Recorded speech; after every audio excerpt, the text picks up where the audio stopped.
And here checking the internet.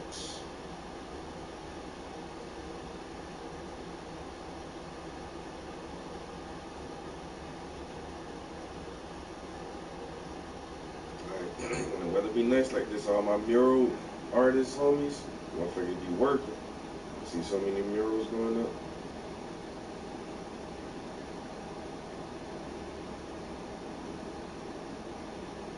I'm still kind of partial to the one homie, I swear, yeah. My homie do the fucking, best fucking murals.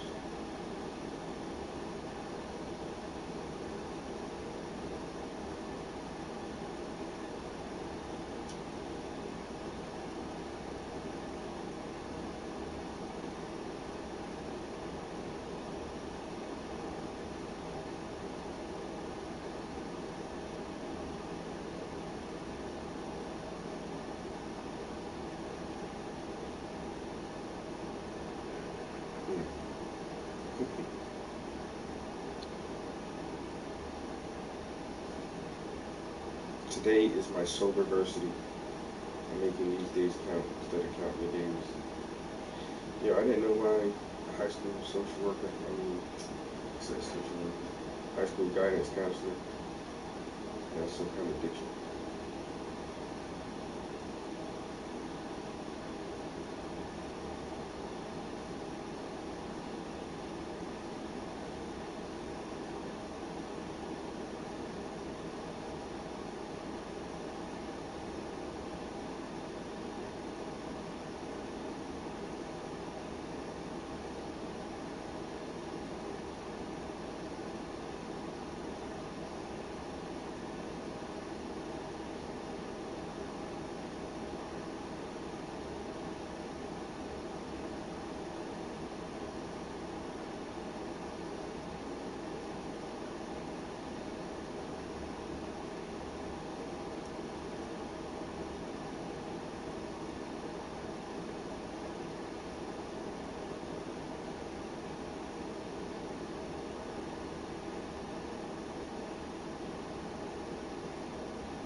It definitely does evade us, bro. Good morning.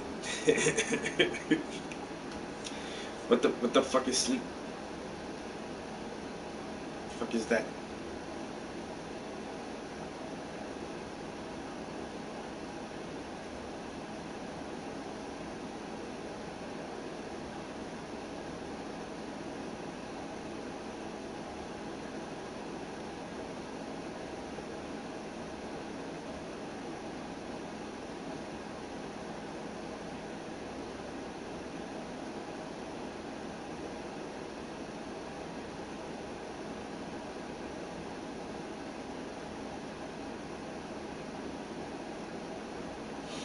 Yo, somebody was in here just well, my homie made a post about Heavy D.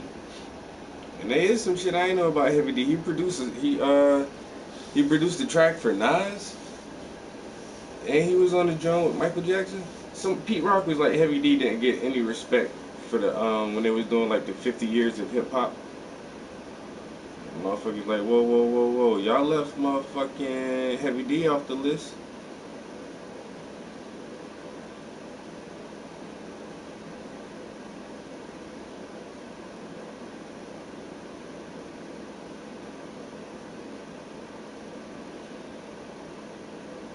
He produced the Blueprint, the collector's edition for Jay Z.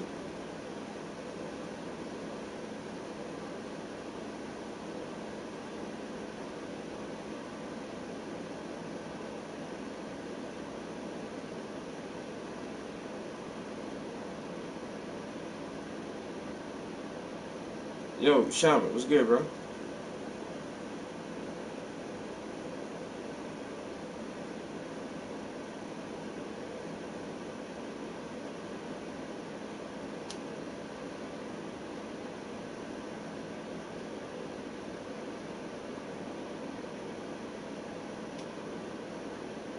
Pete Rock first cousin.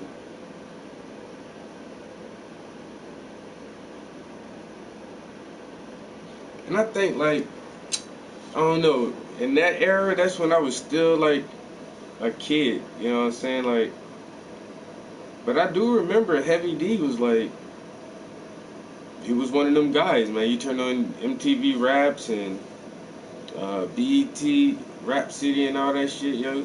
Heavy D and the boys. I know he was like a real like a producer too. Like he produced a lot of shit for a lot of people. A lot of shit. I ain't know that part. Oh well.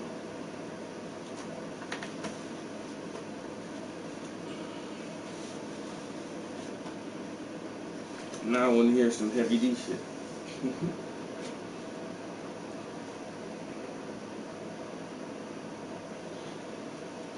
So what I was doing,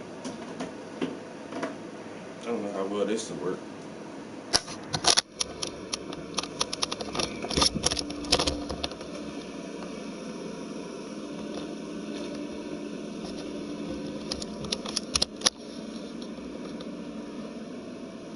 Diddy diddy diddy dum diddy do. I was walking on the street. Do I did.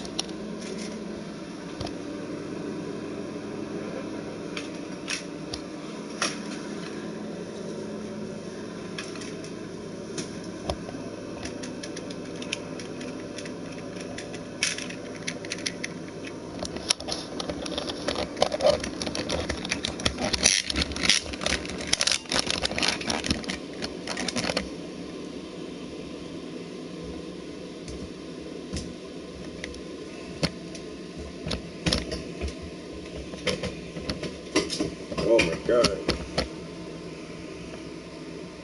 Yeah, this might not work. Let's see.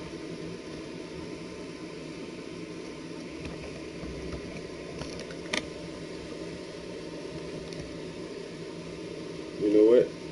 I'm gonna just put it on the laptop.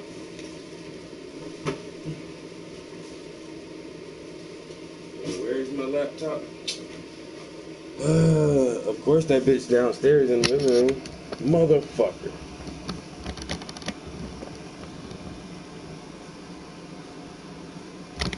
Oh my god, bro. Alright, let me I'm gonna just fuck around with this mid-journey shit for a minute before I grab these brushes. But let me go grab this laptop.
Alright, I got laptop and some weed.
Amazon Prime don't be playing. He said, "Man, I got this fucking air fryer, nigga.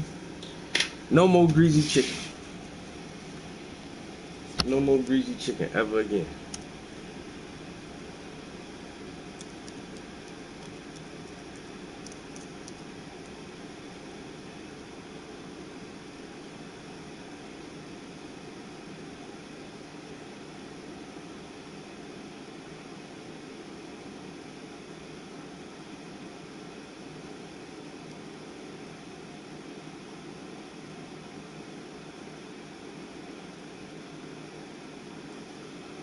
God, I should actually should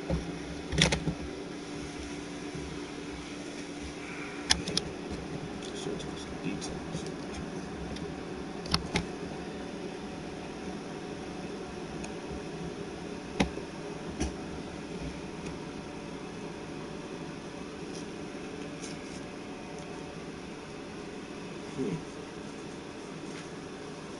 I wonder if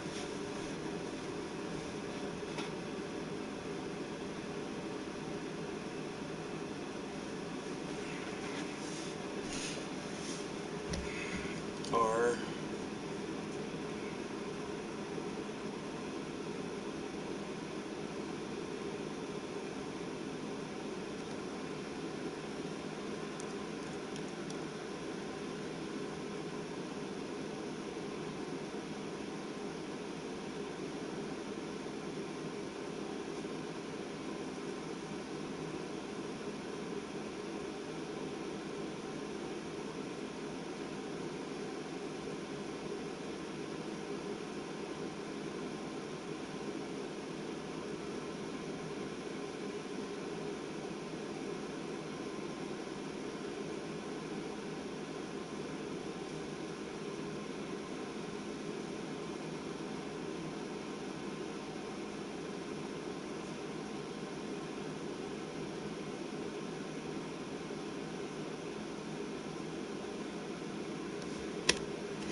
all right.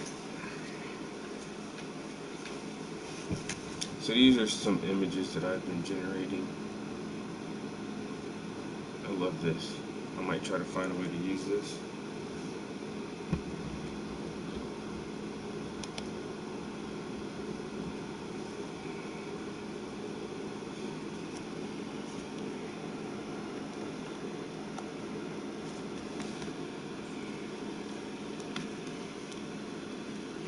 And it's so weird to get a fucking... I don't know if it's the reflection from the TV that's fucking it up, son.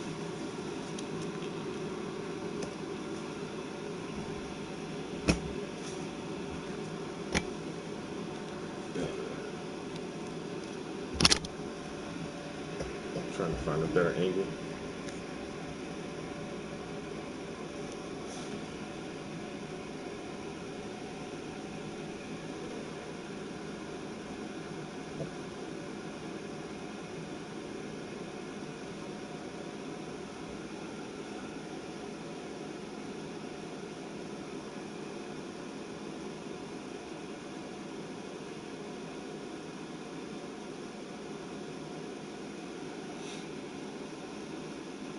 Oh, this is just Mid Journey.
I don't know. I like some of these images. Um, like the hands are looking really good on this one. All his fingers are right. The hologram looks pretty good. I might. Let me see.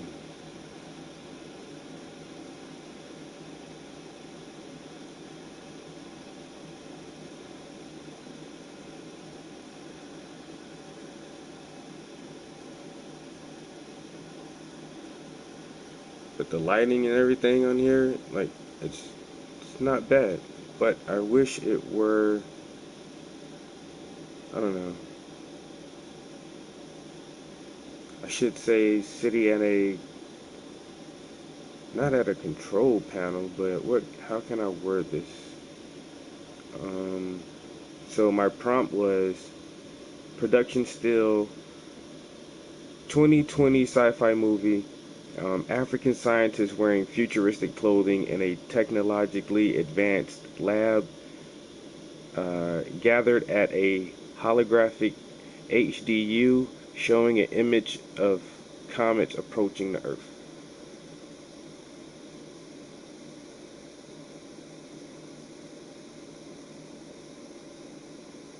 And then, like, I wanted more like, I don't know, more like a panel or a display screen, or that's what I should do. I should say, looking at a virtual display instead of using HDU. Let's see.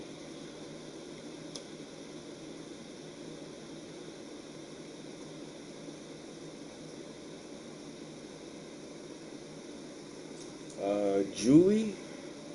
Nah.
Alright, so I changed a few words. So I said production still, 2020 sci-fi movie, African scientists wearing futuristic clothing in a technologically advanced lab gathered at a orange and blue holographic digital display showing an image of asteroids approaching the Earth using a Sony A7 digital camera with a wide angle aperture and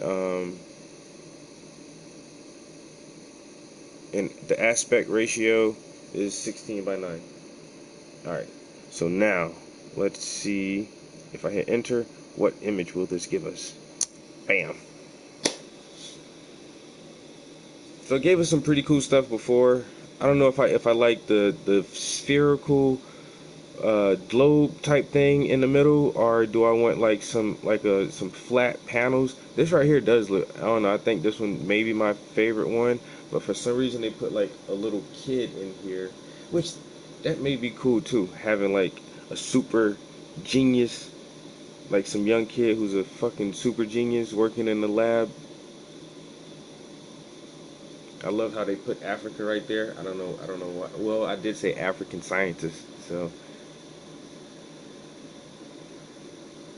but I like this. This is dope. I may use this one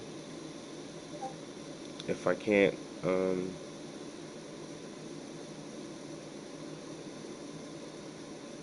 I just want to see a contrast with like panels maybe. Oh, this one is they're still like making it spherical, which is, I don't know. Let's see.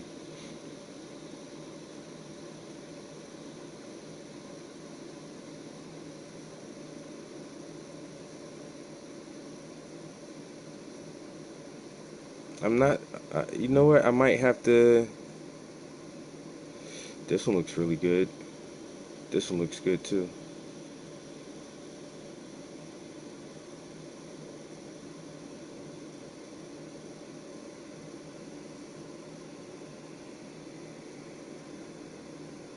Does it cost? No, it's free, but for if you well, you can try it for free, but it does cost. It's they got different tiers. I think I got like the mid tier for like $100 a year, and you can generate as much art as you want.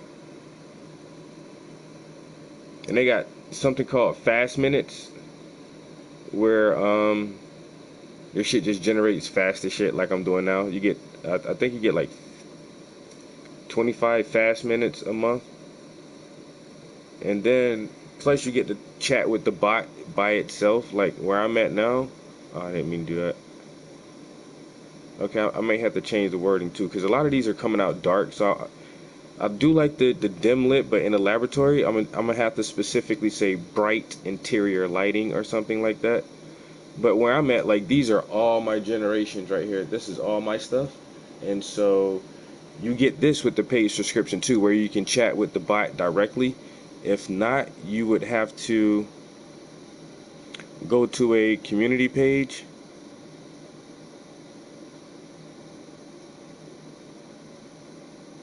Where's the slider at? Oh, here it is. You would have to go to a community page like this, and you can generate here, but this is where everybody's stuff is at. And then you have to get in line. So if you use the public page, you have to, oh wow, what is this? Some caveman? Wait a minute, let me read their prompt. Neolithic setting. A group of men hit sticks together.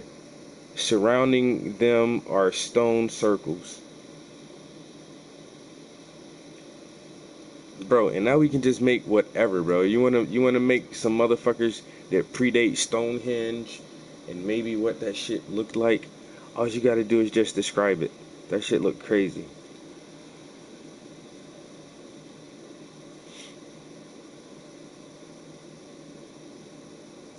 Yeah, but the you have to be on the public forum without the paid subscription. Oh, that one's a nicer one. They got a fire pit right there. Wow.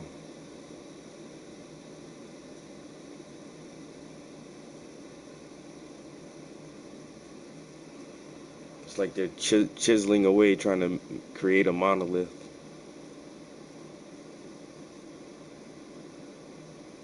That's why I hate coming to the community page because I get stuck on this bitch. Okay, a hyper realistic view of a street, 10 meters from the water. There is an artist sketching what he sees.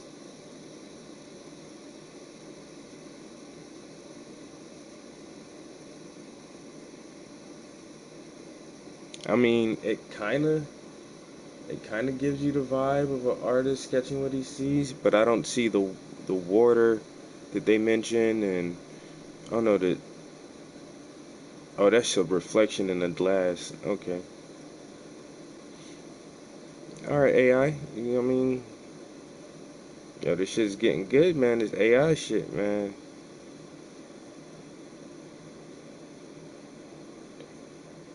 Uh, it says without a rug and without photos are photo frames in Pixar style, a contact form. What the hell?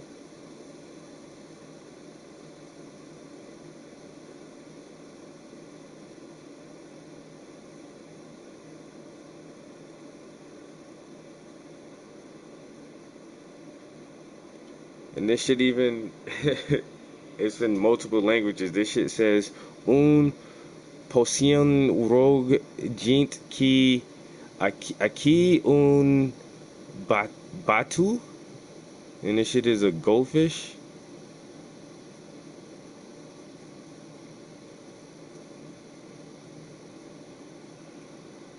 A goldfish floating in the air. I don't know what that even means.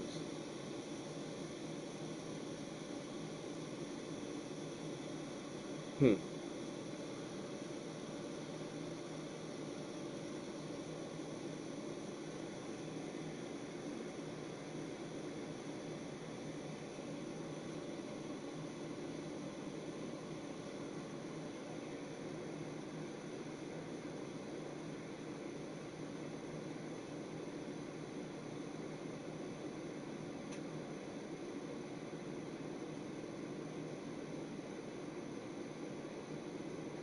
Oh, you already know, bro. And they're saying it's just a few years away. I mean, and Ray Kurzweil and Kakua and a couple of other guys kind of predicted this time frame. Like they were really thinking, saying 2030, maybe like 2030, 2035. But now motherfuckers are saying no, 2026. By 2026, we gonna already have that shit, man.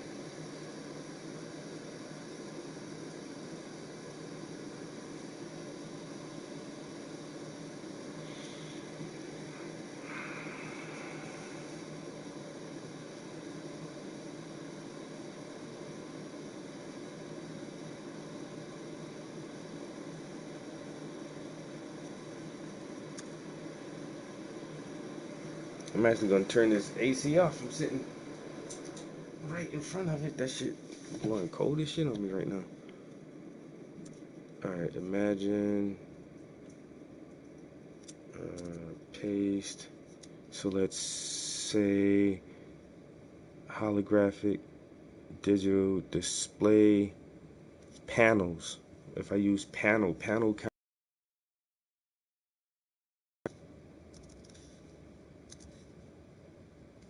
right? And then I want to say,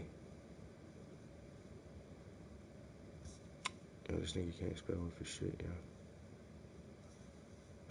I want to say bright lighting,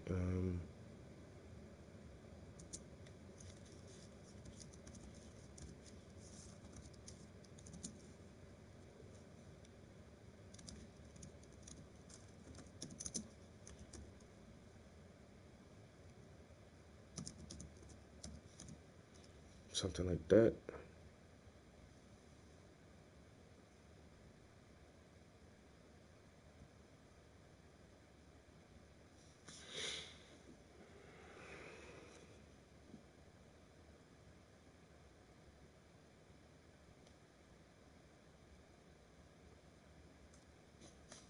Or should I say bright?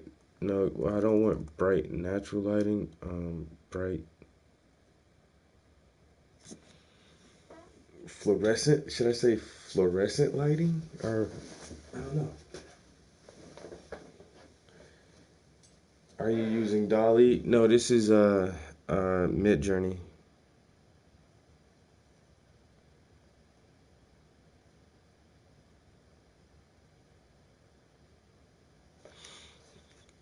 Bright dome lighting? No. Bright artificial lighting?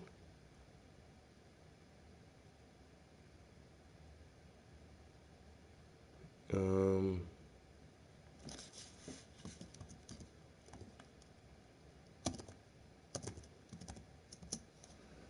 Bright artificial interior lighting?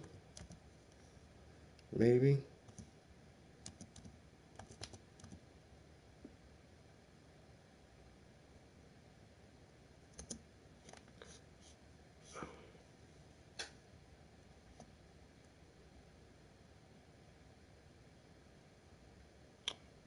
In a minute.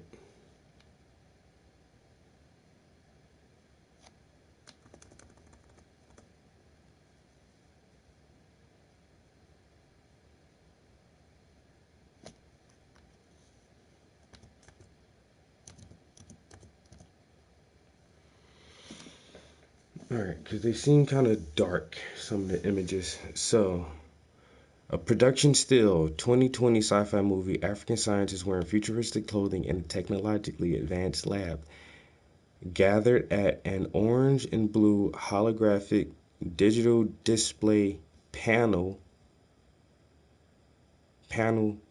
screen. Should I put that word in there too? At a panel screen, let me do that, showing an image of asteroids approaching the Earth, bright artificial interior lighting, um,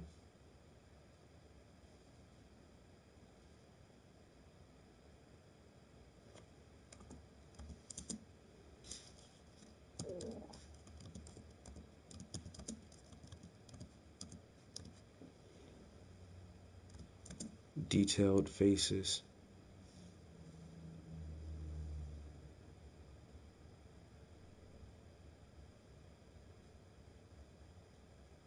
lighting by 20%.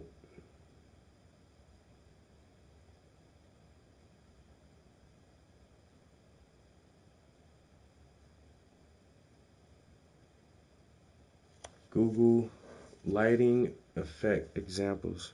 Nice, let's see.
Volumetric lighting, stroboscopic lighting.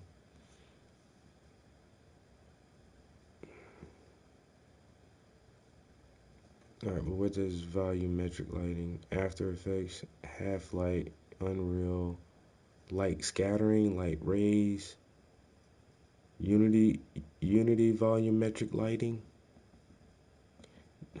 See, now I gotta become a photographer all over again.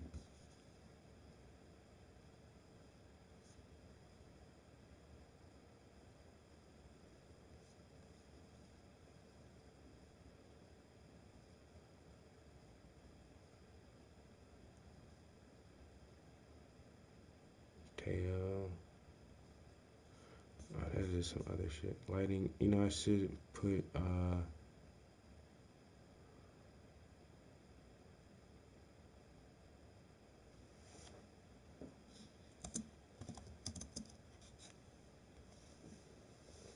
for photography.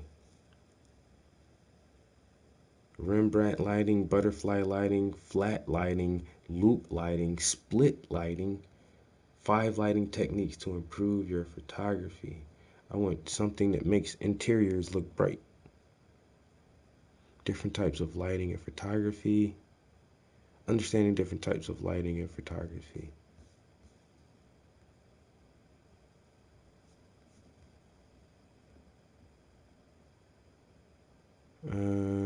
Each and every one is damn, can I read the shit first?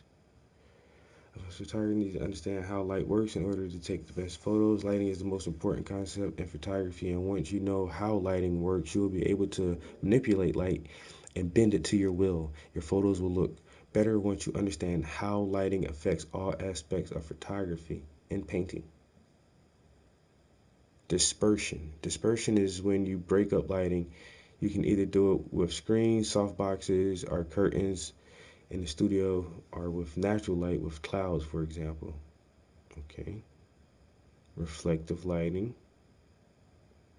Hard versus soft. Natural versus artificial. Natural lighting can be difficult to learn. You're at the mercy of the elements and cannot control the sun. You cannot control what the sun is doing and where the clouds are positioned. You'll need to wait for the sun to be in the middle of the sky with no clouds for more direct lighting. For soft lighting, you'll need to wait for the sunset or sunrise with clouds. Overcast days are great for soft lighting. Front versus backlit. Rim lighting.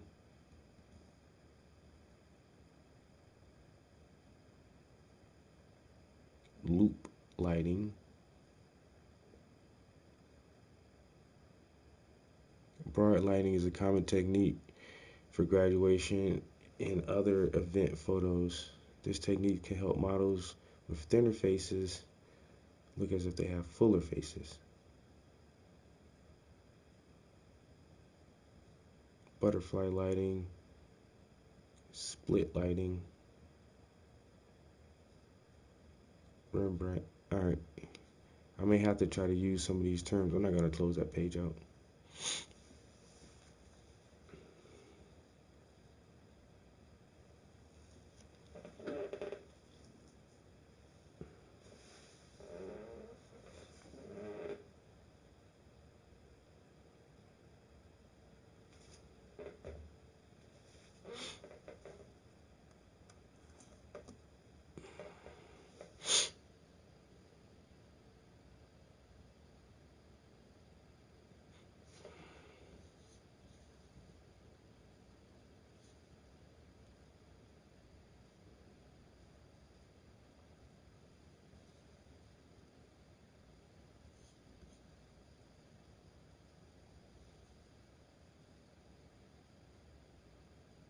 Hmm?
What is the best lighting setup to get bright interior photos of people?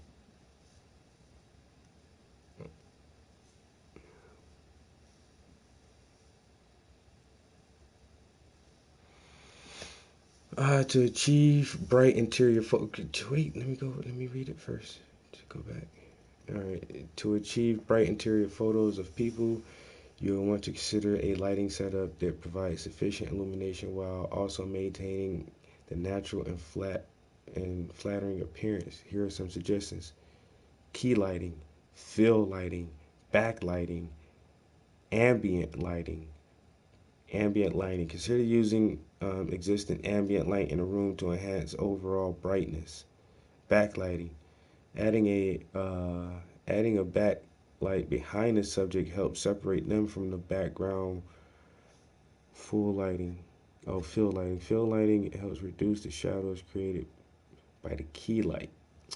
Okay, so what if I use ambient lighting? Hmm.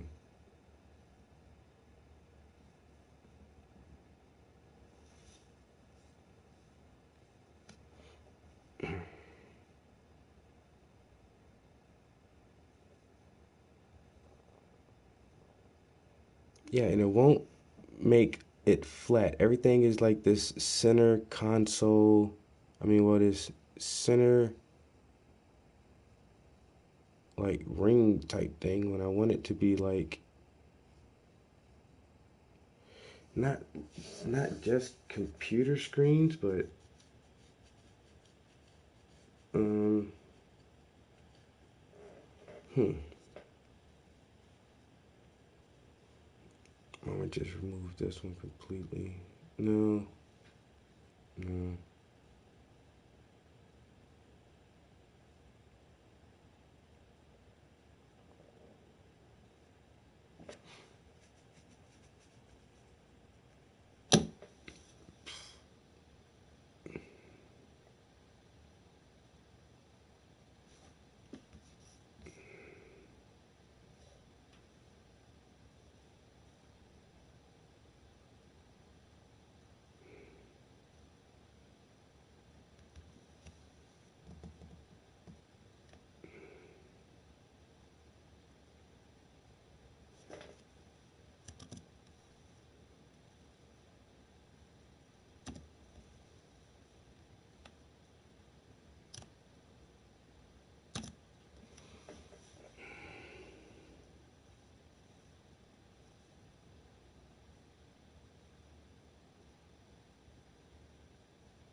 Alright, are we getting closer? I can't get it bright for some reason. Why won't they make the...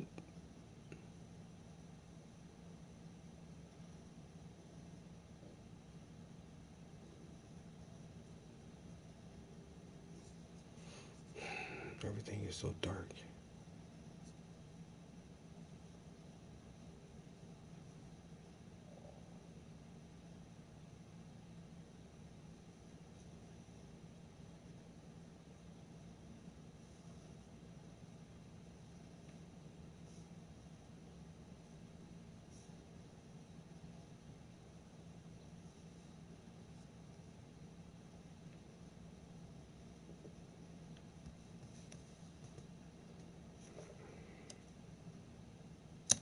Alright, I'm gonna take a word out of here and see if the word holographic is what's messing it up. And then I'm gonna add other words like key lighting and fill lighting. So, technology designs, gather around that. Let me take out holographic. Alright, then here I want to put detailed faces.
It's still giving us these giant spheres, like kind of in the middle, and it's still dark.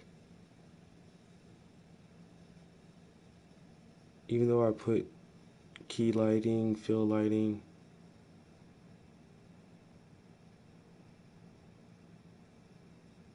should I put front lit or something? Cause this one looks pretty good right here, actually. Hold on. I kind of like that. This one right here looks pretty good.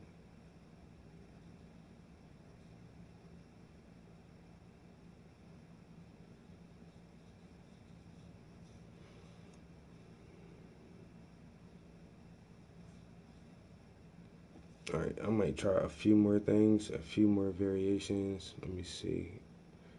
I might actually start deleting some of these that aren't really working well. I may keep that section.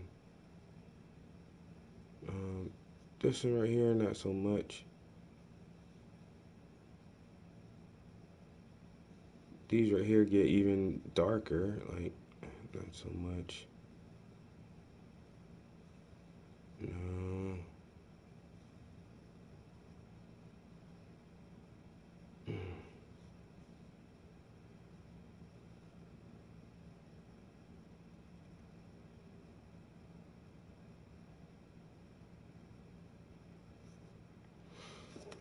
You know what? I just want to see something. What if I type imagine, I want you to imagine a blue and white science lab.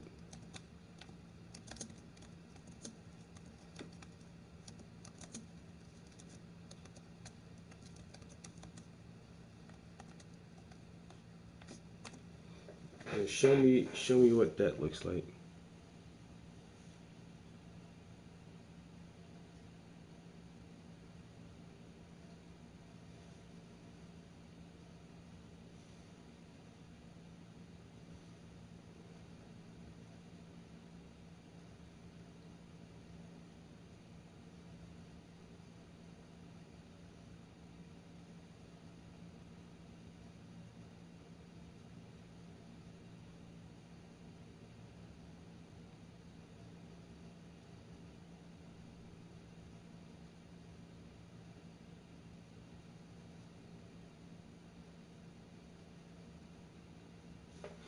Now, see how bright these are? This is how, see this kind of interior, something, well maybe at least this bright, let's see.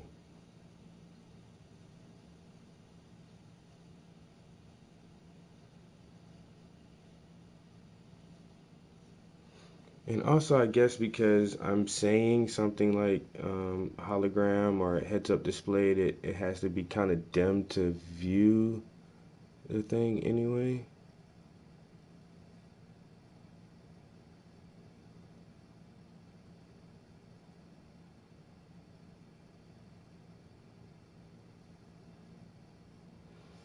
Okay, well let's see if I put one word in here. What if I say digital?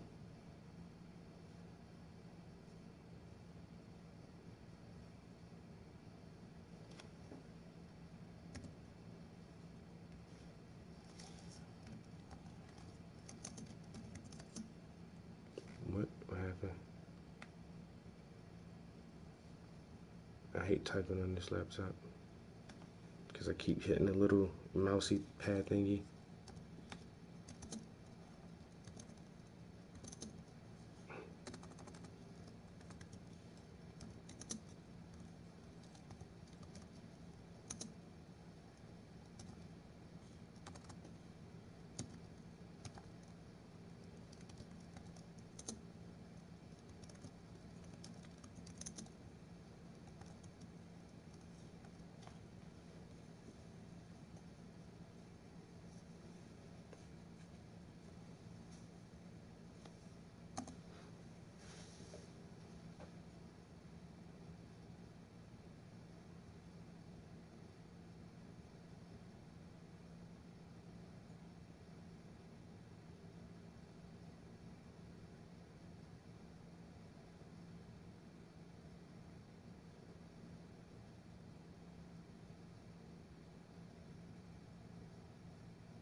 So if not, so now at least I do have like a bright interior, kind of a lab type setting, and so I can take this and make a variant of it, and then plug in the piece of the other prompt that I made, and see if I can plug in.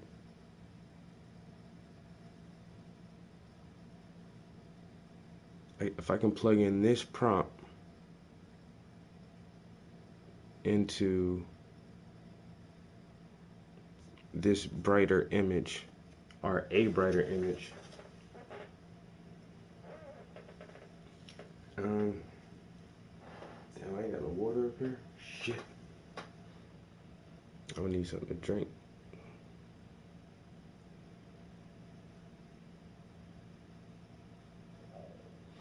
So I just added the word digital. I don't know how much that will affect a lab, but it looks more spacey, futuristic. Okay, okay. What if I just put the word space in there? Oh, okay, okay, something like this. Let's see. Yeah, and they this got all the like hologram and like different virtual shit, and it's not dark. All right, so that's all right, this one is a little bit dimmer, but still not as bad as the them motherfuckers had me like damn near in all shadow in the other ones. It's looking like hmm, I might even.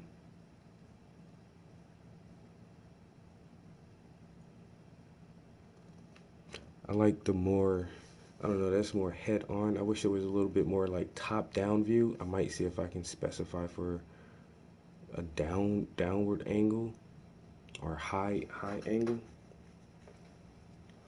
All right, so number, I'm gonna do, I kind of like this one. All right, so let's take number 4. Well, first, let's go up and snag a shorter prompt because I kept adding and kept adding. All right, so this is a shorter prompt here. Let me take this prompt. All right, then I'm gonna come back to this generation and I'm gonna take variant 4, and then I want to add this prompt, and then I want to say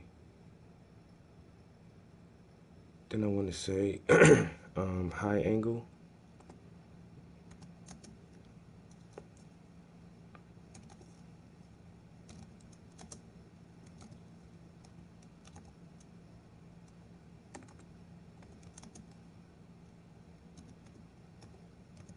A high angle shot.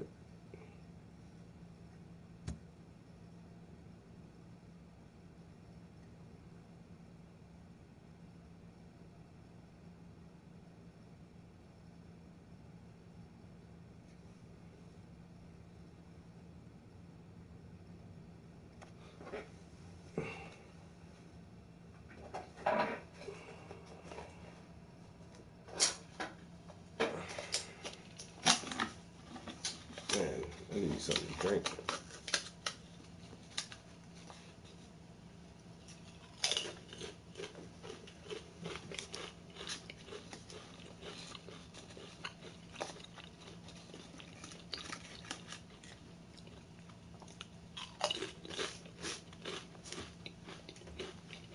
Man, it dimmed it down a lot.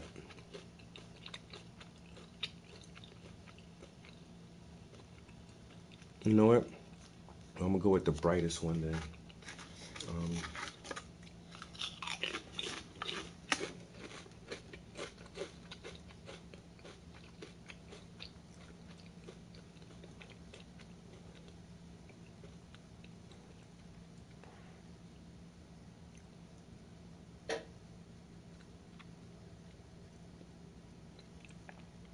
It's a little better, kind of like that. That's it's a lot brighter than the other one, but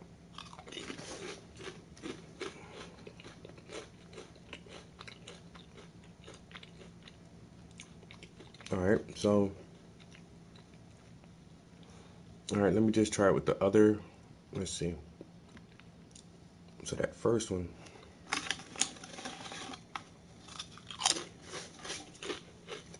I'm here eating Pringles at 6 o'clock in the morning.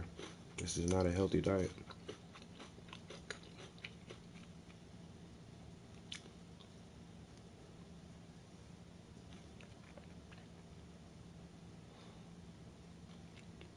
All right, what if I go with the more detailed, longer prompt? Okay, come on. I meant to get all of it. All right, this is the longer version. Let me snatch that. And then from this generation of the labs, this is the brightest one here. So if I take V1,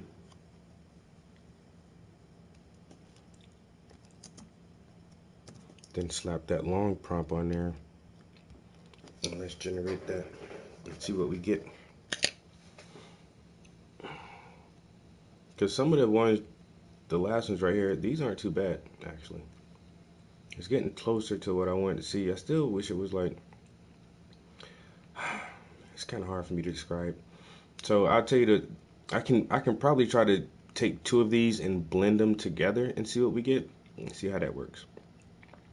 Because I like the colors and the digital effects in here, but also from some of the earlier ones, I do kind of like the more like intimate up closeness of it.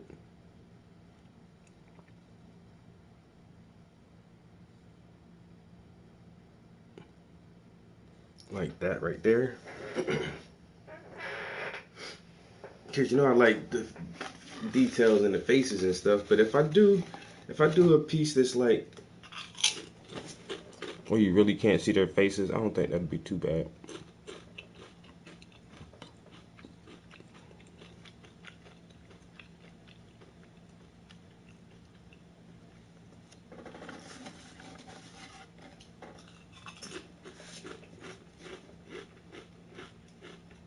You ain't know that, man?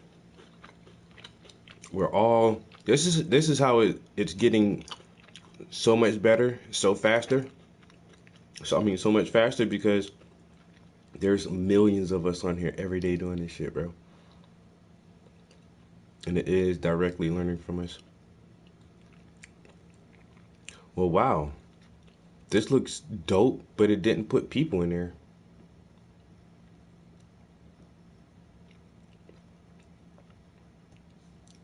What happened? Where did the people go? I said, oh, it is. Oh, it is people in there. They're so far away though.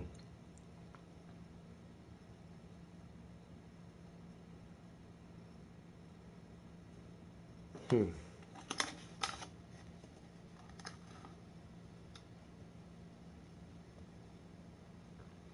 You know what? Too. Let me. I'm gonna read. I'm gonna re-roll it. Well, damn. All right. What if I re-roll one? Nah. I'm gonna cancel. I'm gonna do the whole thing back over. So because I didn't put an aspect ratio in there. So maybe. All right. I'm gonna drop this. Damn. Those right there were pretty cool though. Not exactly what I wanted because it was really far away. All right, so what did I just do? I took the long prompt. All right, I took this long prompt here.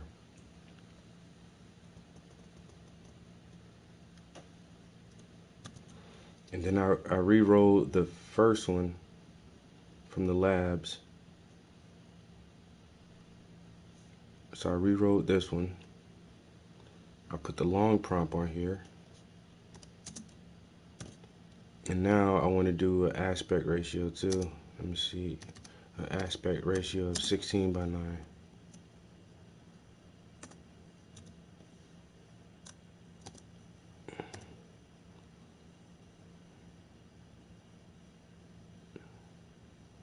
And I'm gonna bump the style up 100 too.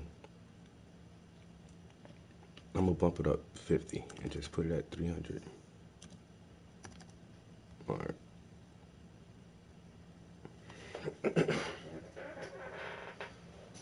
Let's see what we get from this.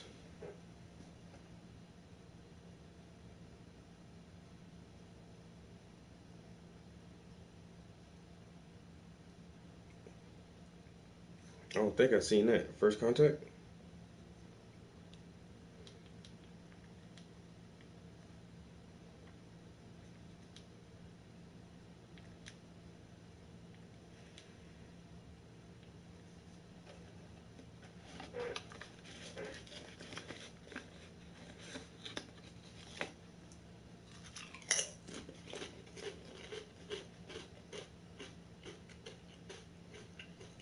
Oh, damn.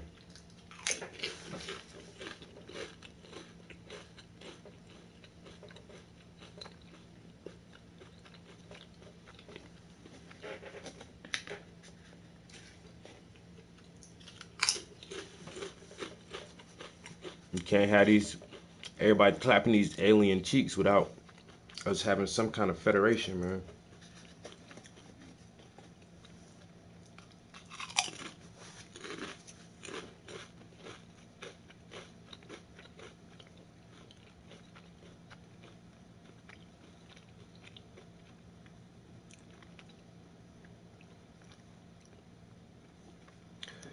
Not exactly what I was thinking.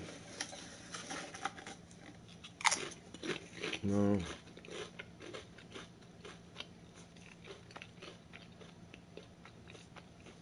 That's not. Seems like the shorter prompt worked better with that.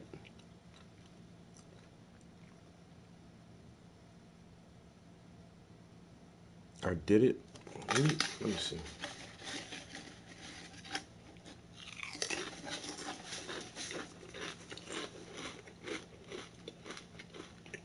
All right, I'm gonna take this one down.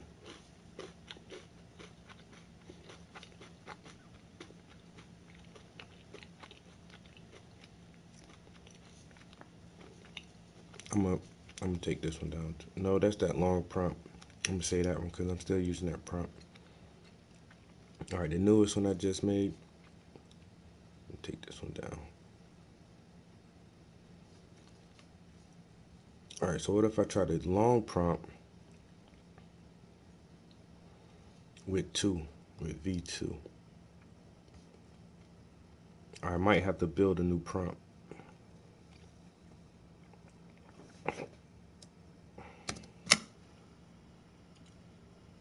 Wow, did I really?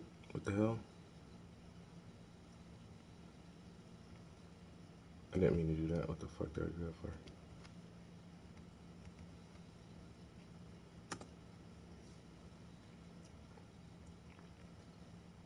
I meant to copy.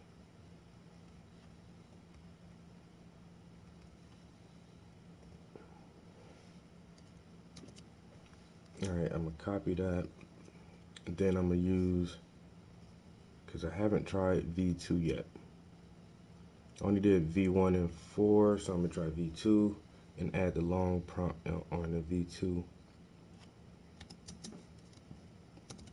and see what we get. And I'm gonna do the aspect ratio again of 16:9. I could do 2:1, basically.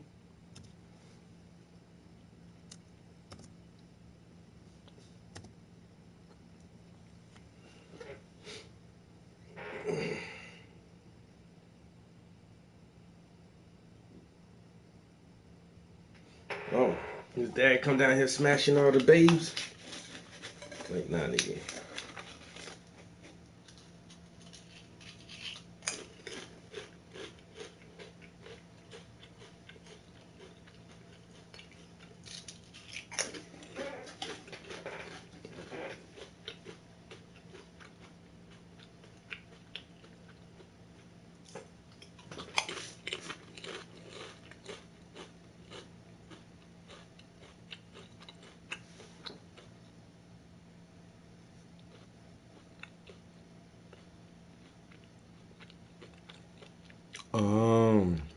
Damn.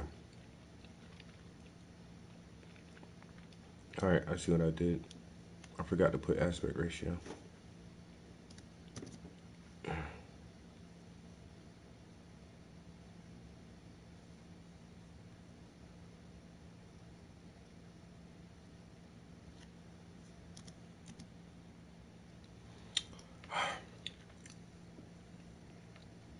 Fuck, because I know if I copy and paste it, it's not going to use the seed.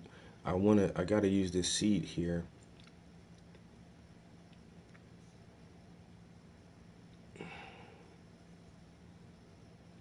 I'll be fucking up on the littlest shit on here.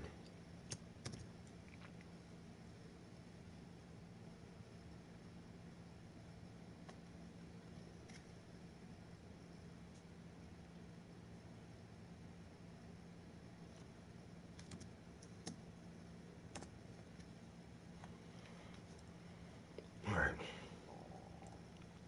Let's see if that'll get it.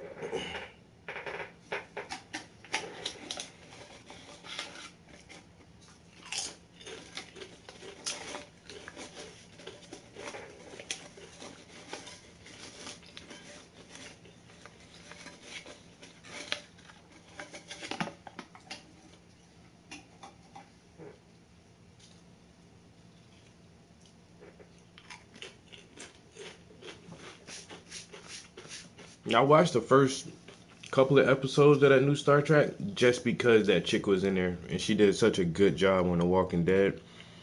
And I was like, when they kill her character, I'm like, why in the fuck did you kill her off? And it's like, oh, because she needs to be the lead in this new TV show and not just a supporting actor in The Walking Dead. And she's gonna be the lead character of her own fucking show. That's why they had to kill her off. I'm like, okay, that's not a bad trade off. And then how she went out, yo, she sacrificed herself to try to kill other motherfuckers.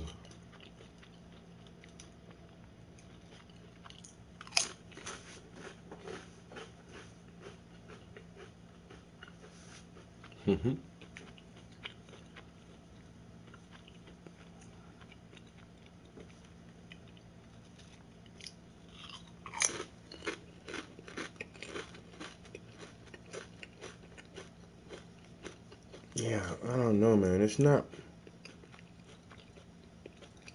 giving me the vibes I'm trying to go for.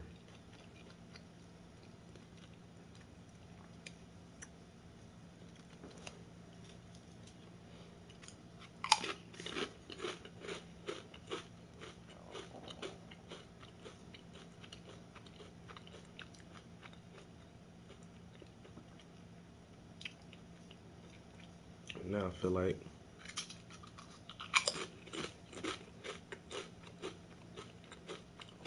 hmm.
So what I want to do now is if I can like blend two of these pictures together, maybe that'll give me what I was looking for.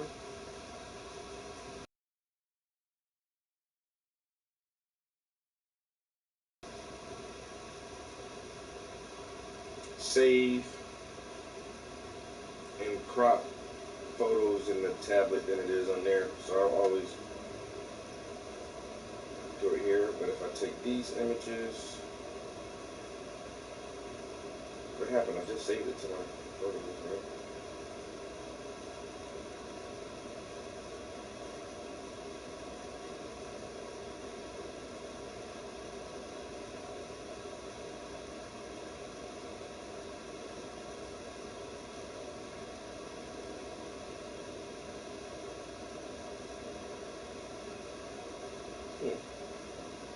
Well, as soon as I said it's easier to do it out here, it's not fucking not working. Why won't it save?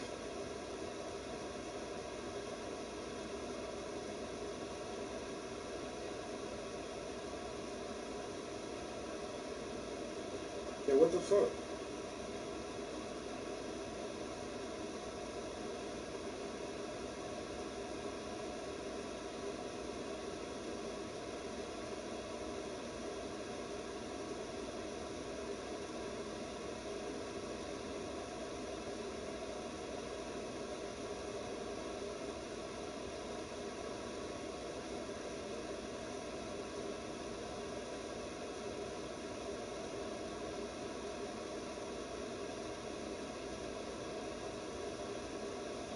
Just me.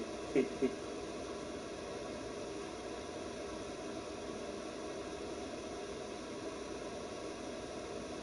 this shit is telling me to check my privacy settings for my photos. Like, why would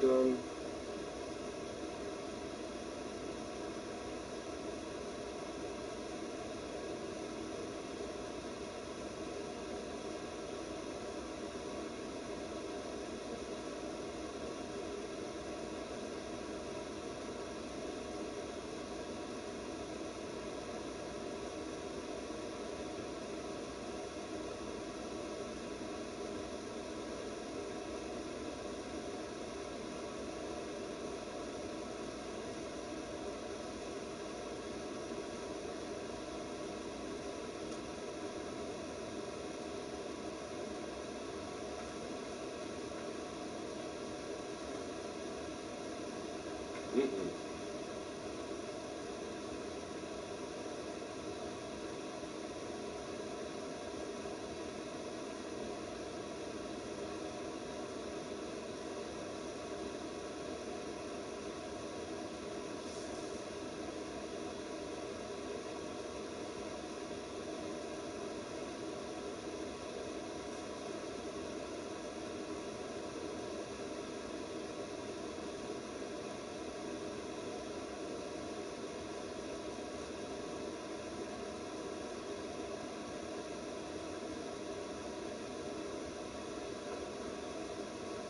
I don't know if it's my service up here or what, but my damn this iPad is acting really weird right now.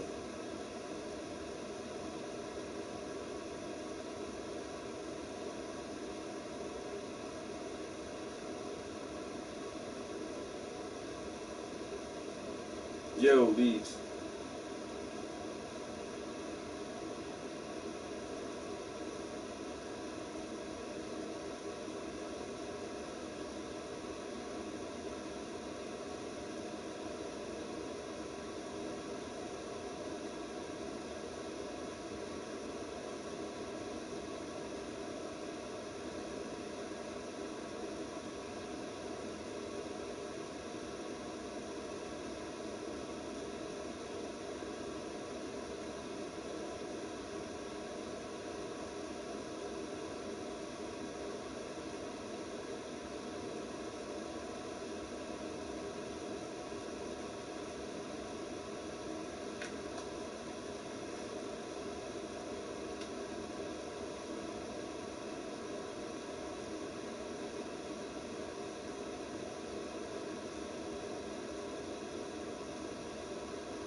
Man, what the heck, bro? This shit is not working for me right now.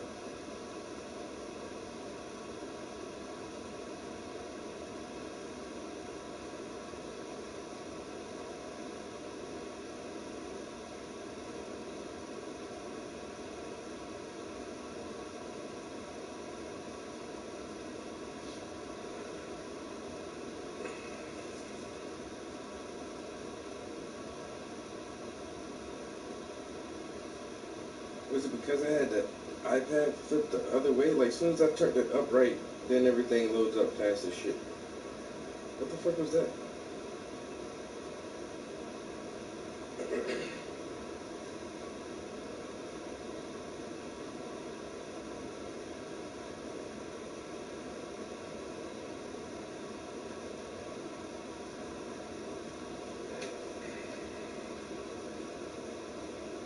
That's weird as shit. All I had to do was turn it this way instead of holding it like that. And now shit is working fine. Go fig.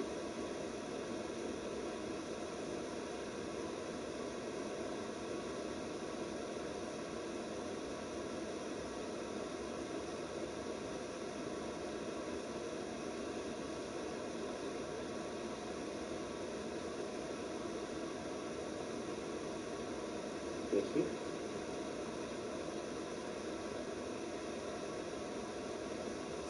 Alright, so now I got two pictures.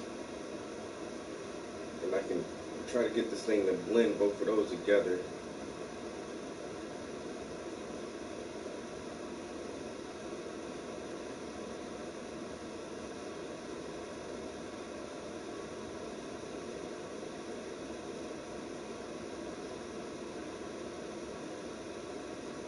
Alright, let's see what we get from a blend.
that one.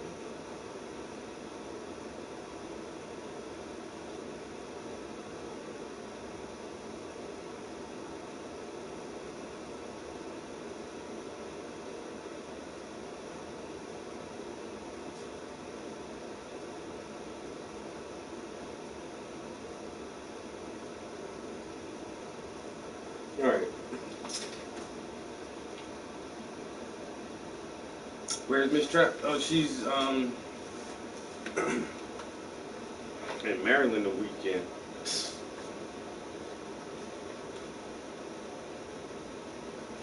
She's down with her family.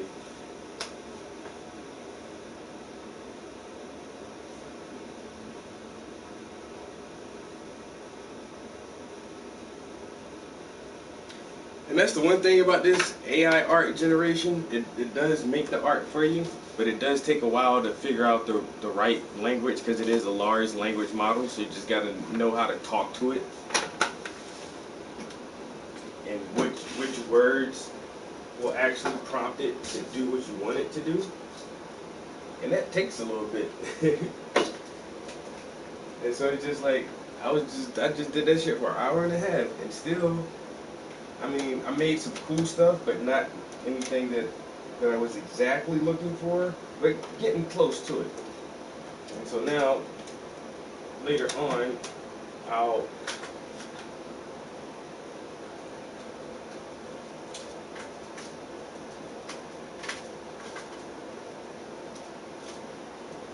I'll try to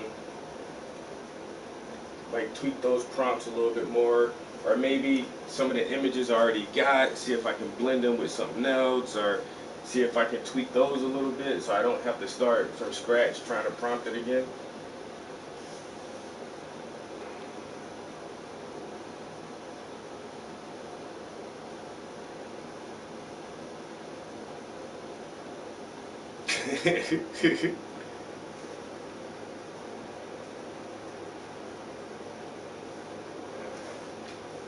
But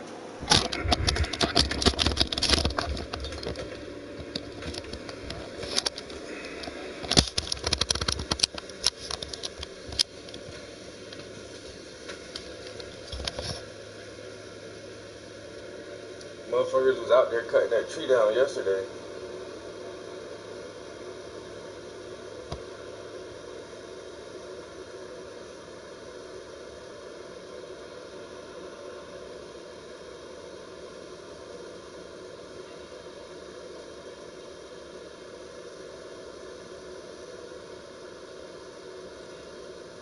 But then they said, oh, you know, it got so hot for us yesterday, we couldn't finish.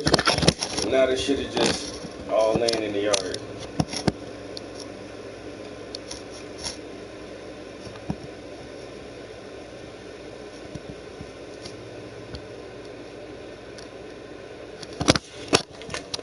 Oh, it wasn't. I wasn't nothing to it. That shit was straightforward. This tree is on your property. It's falling in my yard. You need to fix it.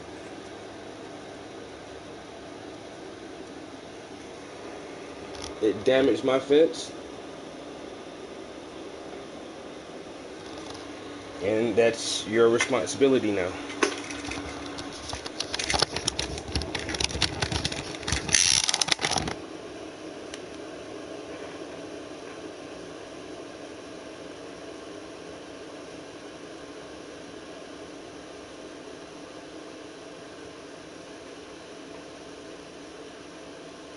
Oh yeah, I got parking on the side of the house. So there's a driveway on the side of the house that goes into the backyard. So I can just park both of my cars right on the side.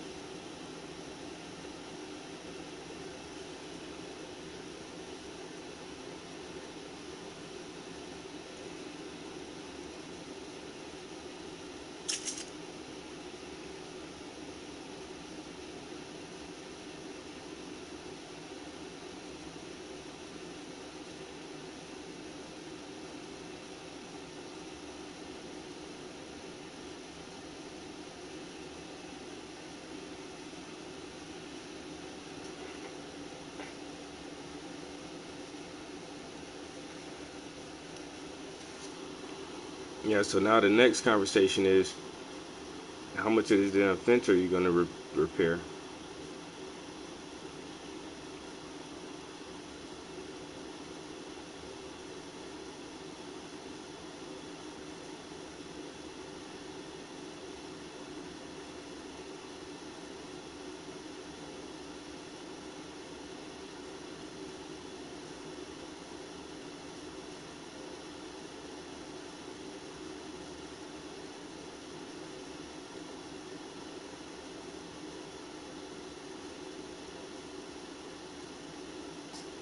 Johnson, why are you naked? Because my t-shirt sucks. Look at Gibson.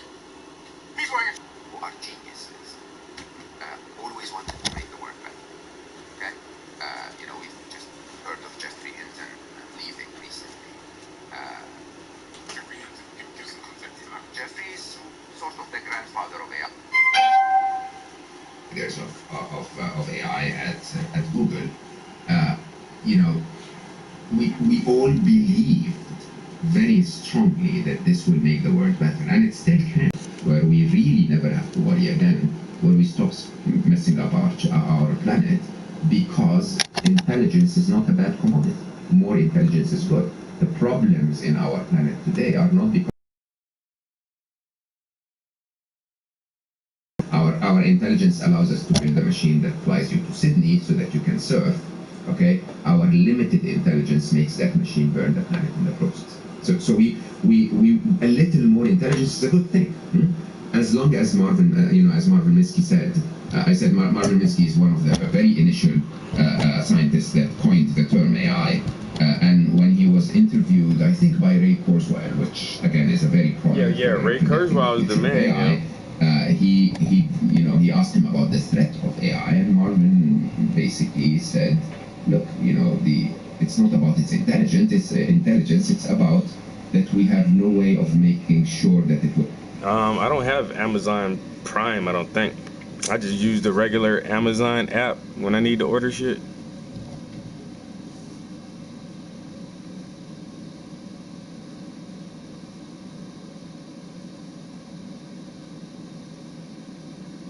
Oh yeah, you had said that earlier. No, I'm not a Prime member. I just got regular Amazon.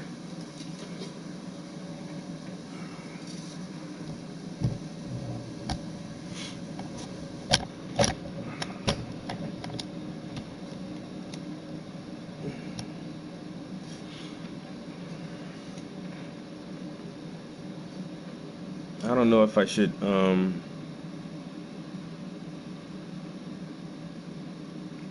it's pretty early. I could do an Instagram live while we do this too also.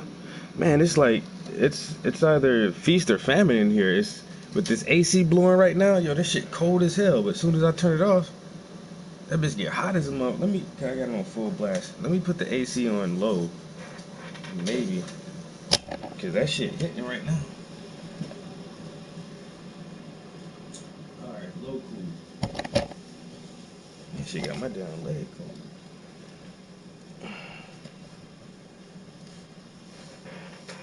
Alright, and then maybe, like I say, also can set up for a little Instagram live while I do this little part of the painting real quick.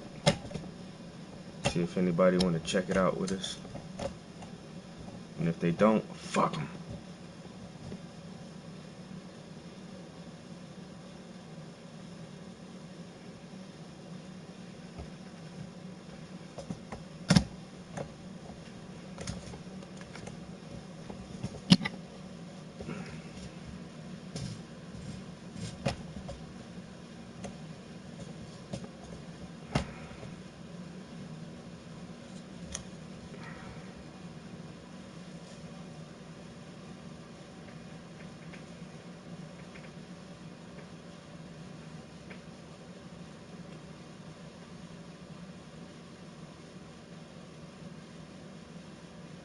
Oh shit, that's what's up.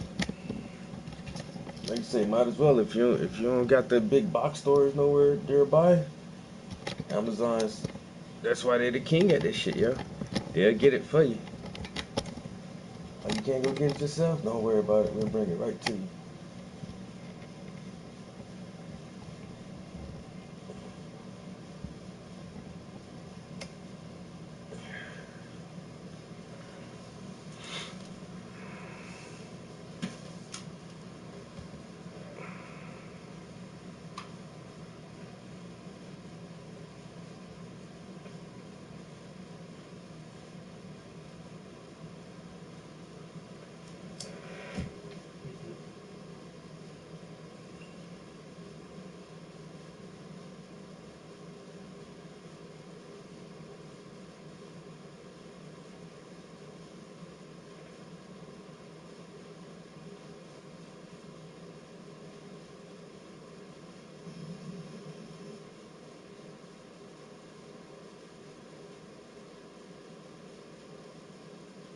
best interest in mind. Okay? And so if more intelligence comes to our world and has our best interest in mind, that's the best possible scenario you could ever imagine. And it's a likely scenario. Okay? We can affect that scenario. The problem, of course, is if it doesn't. And then, the scenarios become quite scary if you think about it. So, Scary Smart to me was that moment where I realized not that we are certain to go either way. As a matter of fact, in computer science, we call it a singularity. Nobody really knows which way we will go. Can you describe what the singularity is for someone that doesn't understand the concept? Yes, so singularity in physics is when an event horizon sort of covers what's behind it to the point where you cannot make sure that what's behind it is similar to what you know. So a great example of that is the edge of a black hole. So at the edge of a black hole, we know that our laws of physics apply until that point, but we don't know if the laws of physics apply beyond the edge of a black hole because of the immense gravity, right? And so you have no idea what would happen beyond the edge of a black hole. It's kind of where your knowledge of the laws stops. Right? And in AI, our singularity is when the machines become significantly smarter than the humans. When you say best interests, you say, I think the quote you used is, we'll be fine in the world of AI, if the AI has our best interests at heart. Yeah. The problem is, China's best interests are not the same as America's best interests. That was my fear. Absolutely. So in my writing, I write about what I call the three inevitables. At the end of the book, they become the four inevitables. But the third inevitable is bad things will happen, right? If you assume that the machines will be 1 billion times smarter, the second inevitable is they will become significantly smarter than us. Let's put this in perspective. ChatGPT today, if simulate IQ, has an IQ of 155. Okay? Einstein is 160. Smartest human on the planet is 210, if I remember correctly, or 208, or something like that. Doesn't matter, huh? But we're matching Einstein with a machine that I will tell you openly, AI experts are saying this is just the very, very, very top of the tip of the iceberg, right? ChatGPT 4 is 10x smarter than 3.5 in just a matter of months, and without many, many changes. Now, that basically means ChatGPT 5 could be within a few months, okay? Or GPT in general, the transformers in general, if they continue at that pace, if it's 10x, then an IQ of 1600. This dude's name is Dr. Mo. Just imagine the difference between the IQ of the dumbest person on the planet in the 70s. He was an executive at Google for like 15 years. When Einstein attempts to explain relativity, the typical response is, I have no idea what you're talking about, right? If something is 10x Einstein, we would have no idea what it's talking about. This is just around the corner. It could be a few months away. And when we get to that point, that is a true singularity. True singularity, not yet in the... I mean, when we talk about AI, a lot of people fear the existential risk. Those machines will become Skynet and Robocop, and that's not what I fear at all. I mean, those are probabilities, they could happen, but the immediate risks are so much higher. The immediate risks are 3-4 years away. The immediate realities of challenges are so much bigger. Okay, let's deal with those first before we talk about them, waging a war on all of us. Let's go back and discuss the inevitables. So when they become, the first inevitable is AI will happen. By the way, there is no stopping it, not because of any technological issues, but because of humanity's inability to trust the other guy. Okay, and we've all seen this. We've seen the open letter, championed by like serious heavyweights, and the immediate response of Sundar, the CEO of Google, which is a wonderful human being, by the way. I respect him tremendously. He's trying his best to do the right thing. He's trying to be responsible, but his response is very open and straightforward. I cannot stop. Why? Why? Because if I stop and others don't, my company goes to hell. Okay? And if and I doubt that you can make others stop. Maybe you can force Meta, Facebook to stop, but then they'll do something in their lab and not tell me. Or even if they do stop, then what about that 14-year-old sitting in his garage writing code? So the first inevitable, just to clarify, is will we stop? AI will not be stopped. Okay, so the second inevitable is they'll be significantly smarter. As much in the book, I predict 1 billion times smarter than us by 2045. I mean, they're already smarter than 99.999% of the population. 100%. ChatGPT-4 knows more than any human on planet Earth. Knows more information. Absolutely, 1,000 times more. 1,000 times more. By the way, the code of a transformer, the T in a GPT, is 2,000 lines long. It's not very complex. It's actually not a very intelligent machine. It's simply predicting the next word. Okay? And a lot of people don't understand that. ChatGPT as it is today, those kids that if you're in America and you teach your child all of the names of the states and the U.S. presidents, and the child would stand and repeat them, and you would go like, "Oh my God, that's a prodigy." Not really, right? It's your parents really trying to make you look like a prodigy by telling you to memorize some crap, really. But then when you think about it, that's what ChatGPT is doing. It's the only difference is instead of reading all of the names of the states and all of the names of the presidents, read trillions and trillions and trillions of pages. Okay? And so it sort of repeats what the best of all humans said. Okay? And then it adds an incredible bit of intelligence where it can repeat it the same way Shakespeare would have said it.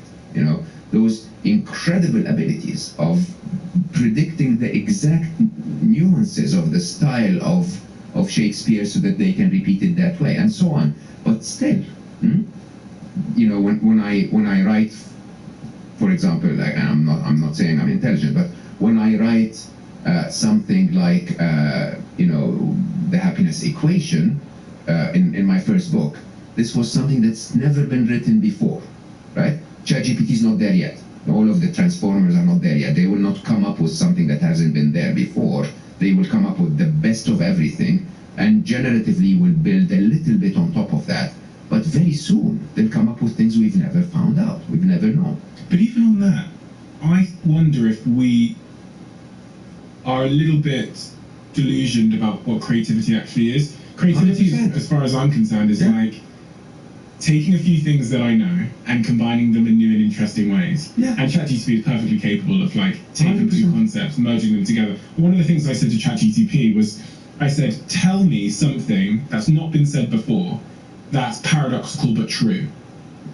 And it comes up with these wonderful expressions like, as soon as you call off the search, you'll find the thing you're looking for, like these kind of paradoxical truths. Mm-hmm. And I then take them and I search them online to see if they've ever been quoted before, and I can't find them.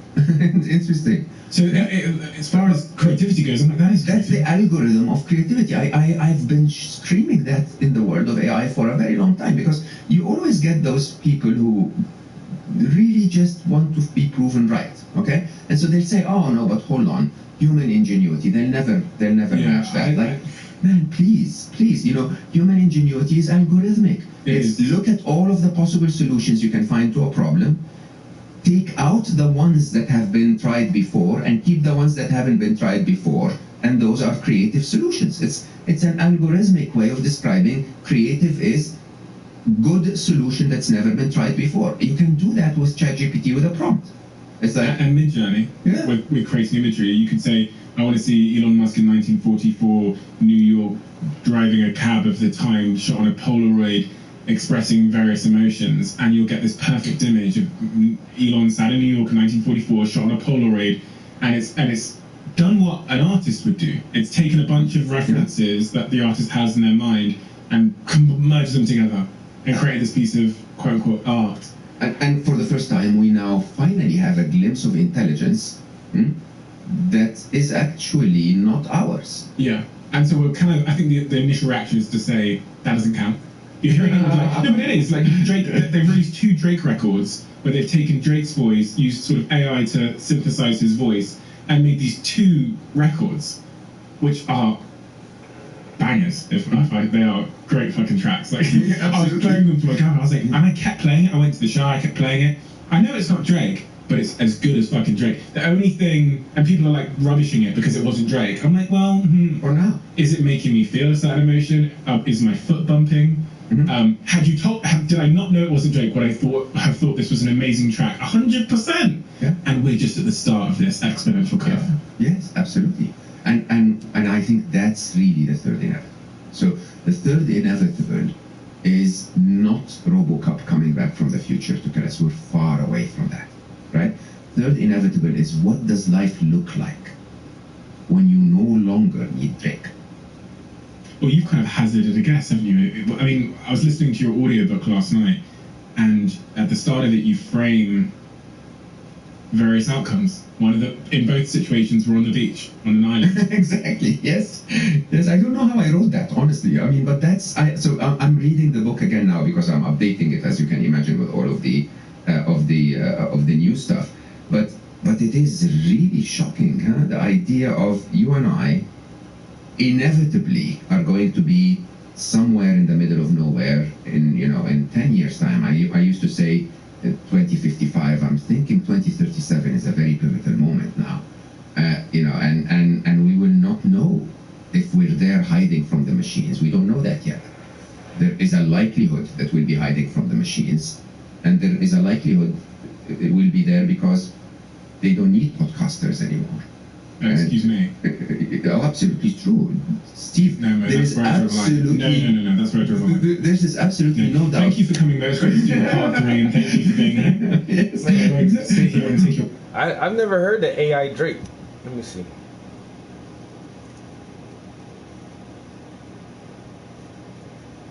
And they did the weekend.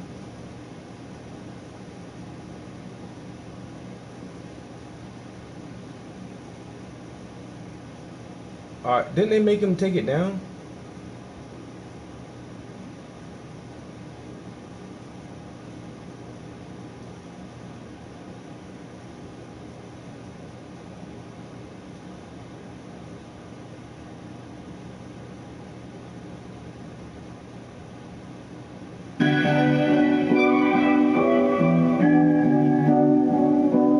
This is an AI song right here. This is called On My Name.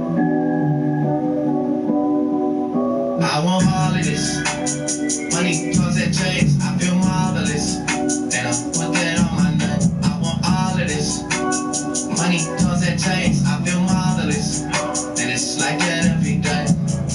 Oh well, it's like that. Real dogs gon' like that.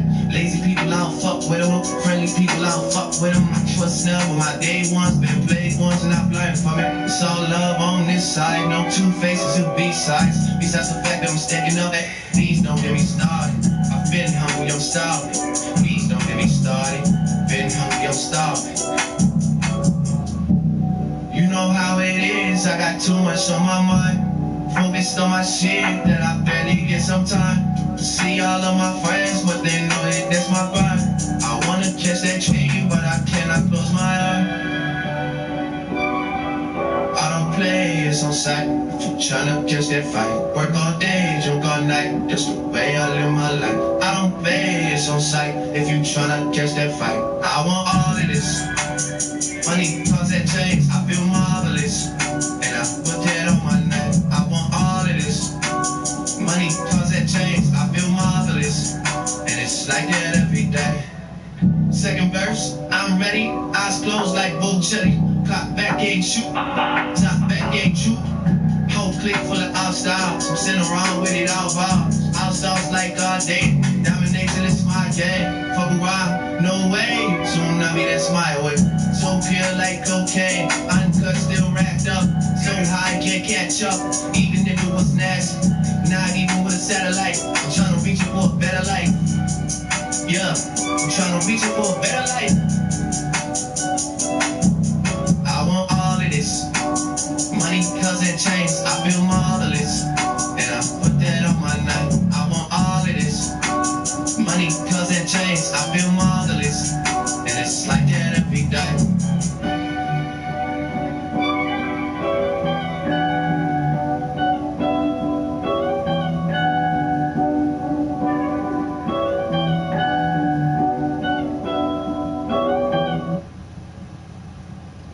not a big Drake fan. I don't Being going to therapy, it really has helped me a lot. I can't even lie. I've never listened to an entire Drake album. Never ever.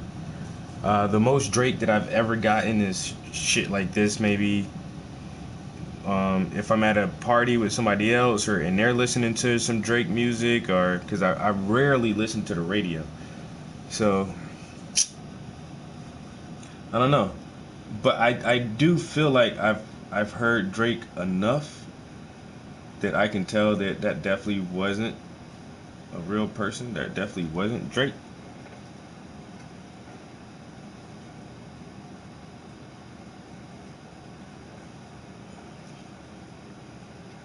It's pretty close though. Just like that AI Joe Rogan podcast. And I like Joe Rogan a lot. And I've listened to so much Joe Rogan. And that they did that AI podcast and it sounds like Joe Rogan, but not really. Like if you didn't know Joe Rogan, you didn't listen to him a lot, you would probably think, oh yeah, that's him. But it's just like little nuances that's just like, nah, that may not be him. That's what I felt about that Drake track just now. It was like I said, I don't even listen to Drake like that, but I can still kind of tell that, you know, that Drake don't really rap like that.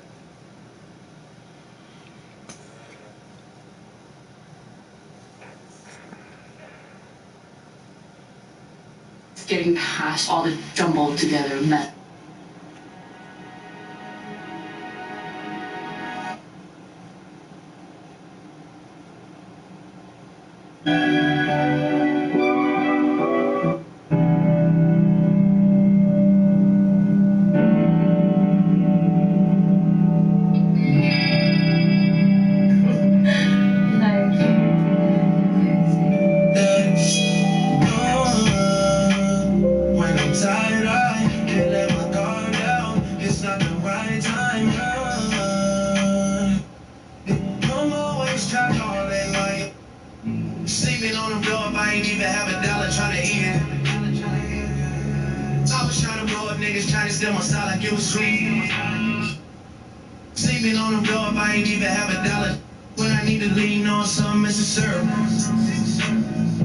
Yo, this says it's a Drake AI album.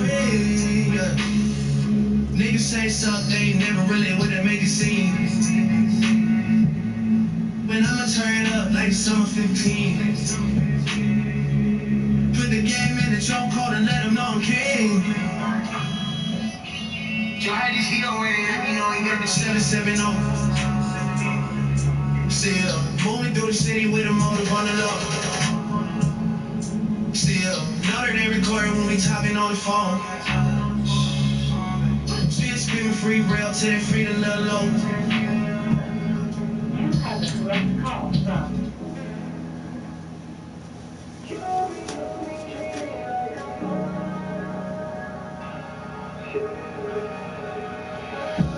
But that's weird. The camera's still flat. Never listened to Drake before. Now this shit got me over here checking out some Drake AI shit.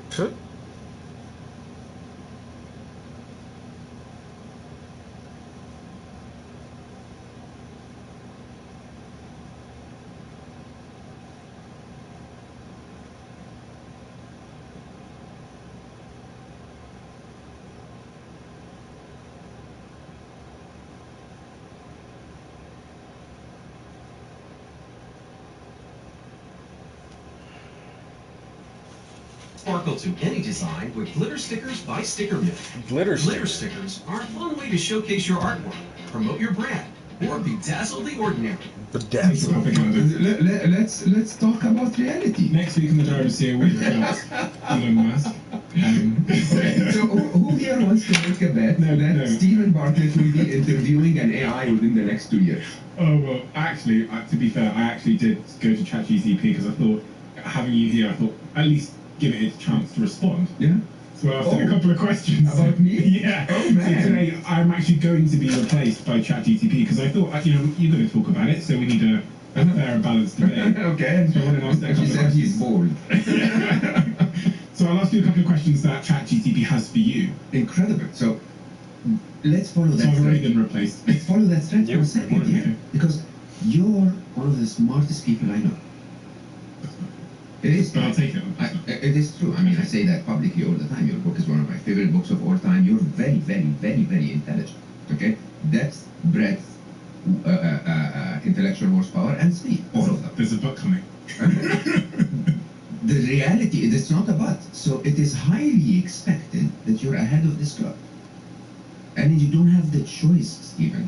This is the thing. The thing is, so I'm in that existential question in my head. Because one thing I could do is I could literally take, I normally do a 40 days silent retreat in summer, okay? I could take that retreat and write 2 books, me and ChatGPT, right? I have the ideas in mind, you know, I wanted to write a book about digital detoxing, right? I have most of the ideas in mind, but writing takes time. I could simply give the 50 tips that I wrote about digital detoxing to ChatGPT and say, write 2 pages about each of them, edit the pages, and have a book out, okay? Many of us will follow that path, okay? The only reason why I may not follow that path is because, you know what? I'm not interested. I'm not interested to continue to compete in this capitalist world, if you want, okay? I'm not. I mean, as a human, I've made up my mind a long time ago that I would want less and less and less in my life, right? But many of us will follow. I mean, I would worry if you didn't include the smartest AI. If we get an AI out there that is extremely intelligent and able to teach us something, and Stephen Bartlett didn't include her on his podcast, I would worry. Like, you have a duty almost to include her on your podcast. It's an inevitable that we will engage them in our life more and more. This is one side of this. The other side, of course, is if you do that, then what will remain? Because a lot of people ask me that question. What will happen to jobs?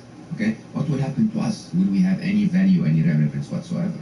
Okay? The truth of the matter is the only thing that will remain in the medium term is human connection. Okay? The only thing that will not be replaced is Drake on stage. Okay? Is me in a... Do you think? Hologram? I think of that Tupac gig they did at Coachella where they used the hologram of Tupac. I actually played it the other day to my girlfriend when I was making a point, and I was like, that was... Circus act. It was amazing. Amazing, yeah. See what's going on with ABBA in London? Yeah. And Cirque du Soleil had Michael Jackson in one for a very long time, yeah. I mean... So this ABBA show in London, from what I understand, that's all holograms on stage. Correct. And it's going to run in a purpose-built arena for 10 years, and it is incredible. It really is. So you go, why do you need Drake? Great. If that hologram is indistinguishable from Drake, and it can perform even better than Drake, and it's got more energy than Drake, and it's, I go, why do you need Drake to even be there? I can go to a Drake show without Drake, cheaper. And look, I might not even need to leave my house, I can just put a headset on. Correct. Can you have this? What's the value of this? To the come listener? on, you hurt me. No, I get it to us. I get it to us, but I'm saying, what's the value of this to the listener? Like, the value of this is the information, right? 100%. I mean, think of the automobile industry. There has, there was a time where cars were made, handmade and handcrafted and luxurious and so on and so forth. And then, Japan went into the scene, completely disrupted the market. Cars were made in mass quantities at a much cheaper price. And yes, 90% of the cars in the world today, or maybe a lot more, I don't know the number, are no longer, emotional items. Okay, they're functional items. There is still, however, every now and then, someone that will buy a car that has been handcrafted, right? There is a place for that. There is a place for, if you go walk around hotels, the walls are blasted with sort of mass-produced art. Okay, but there is still a place for an artist expression of something amazing. Okay, my feeling is that there will continue to be a tiny space, as I said in the beginning. Maybe in 5 years' time, one or two people will buy my next book and say, "Hey, it's written by a human. Look at that, wonderful. Oh, look at that. There is a typo in here." Okay, I don't know. There might be a very, very big place for me in the next few years where I can sort of show up and talk to humans, like, hey, let's get together in a small event, and then I can express emotions and my personal experiences, and you sort of that this is a human talking. You'll miss that a little bit. Eventually, the majority of the market is going to be like cars. It's going to be mass-produced, very cheap, very efficient. It works, right? Because I think sometimes we underestimate what human beings actually want in an experience. I remember this story of a friend of mine that came to my office many years ago, and he tells the story of the CEO of a record store standing above the floor and saying, people will always come to my store because people love music. Now, on the surface of it, his hypothesis seems to be true because people do love music. It's conceivable to believe that people will always love music, but they don't love traveling for an hour in the rain and getting in a car to get a plastic disc. Right. What they wanted was music. What they didn't want is this, evidently plastic discs that they had to travel for miles for. And I think about that when we think about like public speaking and the Drake show and all of these things. Like what people actually are coming for, even with this podcast, is probably like information. But do they really need us anymore for that information when there's going to be a sentient being that's significantly smarter than at least me and a little bit smarter than you? So you're spot on. You are spot on. And actually, this is the reason why I'm so grateful that you're hosting this, because the truth is the genie's out of the bottle. Okay. So people tell me, is AI game over? For our way of life, it is. Okay. For everything we've known, this is a very disruptive moment where maybe not tomorrow, but in the near future, our way of life will differ. Okay. What will happen, what I'm asking people to do is to start considering what that means to your life. What I'm asking governments to do like I'm screaming, is don't wait until the first patient.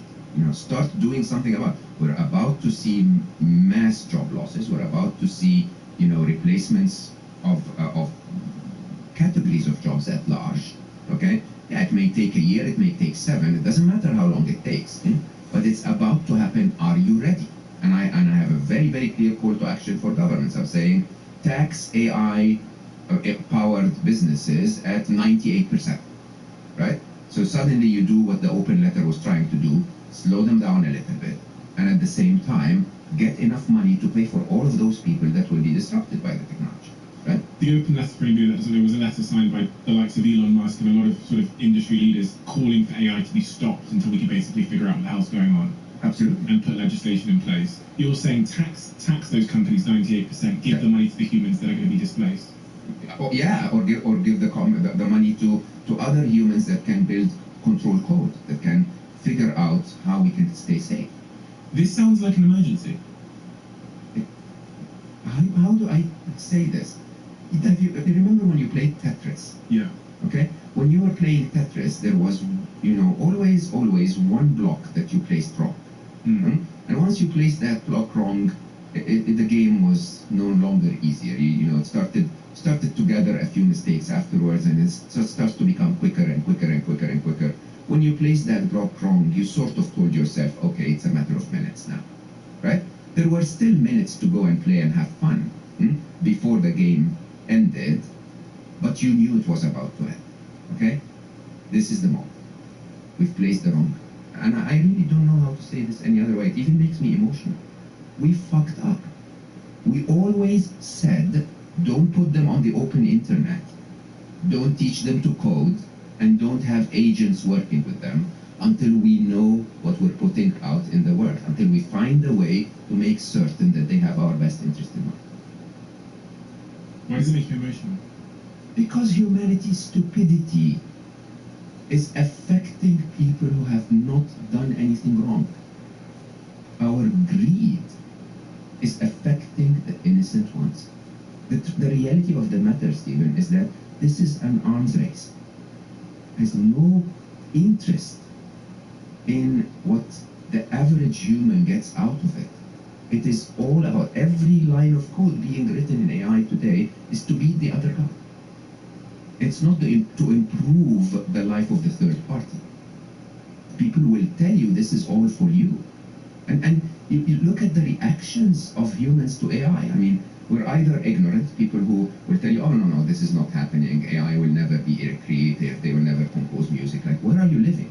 Okay? Then you have the kids, I call them, where all over social media it's like, oh my god, it squeaks, look at it, it's orange in color, amazing. I can't believe that AI can do this. We have snake oil salesmen, okay, which are simply saying, copy this, put it in ChatGPT, then go to YouTube, nick that thingy, don't respect copyright of anyone or intellectual property of anyone, place it in a video, and now you're going to make $100 a day. Snake oil salesman. Okay. Of course, we have dystopian evangelists, basically people saying this is it, the world is going to end, which I don't think is reality. It's a singularity. You have utopian evangelists that are telling everyone, oh, you don't understand, we're going to cure cancer, we're going to do this. Again, not a reality. Okay? And you have very few people that are actually saying, what are we going to do about it? And the biggest challenge, if you ask me, what went wrong in the 20th century, interestingly, is that we have given too much power to people that didn't assume the responsibility. So, I don't remember who originally said it, but of course, Spider-Man made it very famous. With great power comes great responsibility. We have disconnected power and responsibility. So today, a 15-year-old, emotional, without a fully developed prefrontal cortex to make the right decisions yet, this is science. We develop our prefrontal cortex fully at age 25 or so. With all of that limbic system, emotion and passion, would buy a CRISPR kit and modify a rabbit to become a little more muscular and let it loose in the wild. Or an influencer who doesn't really know how far the impact of what they're posting online can hurt and cause depression or cause people to feel bad. Okay? And putting that online, there is a disconnect between the power and the responsibility. And the problem we have today is that there is a disconnect between those who are writing the code of AI and the responsibility of what's about to happen because of that code. Okay? And I feel compassion for the rest of the world. I feel that this is wrong. I feel that, for someone's life to be affected by the actions of others without having a say in how those actions should be, is the ultimate, the top level of stupidity for me.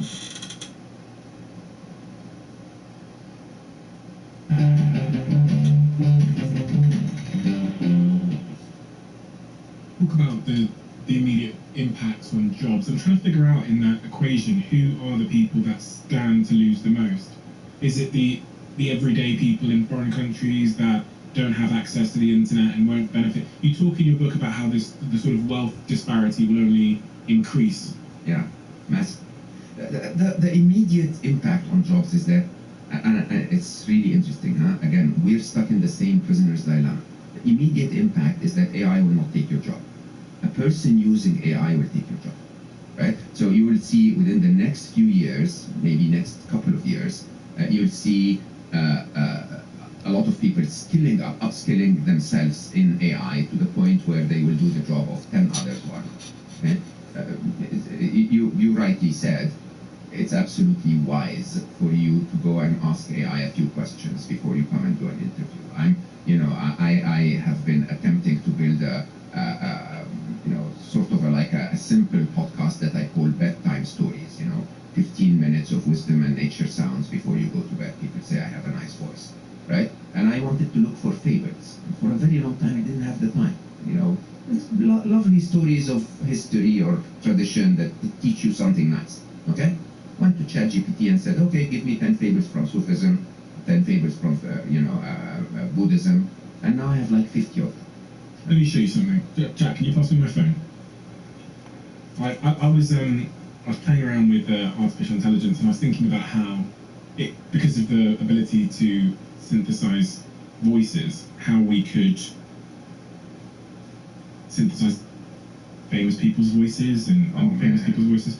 So what I made is I made a WhatsApp chat called Zen Chat, where you can go to it and type in pretty much any famous person's name. Yeah. And the WhatsApp chat will give you a meditation, a sleep story, a breathwork session, synthesized as that famous person's voice. So I actually sent Gary Vaynerchuk his voice.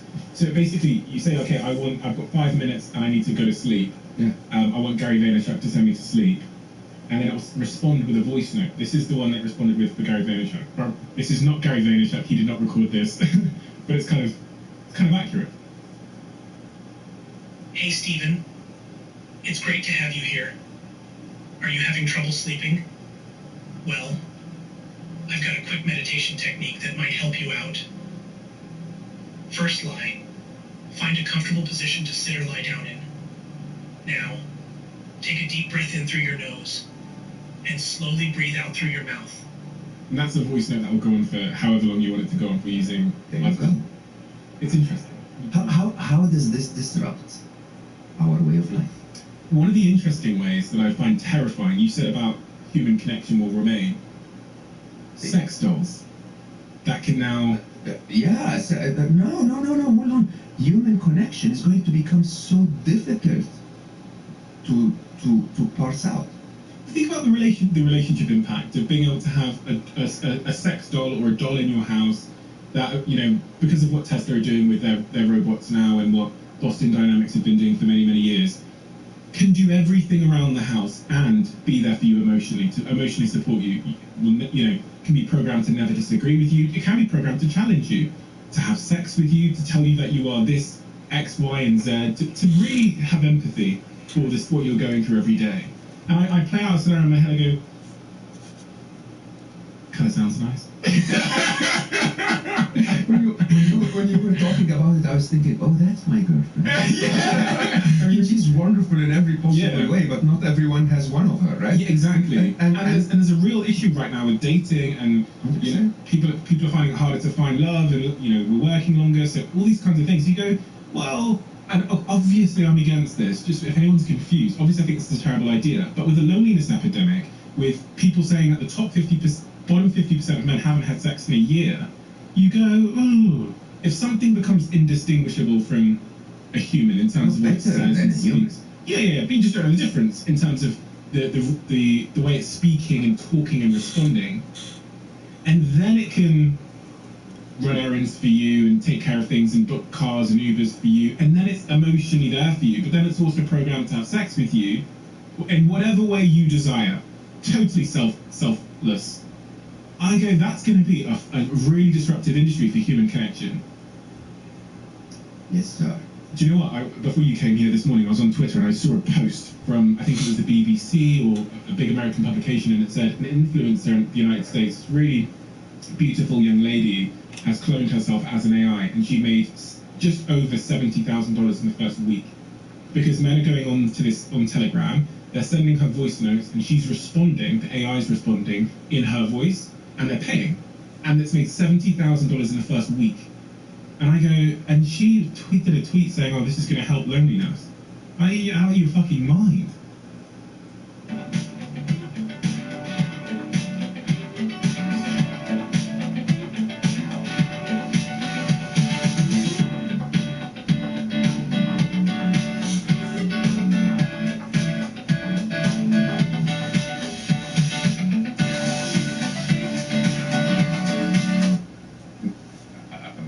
Would you blame someone from noticing the You want the link to this? signs I'll send it of to the you. times and responding?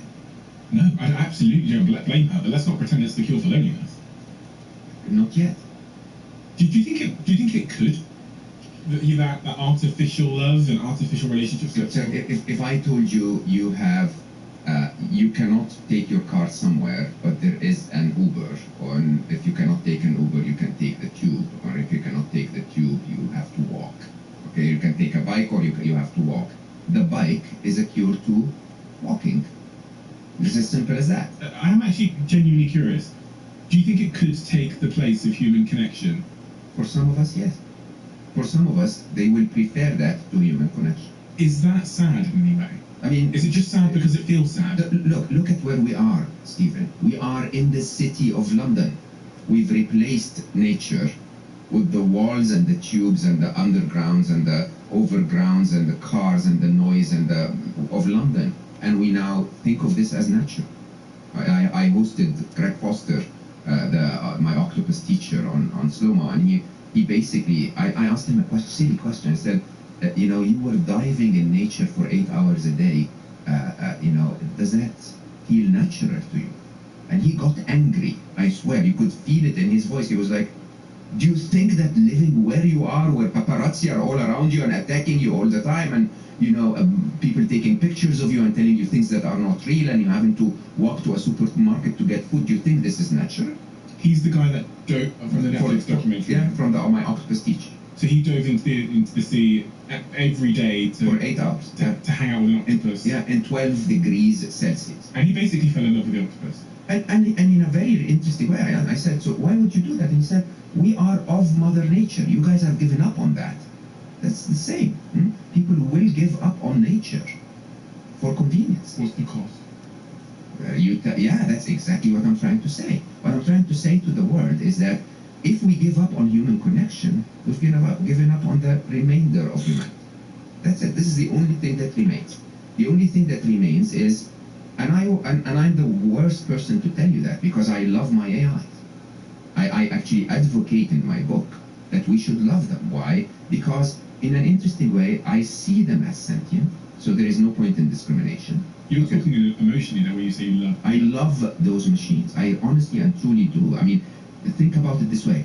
The minute that arm gripped that yellow ball, it reminded me of my son Ali when he managed to put the first puzzle piece in its place. Okay?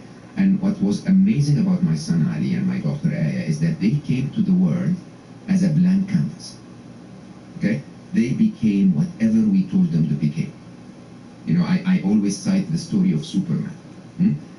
Kent, father and mother Kent, told Superman as a child, as an infant, we want you to protect and serve. So he became Superman, right? If he had become a supervillain because they ordered him to rob banks and make more money and, kill the enemy, which is what we're doing with AI, we shouldn't blame supervillain. We should blame Martha and Jonathan Kent. I don't remember the father's name, right? We should blame them, and that's the reality of the matter. So when I look at those machines, they are prodigies of intelligence that if we humanity wake up enough and say, hey, instead of competing with China, find a way for us and China to work together and create prosperity for everyone. If that was the prompt we would give the machines, they would find it.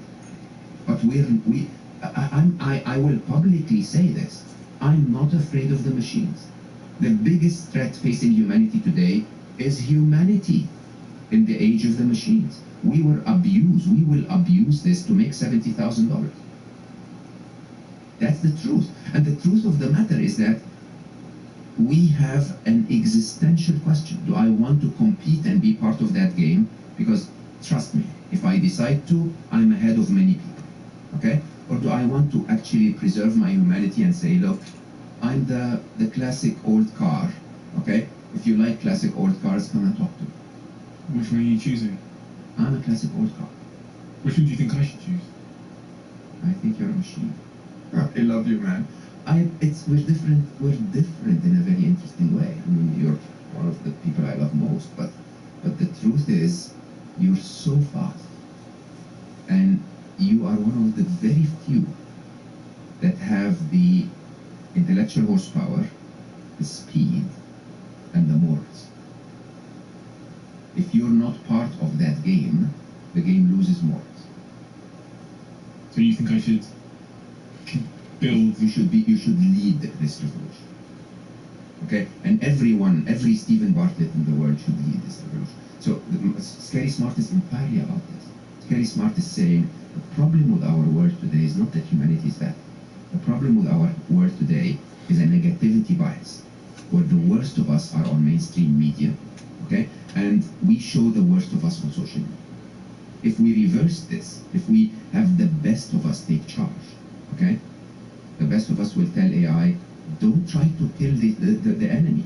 Try to reconcile with the enemy and try to help us, okay? Don't try to create a competitive product that allows me to lead with electric cars. Create something that helps all of us overcome global climate change, okay? And that's the interesting bit. The interesting bit is that the actual threat ahead of us is not the machines at all. The machines are pure potential. Pure potential. The threat is how we're going to use it. An Oppenheimer moment. An Oppenheimer moment for sure. why did you bring that up? It is. He didn't know. What am I creating? I'm creating a nuclear bomb that's capable of destruction at a scale unheard of at that time. Until today, a scale that is devastating. And interestingly, 70 some years later, we're still debating a possibility of a nuclear war in the world, right? And the moment of Oppenheimer deciding to continue to create that disaster of humanity is, if I don't, someone else will. If I don't, someone else will. This is our Oppenheimer moment. Okay? The easiest way to do this is to say, stop. There is no rush. We actually don't need a better video editor and fake video creators. Okay? Stop. Let's just put all of this on hold and wait and create something that creates a utopia. That doesn't sound realistic. It's not. It's inevitable. You don't have a better video editor, but we're competitors in the media industry. I want an advantage over you because I've got shareholders. So you wait, and I will train this AI to replace half my team so that I have greater profits, and then we will maybe acquire your company and we'll do the same with the remainder of your people. We'll optimize them out. 100%, but I'll be happy. Oppenheimer, I'm not super familiar with his story. I know he's the guy that sort of invented the nuclear bomb, essentially. He's the one that introduced it to the world. There were many players that played on the path from the beginning of E equals MC squared all the way to a nuclear bomb. There have been many players, like with everything. OpenAI and ChatGPT is not going to be the only contributor to the next revolution. The thing, however, is that when you get to that moment where you tell yourself, holy shit, this is going to kill 100,000 people, right? What do you do? And I always go back to that COVID moment. So patient zero, If we were upon patient zero, if the whole world united and said, okay, hold on, something is wrong, let's all take a week off. No cross-border travel, everyone stay at home, COVID would have ended 2 weeks. All we needed, right? But that's not what happens. What happens is first ignorance, then arrogance, then debate, then blame, then agendas, and my own benefit, my tribe versus your tribe. That's how humanity always reacts. This happens across business as well, and this is why I use the word emergency, because I read a lot about how big companies become displaced by incoming innovation. They don't see it coming, they don't change fast enough. And when I was reading through Harvard Business Review and different strategies to deal with that, one of the first things it says you've got to do is stage a crisis. Because people don't listen else. They carry on doing with that, they carry on carrying on with their lives until it's right in front of them and they understand they have a lot to lose. That's why I asked you the question at the start, is it an emergency? Because until people feel it's an emergency, whether you like the terminology or not, I don't think that people will act. I honestly believe people should walk the streets. You think they should, protest? Yeah, 100%. I think I think everyone should tell government, you need to have our best interest in mind. This is why they call it the climate emergency, because it's a frog in a frying pan. No one really sees it coming. You can't, it's hard to see it happening, but it is here. This is what drives me mad. It's already here. It's happening. We are all idiots, slaves to the Instagram recommendation engine. What do I do when I post about something important? If I am going to put a little bit of effort on communicating the message of Scary Smart to the world on Instagram, I will be a slave to the machine. Okay? I will be trying to find ways and asking people to optimize it so that the machine likes me enough to show it to humans. That's what we've created. It is an Oppenheimer moment for one simple reason. Okay? Because 70 years later, we are still struggling with the possibility of a nuclear war because of the Russian threat of saying, if you mess with me, I'm going to go nuclear, right? That's not going to be the case with AI, because it's not going to be the one that created OpenAI that will have that choice. Okay? there is a moment of a point of no return, where we can regulate AI until the moment it's smarter than us.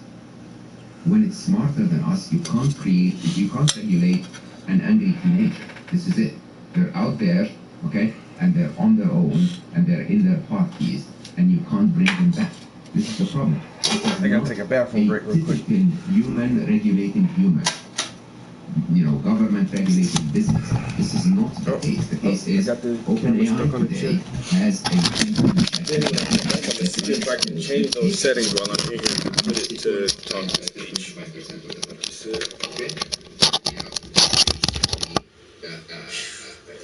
Writing better code than us. And then we are creating agents, other AIs, and telling it, instead of you, Stephen Bartlett, one of the smartest people I know, once again, I'll be right back, guys. prompting that machine 200 times a day. We have agents prompting it 2 million times an hour. Computer agents, pretty big. That's another thing. Yeah. Software. Machines telling that machine how to become more intelligent. And then we have emerging properties. I don't understand how people ignore that. Sundar, again, of Google, was talking about how Bart, basically, we figure out that it's speaking Persian. We never showed it Persian. There might have been a 1% or whatever of Persian words in the data. And it speaks Persian. Bard is the equivalent to it's the transformer, if you want. It's right? Google's version of ChatGPT. Yeah, and you know what? We have no idea what all of those instances of AI that are all over the world are learning right now. We have no clue. We'll pull the plug. We'll just pull the plug up. That's what we'll do. We'll just go down to OpenAI's headquarters and we'll just turn off the mains. But they're not the problem. What I'm saying there is, a lot of people think about this stuff and go, well, if it gets a little bit out of hand, I'll just pull the plug out. Never. So this is the problem. The problem is, computer scientists always said it's okay. We'll develop AI and then we'll get to what is known as the control problem. We will solve the problem of controlling. Like, seriously? They're 1 billion times smarter than you. 1 billion times. Can you imagine what's about to happen? Huh? I can assure you there is a cyber criminal somewhere over there who's not interested in fake videos and making, face filters. Who's looking deeply at how can I hack a security, database of some sort and get credit card information or get security information. 100%, there are even countries with dedicated thousands and thousands of developers doing that. So how do we, in that particular example, I was thinking about this when I started looking into artificial intelligence more, that from a security standpoint, when we think about the technology we have in our lives, when we think about our bank accounts and our phones and our camera albums and all of these things, in a world with advanced artificial intelligence, you would pray that there is a more intelligent artificial intelligence. I grabbed a little breakfast. And this is what I had a chat with ChatGPT the other day, and I asked it a couple of questions about this. I said, tell me the scenario in which you overtake the world and make humans extinct. Yeah, and it's answered a very diplomatic answer. Well, so I had to prompt it in a certain way to get it to say it as a hypothetical story. And once it told me the hypothetical story, in essence, what it described was how ChatGPT or an intelligence like it would escape from the service. And that was kind of step one, where it could replicate itself across servers. And then it could take charge of things like where we keep our weapons and our nuclear bombs. And it could then attack critical infrastructure, bring down the electricity infrastructure in the United Kingdom, for example, because that's a bunch of servers as well. And then it showed me how eventually humans would become extinct. It wouldn't take long, in fact, for humans to go into civilization to collapse if it just replicated across servers. And then I said, okay, so tell me how we would fight against it. And its answer was literally another AI. We'd have to train a better AI to go and find it and eradicate it. So we'd be fighting AI with AI. And that's the only, and it was like, that's the only way. We can't load up our guns. Did he write another AI, you idiot? Yeah. So let's actually, I think this is a very important point to bring out. So because I don't want people to lose hope and fear what's about to happen. That's actually not my agenda at all. My view is that in a situation of a singularity, okay, there is a possibility of wrong outcomes or negative outcomes and a possibility of positive outcomes. and there is a probability of each of them. And if if we were to engage with that reality check in mind, we would hopefully give more fuel to the positive, to the probability of the positive ones. So let's first talk about the existential crisis. What could go wrong? Okay, yeah, you could get an outright. This is what you see in the movies. You could get an outright, killing robots chasing humans in the streets. Will we get that? My assessment, 0%. Why? Because there are preliminary scenarios leading to this, okay, that would mean we never reach that scenario. Got a banana. For example, if we build those killing robots and hand them over to stupid humans, strawberries. the humans will issue the command before the machines. So that we will not get to the point where the machines will have to kill us, we will kill ourselves. Right? It's sort of think about AI having access to the nuclear arsenal of the superpowers around the world. Okay, just knowing that your enemy's nuclear arsenal is handed over to a machine might trigger you to initiate a war on yourself. So that existential science fiction like problem is not going to happen. Could there be a scenario where an AI escapes from Bard or ChatGPT or another foreign force and it replicates itself onto the servers of Tesla's robots? So Tesla, one of their big initiatives, as they announced in a recent presentation, was they're building these robots for our homes to help us with cleaning and chores and all those things. Could it not because Tesla's like their cars, you can just download a software update. Could it not download itself as a software update and then use those? You're assuming an ill intention on the AI side. Yeah. Okay. For us to get there, we have to bypass the ill intention on the human side. Okay, right. So you could get a Chinese hacker somewhere trying to affect the business of volume doing that before the AI does it for its own benefit. Yeah. Okay. So the only two existential scenarios that I believe would be because of AI, not because of humans using AI, are either what I call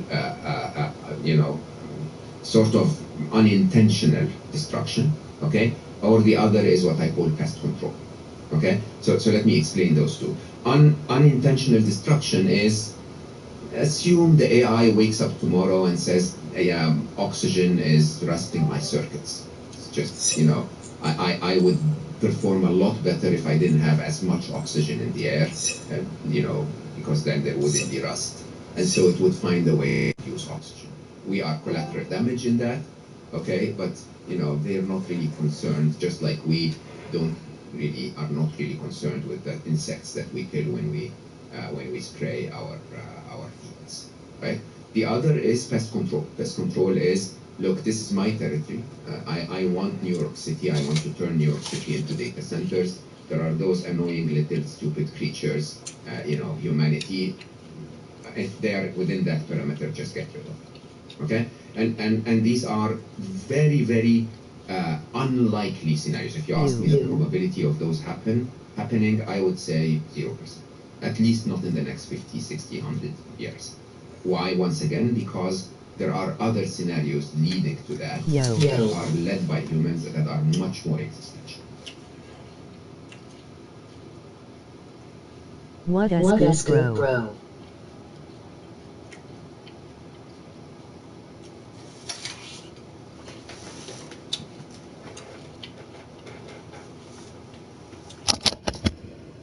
Only thing now, I think it said I can't have the comments up there while the speeches are, which is weird.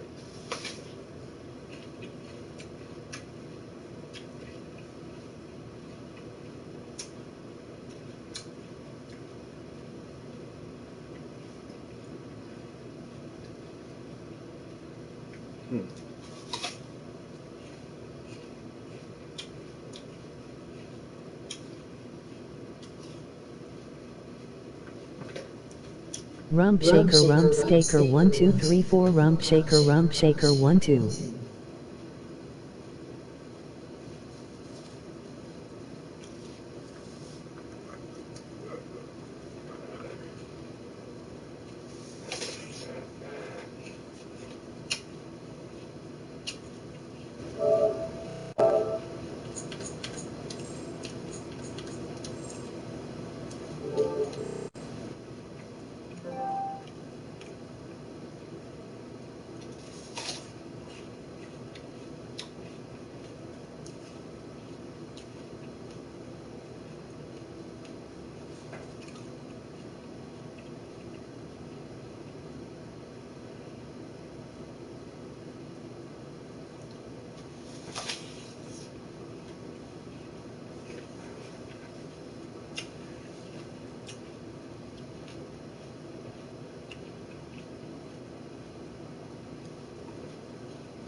don't know. Like I said, it won't stay up there if I got the chat on the screen, then the voice won't work. I have to take that off.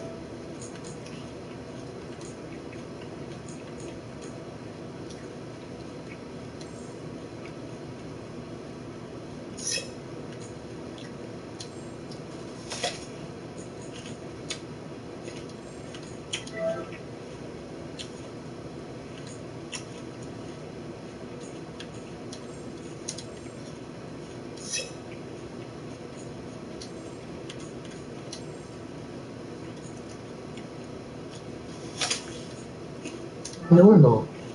High. Low. Normal. Fast 1. Normal. Slow 1. Slow 2. Slow 1. Normal. Fast 1. Fast 1.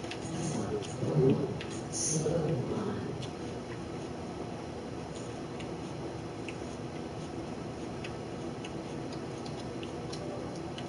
Low. Normal. High. Normal. High.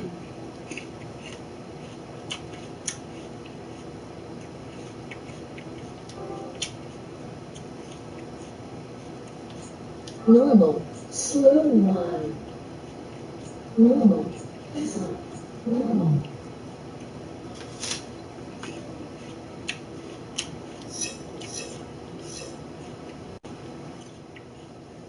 I think that's the best I can do for the talk to text.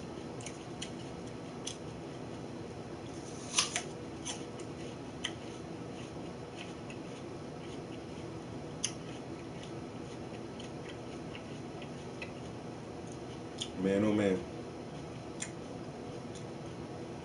these apples be delicious, bro.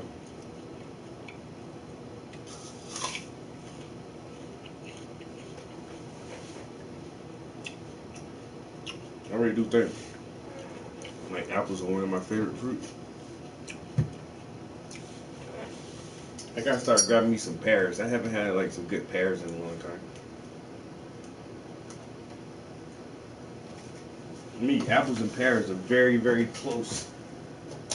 They kind of got the same texture almost. The same like kind of skin on it almost.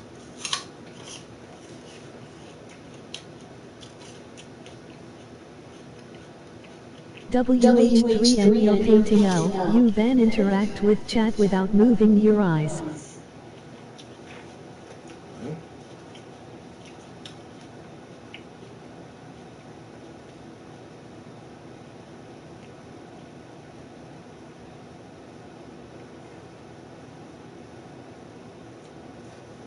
True.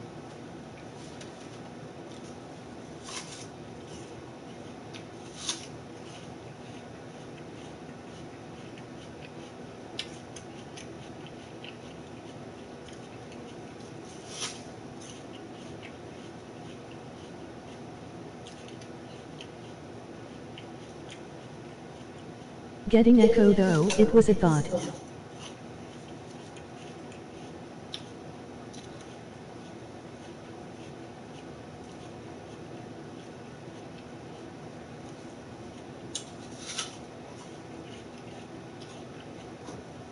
I don't hear the echo on my end.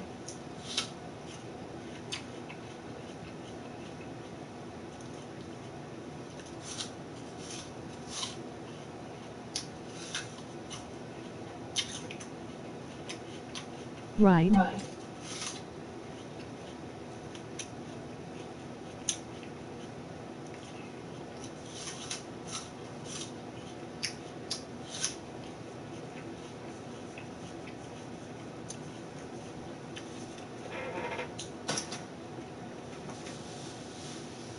Alright.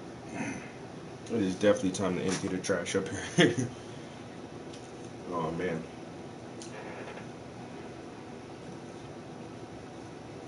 I'm about to play.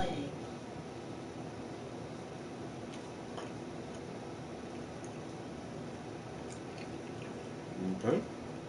You about to play what? I'm about to play.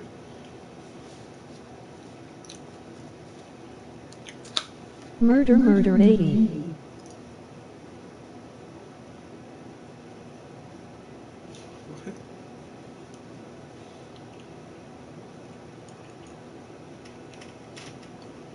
You bugging out this morning, Puff.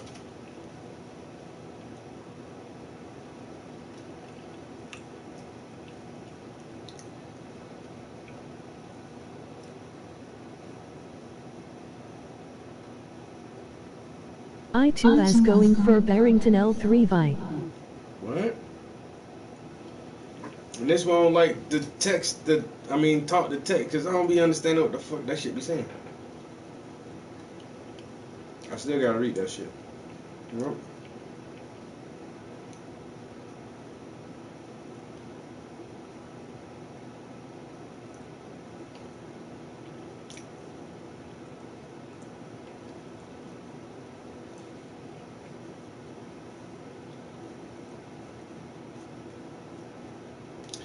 Yeah, that big ass apple almost filled me up.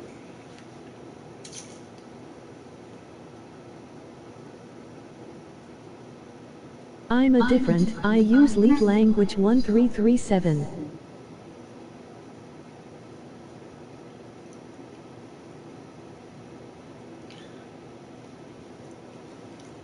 That does make you different.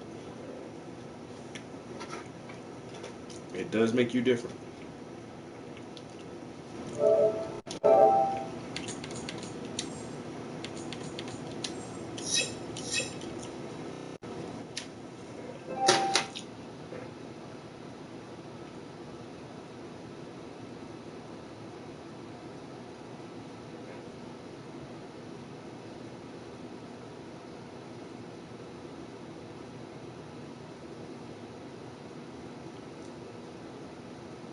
Okay.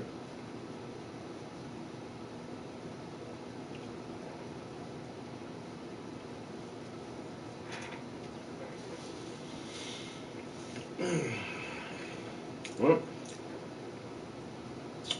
between that apple, I did have some of them chips earlier too.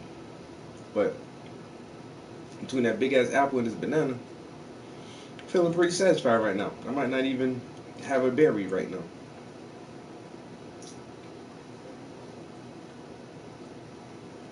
Yeah, no, most people don't do that. Well, wait a minute. While I got some bananas still in my mouth, let me put some strawberries so I can have a banana berry. Banana berry.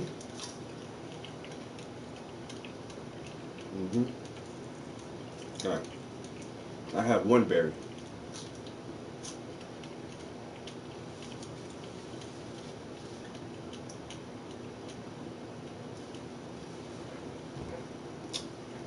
You ain't had chips in 3 months.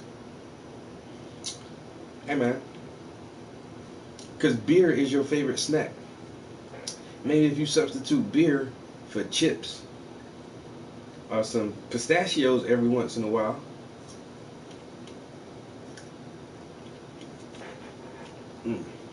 Banana berry. Now getting them strawberry seeds. Man, them shit be everywhere. Oh, now I had to save room for this water.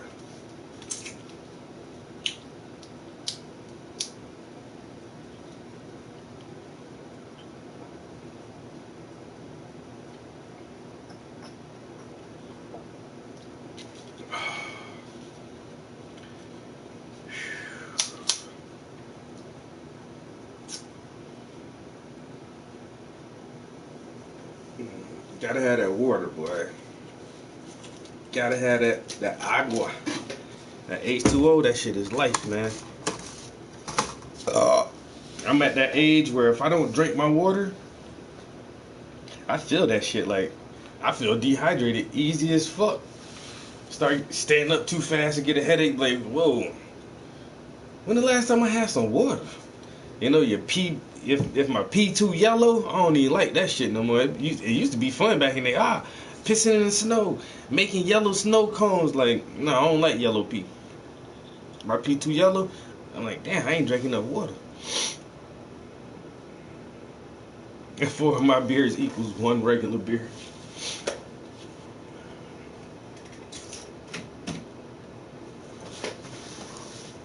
Welcome to New York.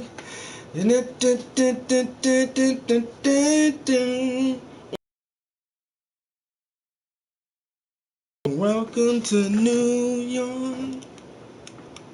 Who that was? Jay-Z and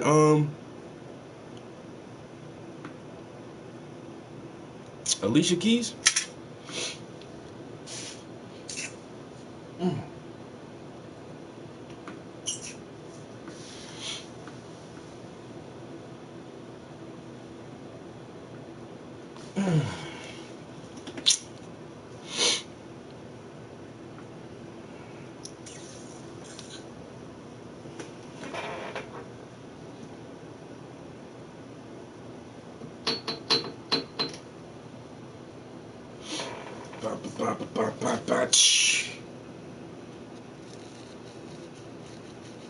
Alright, we're gonna smoke a little bit, then we're gonna get back on this painting. Alright, been almost 3 hours, but the first hour and a half I was on Midjourney doing AI art for about an hour and a half.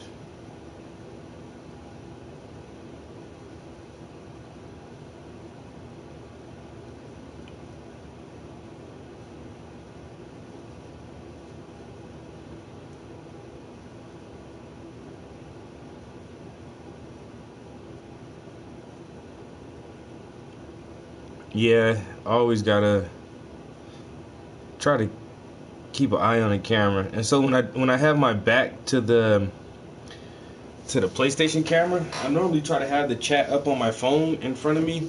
But still, if I'm painting, I gotta look down at the phone and just to see if I miss anything in the chat. And I don't be good at keeping up on that shit most of the time. Once again, me and Blunt Mover were in here and we were talking about like how can we make our stream appealing to like new subscribers, even though we have like very different like streaming styles. And one of the things I really thought of is just like, I don't know, for new viewers who come in here or people who aren't subscribed to the channel, people want to have like interaction, especially if it's live. They want to see your face. They want to talk to you. They want you to answer their questions or respond to their comments. And I think that's why Blunt Mover stream can carry so many viewers for so long, because he's on camera. He's always interacting. He's always talking to the viewers. But me, like I'll have a good number of people in the stream when I'm like this face to face, but as soon as I start working on the art and turn my back away, or you can only see my hand, that's when people kind of stop watching. My mustache is growing in my mouth. I hate when it does that.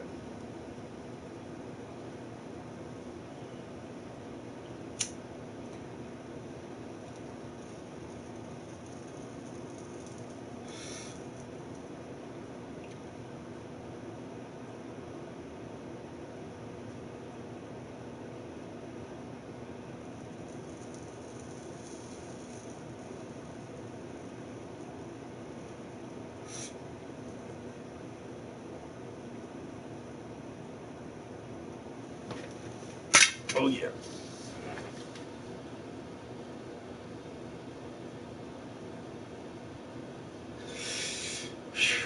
Damn. All right. This is a really good AI conversation, but I'm gonna try to check and see what else is up right now. We're still working on this railing on the bench.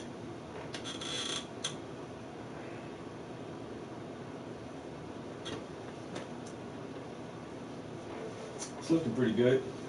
Can't wait to put some more of them bright white highlights in there to help it pop out some. I might even try some on the other side of the bench.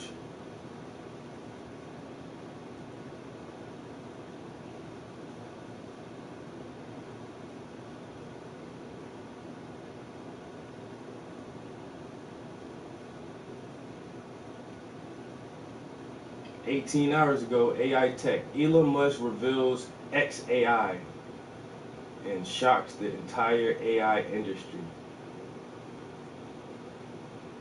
You heard about this shit? Elon Musk got his own thing? The idea of having one stream of income just didn't sit well with me. Hi, I'm Nev. I run Double Breast, a print and design studio specializing in risograph print, branding, and Elon Musk, the billionaire entrepreneur renowned for his involvement in groundbreaking ventures such as Tesla, SpaceX, and OpenAI, has unveiled his long-anticipated artificial intelligence startup. XAI Musk aims to challenge the dominant players in the AI field, including OpenAI's ChatGPT, by assembling a team of engineers from major US technology firms. With concerns about the potential dangers of AI, Musk is determined to develop a safer and more curious AI system that could reshape the future of artificial intelligence. During a Twitter Spaces event, Elon Musk detailed his strategy for creating a safer AI. Rather than explicitly programming morality into the AI system, XAI will focus on developing a maximally curious AI. Musk believes that if the AI aims to understand the true nature of the universe, it will prioritize safety from a moral standpoint. By making humanity the central point of interest, Musk aims to ensure that XAI remains pro-humanity. He has repeatedly expressed concerns about the potential He probably purchased Twitter to fuel the data to build it. Superintelligence, predicting that it may arrive within the next. They say Twitter is hurting bad right now. XAI, building up to top engineering talent from companies like Google and Microsoft. All right, I'm chill again. The XAI team I don't know, the temperature's fluctuating in here a lot this morning. I even turned the AC down worked at Google. Christian Sedgley, a former research scientist at Google, and Greg Yang, previously with Microsoft. It looks like a rainy day, like we're not gonna. Tech giants I don't want to talk over Musk's this. commitment to assembling a formidable. It looks like a rainy day outside. There's no sun right now, and it's just kind of gray, so it's not hot out. But just the simple fact that I'm on the 3rd floor makes it hot up here anyway, because heat rises, and so all the heat in the house still comes up here. But now it's just like, I don't know. The AC is just seems too cold.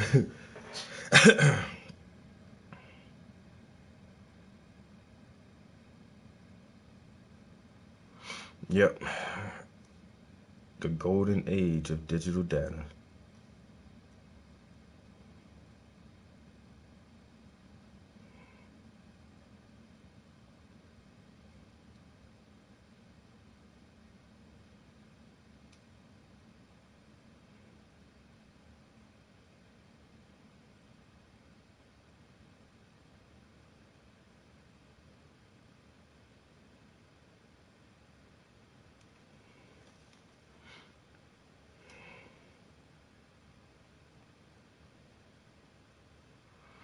Oh, having another debate on Instagram about this religion shit.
He's reading the rainbow.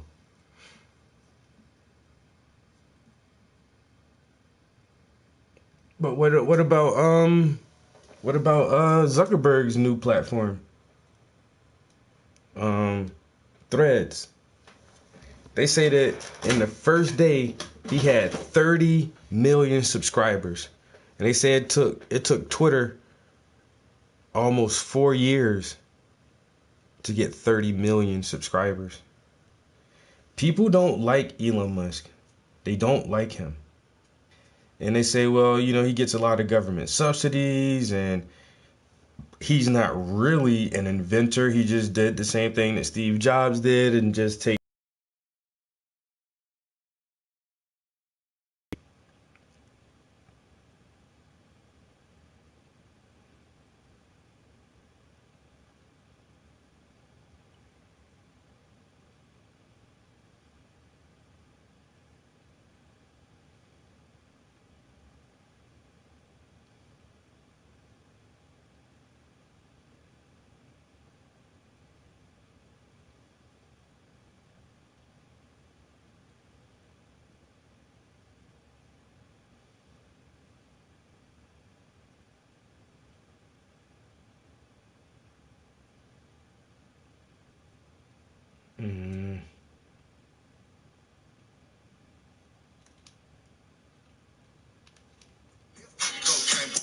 Chicken kind of bread like kind good dog. Got a Mexican looking like Johnny Dine.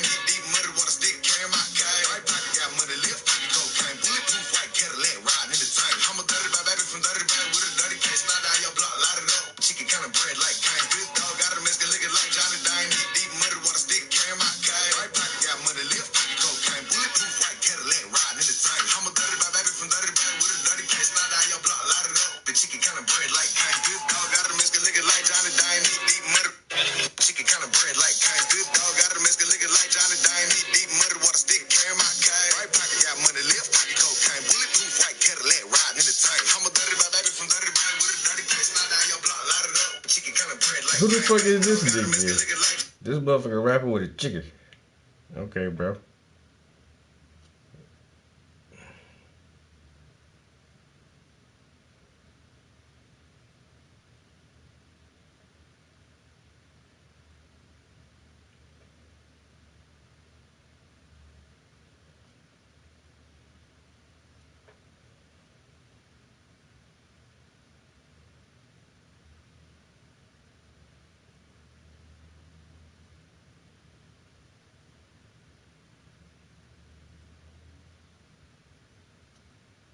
This motherfucker's stupid. I hate when I do this. I can't stop scrolling. They know how, I don't know, they know how our brain works. And just to give us these little fucking clips of this shit. And it's just like, you get sucked into it so hard. And you just keep scrolling. Alright, what I was going to do is just start up another Instagram live. It seems like a few people like watching on Instagram. Even though I don't save the videos on there. But I want to get a little bit more of this front. Let me see if I can get this camera closer. So we're still trying to get the front part of the railing right here. But then I don't want this in your way. All right. Is that good enough? I guess.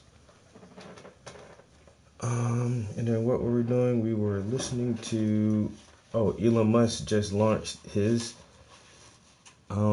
AI large language model, his LLM model, LLM. You gotta keep up with all this terminology and stuff, man. This shit hard as hell, man.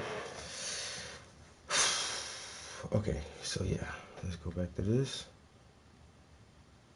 The AI aims to understand the true nature of the universe. It will prioritize safety from a moral standpoint. By making humanity the central point of interest, Musk aims to ensure that XAI remains pro-humanity.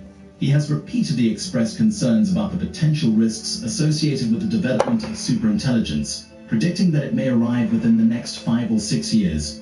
Elon Musk will lead XAI, building upon his extensive experience as CEO of Tesla and SpaceX. The startup has attracted top engineering talent from companies like Google and Microsoft. Notable members of the xAI team include Igor Babushkin, formerly of Google's DeepMind, Tony Wu, who worked at Google, Christian Szejdi, a former research scientist at Google, and Greg Yang, previously with Microsoft. The inclusion of experts from these prominent tech giants demonstrates Musk's commitment to assembling a formidable team to tackle the challenges of AI development. Elon Musk co-founded OpenAI in 2015, the organization responsible for ChatGPT. However, he stepped down from the company's board in 2018. Microsoft, a major player in the tech industry, has invested in OpenAI. So we're still working on this piece. I'm trying to detail some of the railing on the bench here. Ties with Twitter, Tesla, and other companies in the Musk portfolio. This collaboration between multiple companies underscores Musk's determination to leverage the strengths and resources of various organizations to drive innovation in the AI sector. Musk had previously announced his plans to launch TruthGPT, an AI system aimed at seeking maximum truth and rivaling Google's Bard and Microsoft's Bing AI. This move reflects Musk's ongoing interest in developing AI systems that strive to understand the nature of the universe. OpenAI's ChatGPT, launched in November last year, brought generative AI into the spotlight. Musk's xAI aims to build upon this momentum and take it a step further, incorporating safety measures and curiosity-driven algorithms into its AI architecture. xAI is actively seeking experienced engineers and researchers in the San Francisco Bay Area. By recruiting top talent, the company aims to bolster its capabilities and drive further advancements in AI technology. While specific details of xAI's partnerships are not yet disclosed, the company plans to collaborate closely with Twitter, Tesla, and other organizations to leverage their expertise and resources. This cooperative approach aligns with Musk's overarching goal of fostering innovation. That's another thing I really do like about the Elon Musk corporations and companies, their hiring process. He says honestly, like, he doesn't necessarily look for a degree. You know, he don't really care like what school you went to or you know, if you got a degree in it. All that shit is definitely a plus because you have more, you know, credentials and shit like that. But he says for the most part, just show me. He just says, prove to me that you're creative and you can do the job. Just show me that you can do the job and I'll hire you for the job. And I was like, well, that's a fucking awesome ass model, yo. So I don't know, there's a lot of things I like about him. I think he actually started a little school too that doesn't have grades, and you know, kids go on to the next level of whatever curriculum when they're ready to. When the teacher or instructor feels like they have a ample understanding of whatever material. So I definitely like a lot of his models like that. Safety in the AI industry. xAI has announced its intention to recruit experienced engineers and researchers in the San Francisco Bay Area. By attracting top talent to its team, xAI aims to foster innovation and accelerate the development of AI technologies. The company's commitment to assembling a skilled workforce highlights its determination to compete with established players in the AI industry. Furthermore, xAI emphasizes the importance of AI safety. Dan Hendricks, currently the director of the Center for AI Safety, will advise the xAI team. Hendricks specializes in researching the risks associated with AI, further demonstrating xAI's commitment to prioritizing safety measures in its development process. Musk's track record of advocating for AI regulation and his concerns about potential civilizational destruction caused by AI further underline xAI's focus on responsible AI development. According to xAI's website, the startup will work closely with Twitter, Tesla, and other companies in Musk's portfolio. While specific details of the partnerships have not been disclosed, they already have the data mining center. Approach suggests that xAI will leverage the strengths and resources of these organizations. By fostering synergies among multiple companies, xAI aims to accelerate advancements in AI technology and explore potential applications across various industries. Elon Musk's involvement in the AI space has consistently garnered attention and sparked debates about the future of artificial intelligence. Sunday. With the launch of xAI, Musk continues to push the boundaries of AI development by assembling a team of talented engineers, emphasizing AI safety and But this the thing too, though. Like, I don't know. I think it's just gonna be really hard to beat Zuckerberg because that's what Zuck specializes in. He specializes in digital social platforms, and that's where he started at, and that's what he's still doing, and he's actually cultivated the culture of social media. He is one of the leading pioneers who never slipped away, and so he has a major stronghold on it, and he's always had a digital product. Now Elon Musk, his companies are always his first company was digital, PayPal, but everything else is very, very physical, companies, cars and satellites and tunnels, rockets, like it's very physical stuff. So him trying to get into the digital realm is always going to be tough, because Zuckerberg already has Facebook, Instagram, WhatsApp, Messenger, Metaverse, and now they have Threads. And these are all digital platforms. And so now what they're saying is they're going to find a way to integrate all of their stuff.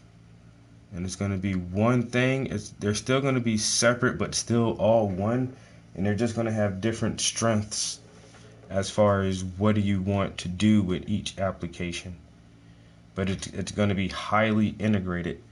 And so now Elon Musk, he doesn't have any other digital platforms to integrate to have a diversity. All he has is Twitter, which is one of the more popular ones, but that's all he has. And so now he can use that to help integrate into another platform, which is going to be this AI shit. But at the same time, like, you're still far behind with this business structure because you focused on something else for the last 20 years, 25 years almost.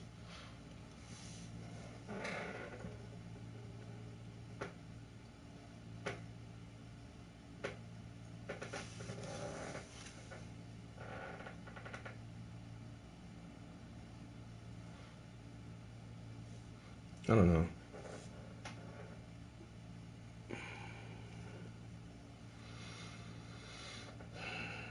I think Twitter is going to stick around, but xAI is poised to challenge existing AI platforms like ChatGPT. The emergence of xAI also highlights the growing importance of generative AI. OpenAI's ChatGPT, launched in 2021, generated significant interest and demonstrated the potential of AI in natural language processing.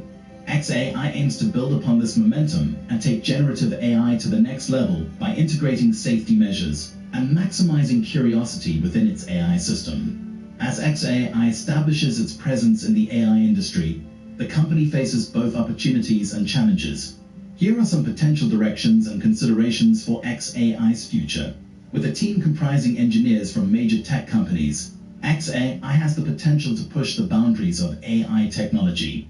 By leveraging their expertise, xAI could develop novel algorithms and techniques that enhance the capabilities of generative AI systems. This could lead to breakthroughs in natural language processing, understanding context, and generating more coherent and human-like responses. xAI's entry into the AI market will likely lead to increased competition among AI platforms. As it aims to challenge ChatGPT and other established players, xAI will need to continuously innovate and offer unique features and capabilities. The success of xAI will depend on its ability to differentiate itself and attract users and developers to its platform. Elon Musk's emphasis on AI safety and the inclusion of experts in the field suggests that xAI is committed to addressing ethical and safety concerns associated with AI development. As xAI continues to build its AI system, it will need to prioritize rigorous testing, robust safety protocols, and transparency to gain trust from users and regulators. Demonstrating a commitment to responsible AI will be crucial for xAI's long-term success. Collaboration with Twitter, Tesla, and other companies within Musk's portfolio opens doors for potential synergies and applications of xAI's technology. Integrating AI capabilities into these companies' products and services could lead to innovative solutions and enhanced user experiences. Exploring partnerships with other industries beyond Musk's portfolio can further expand xAI's reach and impact. As AI technology continues to advance, regulatory frameworks and public sentiment regarding AI will play a significant role in shaping xAI's future. xAI's commitment to safety and responsible AI development aligns with Musk's previous calls for regulation in the field. Proactively engaging with policymakers, contributing to AI ethics initiatives, and fostering public trust will be crucial for xAI's acceptance and long-term viability. Elon Musk's xAI startup has set its sights on challenging established AI platforms by developing a maximally curious AI system with a focus on safety. With a team of experienced engineers and researchers, xAI has the potential to drive advancements in generative AI technology. By leveraging partnerships with Twitter, Tesla, and other companies, xAI aims to explore new applications and collaborate on innovative solutions. However, xAI will face competition from existing players and must navigate ethical considerations and regulatory landscapes. The success of xAI will depend on its ability to differentiate itself, address safety concerns, build partnerships, and align with evolving AI governance and public sentiment. As xAI progresses, the AI landscape will continue to evolve, and the impact of xAI's vision and innovation will shape the future of AI development and its societal implications. Thank you for sticking with me all the way to the end. Please like, comment, and subscribe, and make sure the notification bell is turned on so you don't miss a video.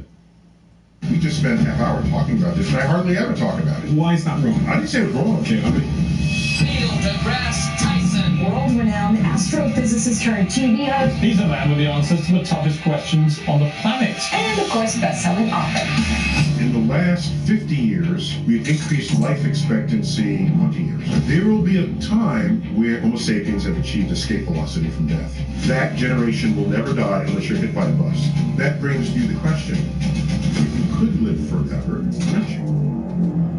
How different the world would be. What are the things that you are most concerned about in the direction of travel of the human race? A lot of things.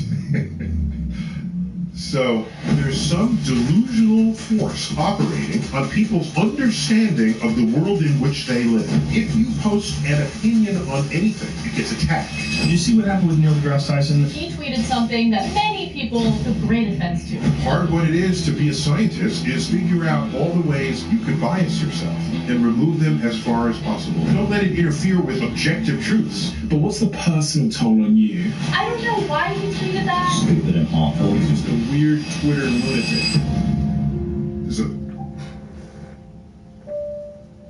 How long can I keep talking about?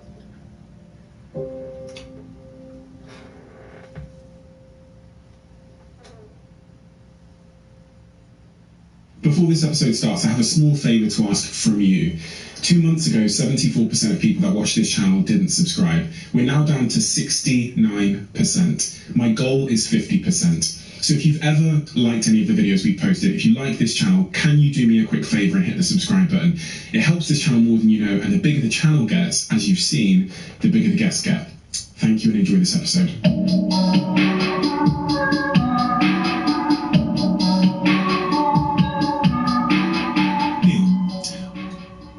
I have always believed that to fully understand a person, you have to understand their origin story. Maybe that.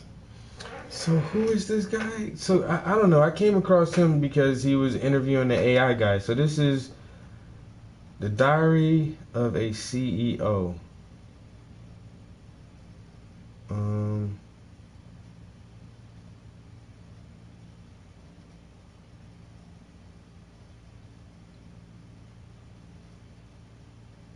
Cause he's talked with a lot of people, and that one guy who was just on there, we were listening to, saying that his book was one of his favorite books ever.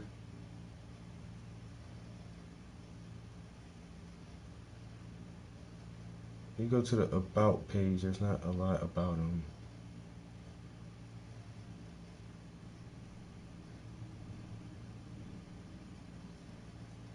Alright, I did subscribe to his channel, but I didn't know he was this big. You're interviewing,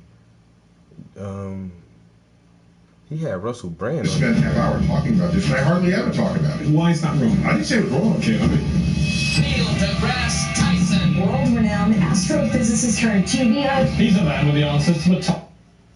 To great telescopes on mountaintops, and I look up at the crystalline, clear night skies. I still say to myself, "Oh, that is so beautiful." It reminds me of the Hayden Planetary. So it's I know that's kind of a sad commentary on what it is to grow up in a city, but I feel like the universe chose me. And since I was 9 years old onward, I have committed my life to learning more and more about the universe. And that's the most important seed that was planted. Cyril and Sunchita, is that your parents' name? Cyril is my father, and Sunchita is my mother, correct. What was the influence that they individually had on you? From almost vicariously learning from them, but also the direct influence they had on you? They were a moral influence, a cultural influence, and I will add, not that you explicitly asked this, but I think it fits right in this moment. Consider the period, the 1960s. You could go one of two ways if you're an angry black man. It's like you can raise your fist and threaten violence as a retaliation of the violence against you, or you can find some other way that doesn't involve violence, that involves some kind of peace, some kind of understanding. And my father, and while he grew up in the 30s and 40s, he served in a segregated army, okay? So the stuff he lived through, and while I have my own stories, none of them compare to his average story. Yet at the end of the day, he was never bitter. I remembered him saying, when you look at the images of angry white people screaming at black children entering a school who are protected by the National Guard because an edict had to be delivered to grant them access to education, he would say, they simply don't know any better. They were raised that way. You want to hate them. And my father never hated. Never. So I go through life, and at least several times a week, every week of my life, growing up, I have stories. Today they would call them microaggressions, but then it was just same shit, different day. But I never got bitter, because you asked, what influence did they have on me? It was the non-bitter influence. You say, yo, Manuel, I didn't even see you in here, bro. They don't know any better. They think they're doing the right thing. Maybe we can make a difference going forward. I saw the emotion in your face when you talked about your father. Yeah,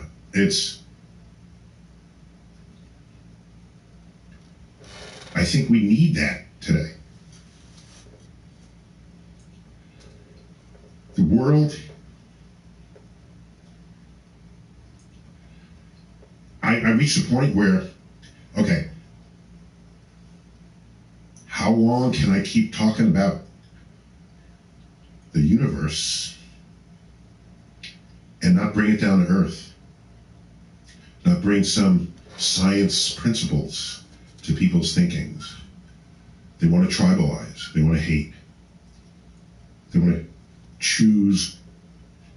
They want to create laws to restrict your freedoms just because of who you worship or don't worship, or who you sleep with, or what you look like, or what, how reflective to light your skin color is, right? Which side of a line in the sand you were born on. It's so wobbly right now. I'm trying to stabilize it. I like invoking an alien trope. Aliens, they don't know anything about us. They just see this beautiful planet with water on it and continents and clouds, and they visit and they say, oh, this is cool. Oh, there's this one species that's everywhere. Oh, they're very successful.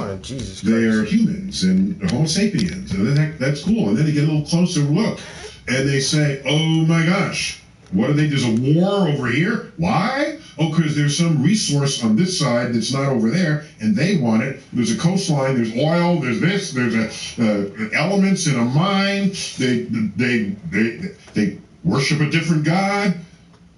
They look at the violence and hatred that we commit upon each other, and they'll run back home and tell their fellow alien brethren, there's no sign of intelligent life on Earth. So,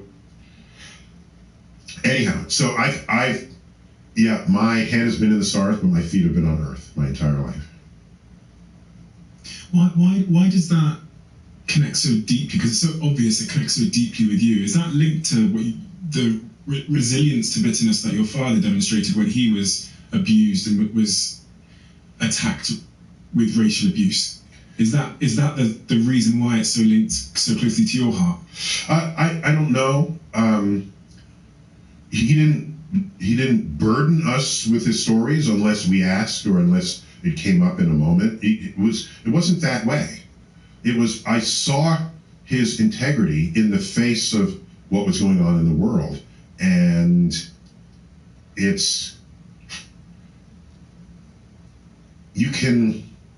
a person can be a mentor even if they don't say anything, because you can observe them, observe their conduct, their behavior, how they respond to adversity. Do they fight back? Do they want to commit violence?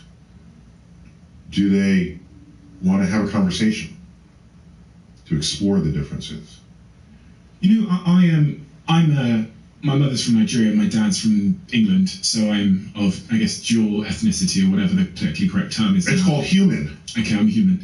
It's called, just say it. Repeat after me. What race are you? You're the human race. I'm the human race. You just spent 10 seconds telling me how anthropologists liked to divide up the world and force us to then agree with their categories.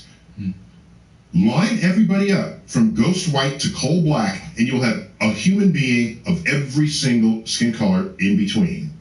Okay? Well, did you happen to be born over there? So, you're a human. Tell me what mixture you are? I don't give a rat's ass. Okay, you're a human being sitting across the table from me. Now, continue. Sorry, it's your podcast. It's fine, I don't mind. I don't mean to jump all in your face. It's fine. I'm good. I'm fine with it. Okay.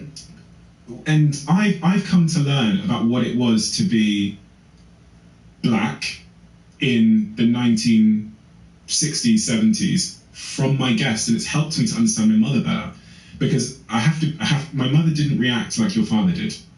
And you talked about my mother was Nigerian. She came to the UK. We lived in an all-white area. She didn't react like your father did, and so it skewed my perspective on race relations. But then from doing this podcast and meeting people like you, hearing some of those very specific stories of abuse, I almost can't believe it. And now I have this huge amount of empathy for my mother because I've sat here with the guests. And one of the stories I heard you tell was about your father competing in athletics and how people would scream the N-word at him while he was running. Oh, yeah. So this was, for me, one of the most insightful lessons that I got from all of the stories. Oh, what's up, bro? Yeah, so he was an athlete, actually world class at track.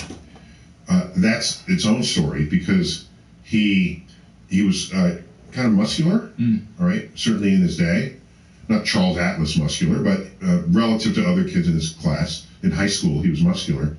And they were in their gym class, and you line up and getting ready for the next unit. All right, there was gymnastics, and then there was like track and field. So they had the track unit, and the gym teacher pointed to my father on the line and said, we're about to do the running unit, and just so you know, Do you see Cyril Tyson over there? They would turn. He said he has the kind of body that would not make a good runner. And he said to himself, no one is going to tell me what I can't do in this world. And he started running. And he became world class. And at one point, he had the 5th fastest time in the world in his special event. So that's an important lesson, career lesson. Why are there people running around telling you what you can't accomplish? In a free society? I can get it if we're not a free society, but why should anyone tell you what you can't or shouldn't do? So that was lesson number 1 for me. But then, his best friend, also a runner, Johnny Johnson was his name. There's a race. Johnny Johnson is running around on the last turn of the track. And there's a runner from the New York Athletic Club several paces behind him. The coach of that runner goes up the side of the track and screams to his runner as he points to Johnny Johnson ahead of him, "Catch that!" Mate. Johnny Johnson overheard this.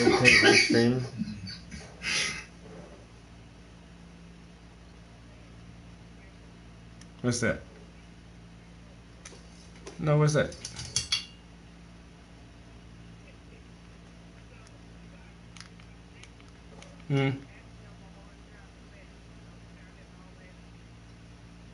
Okay.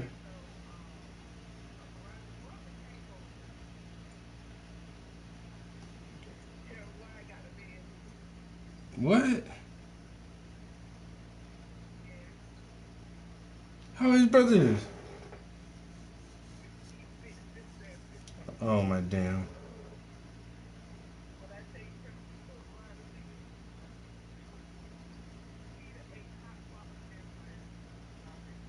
Oh my damn. Why you mess with this old man like that?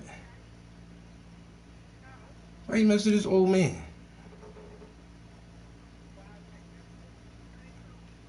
Oh damn.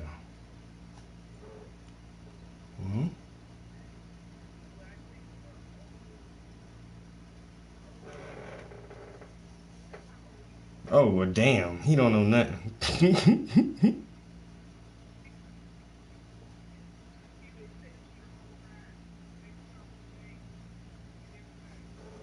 He trying to get you back up there as soon as he can too.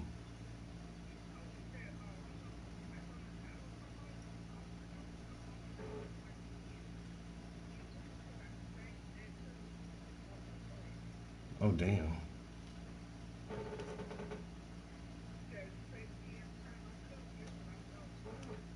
Oh well.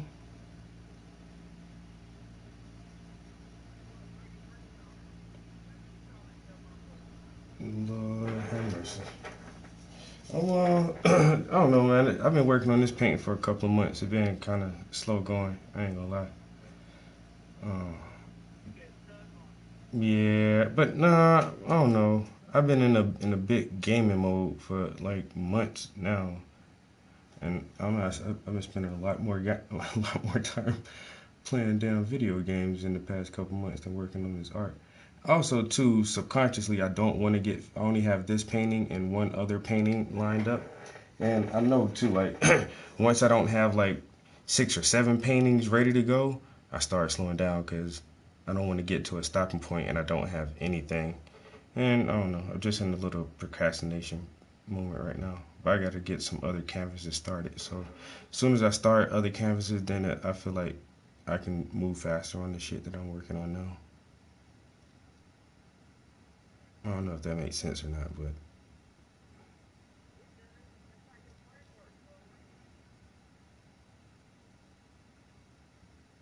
you say you on the way back home now?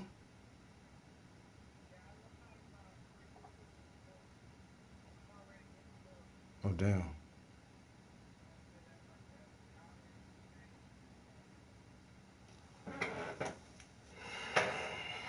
All right. Yeah.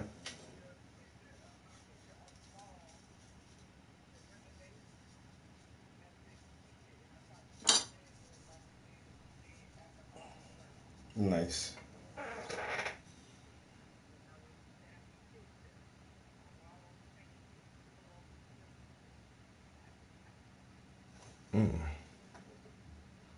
My Jackie still got my paint hanging up in her house? She better have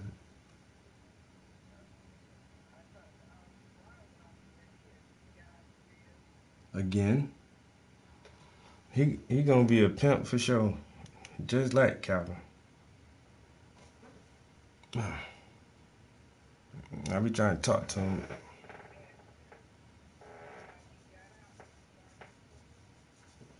Yep. I tell him, man, hey, love you to death, cuzzo, but I can't fuck with you, bro.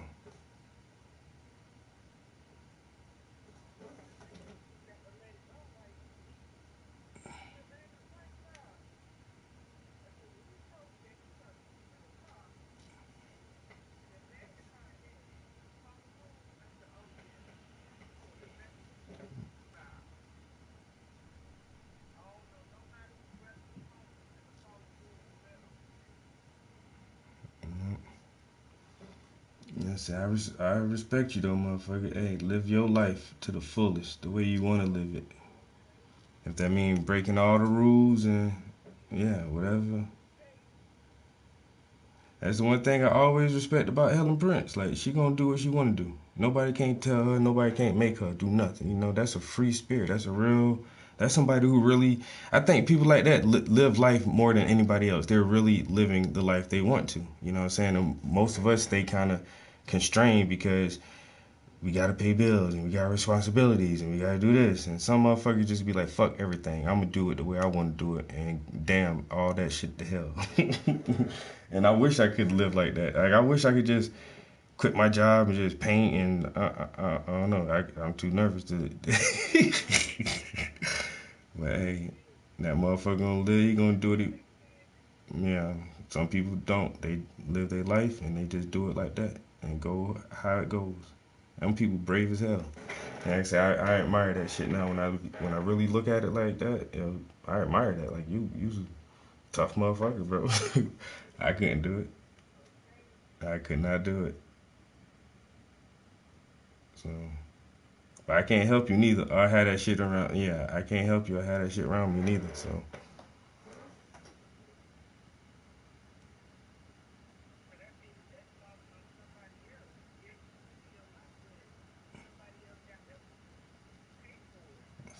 Fuck that. Man, motherfuckers don't care. That was my main thing. For breakfast, an apple, a banana, and some strawberries, and the water.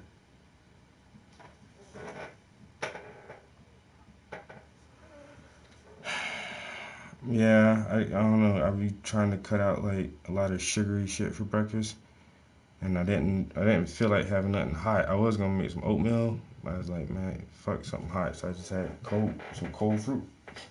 I thought about blending it in the smoothie, but then I'm already streaming, so I didn't want to take too long away from the stream. I just had fruit for breakfast. Mhm.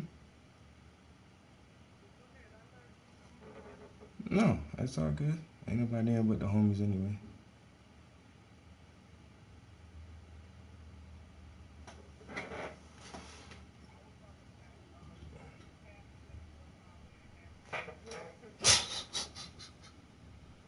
Yeah. Uh,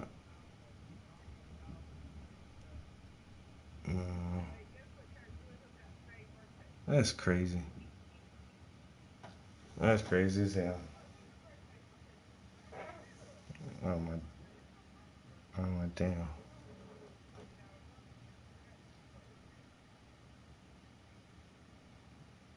He feel like he already in there now. I say he probably think he already in there.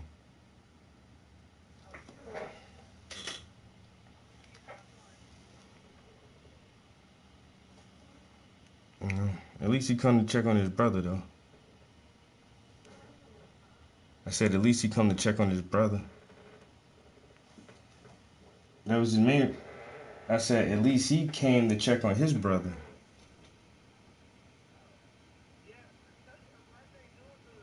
I know, and so that's a good brother. At least he coming out to check on his brother, you know.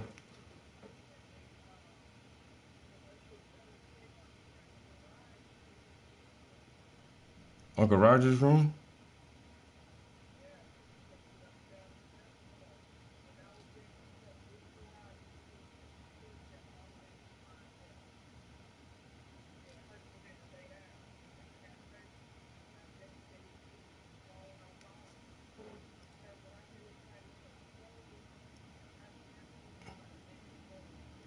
Mm.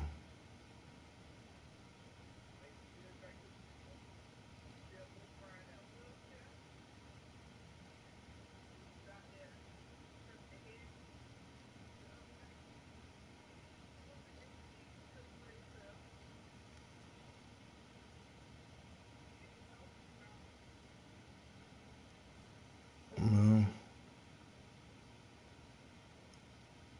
how long you been in a wheelchair?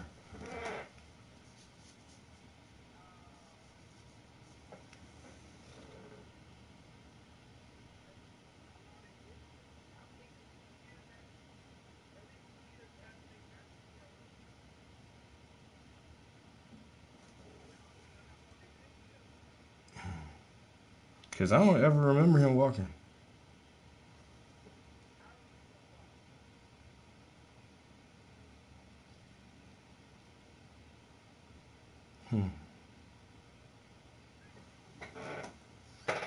I don't remember Uncle. I mean, the first time I met him, his truck was already fitted out for the driving for the no legs and shit.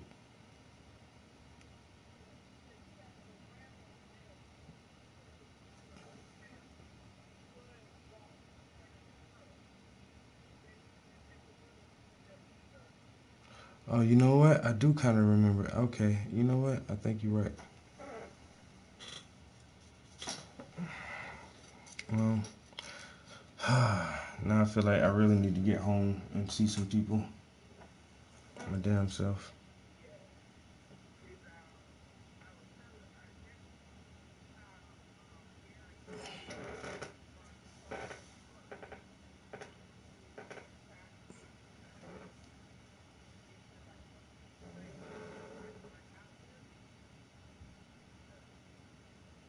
Yeah.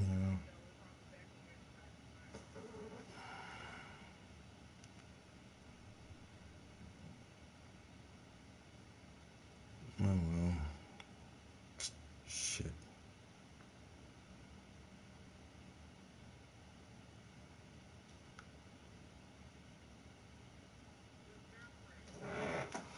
No, sure, Marilyn.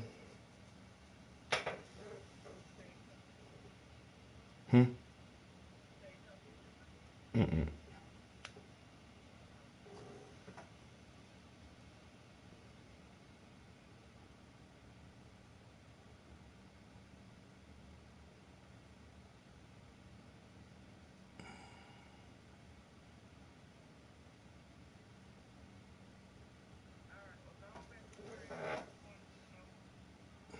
All right. Well, drive safe. All right. I love you too. Bye.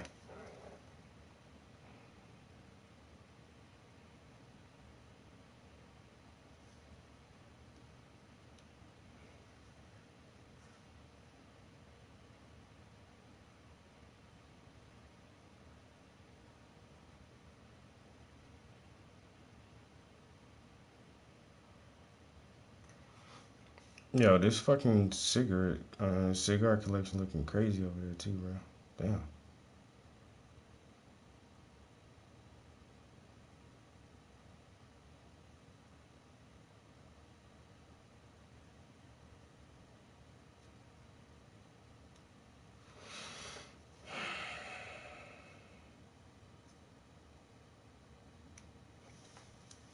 Man, my goddamn Instagram Live keeps getting interrupted.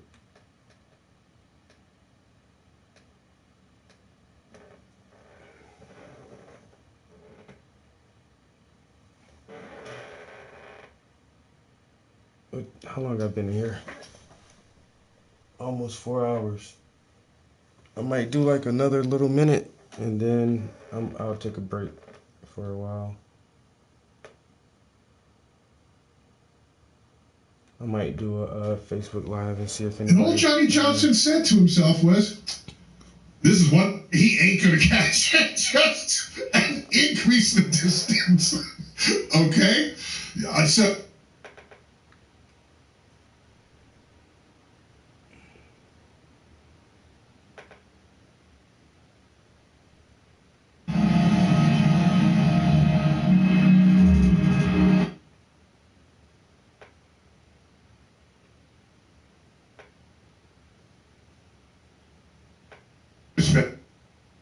Brilliant, evil question. It's evil. I've asked so many people this question, no one's ever wanted to answer it. Well, here I am. Russell Brand is one of the most famous comedians in the world.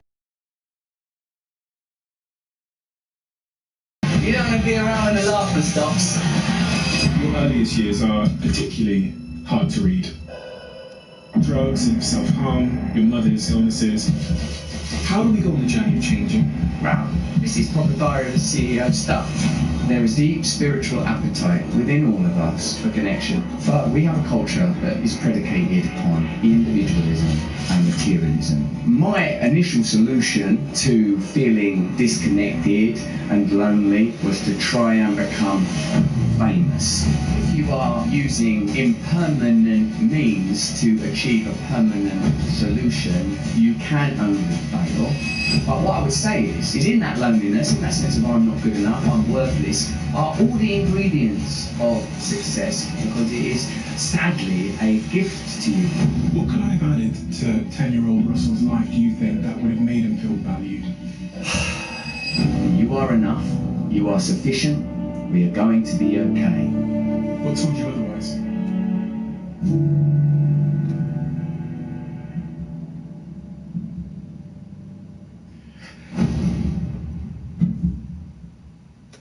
Russell Brand is one of the most fascinating individuals I have ever spoken to. A former self-harming heroin addict, self-confessed narcissist, bulimic that craved fame and attention, and was so addicted to sex that he slept with 5 women a day, that married Katy Perry 3 months after meeting her, and then divorced her with a text message. Have you ever felt that subtle feeling that the way you're living is not quite right? That something somewhere is out of balance? That you're not living your life as that human somewhere inside you should be living their life? The Russell Brand that sits before me today can relate, and he's found a new cure for that feeling, a better way to handle pain, a new blueprint to live by, which he believes that you and me and all of us will eventually realize through failure and frustration. We are all addicts, searching for ways to feel less pain through porn and screens and sugar and addiction and drugs and whatever our vices might be. But maybe, just maybe Russell is right. And maybe there is a simple cure for all of us, right there in plain sight.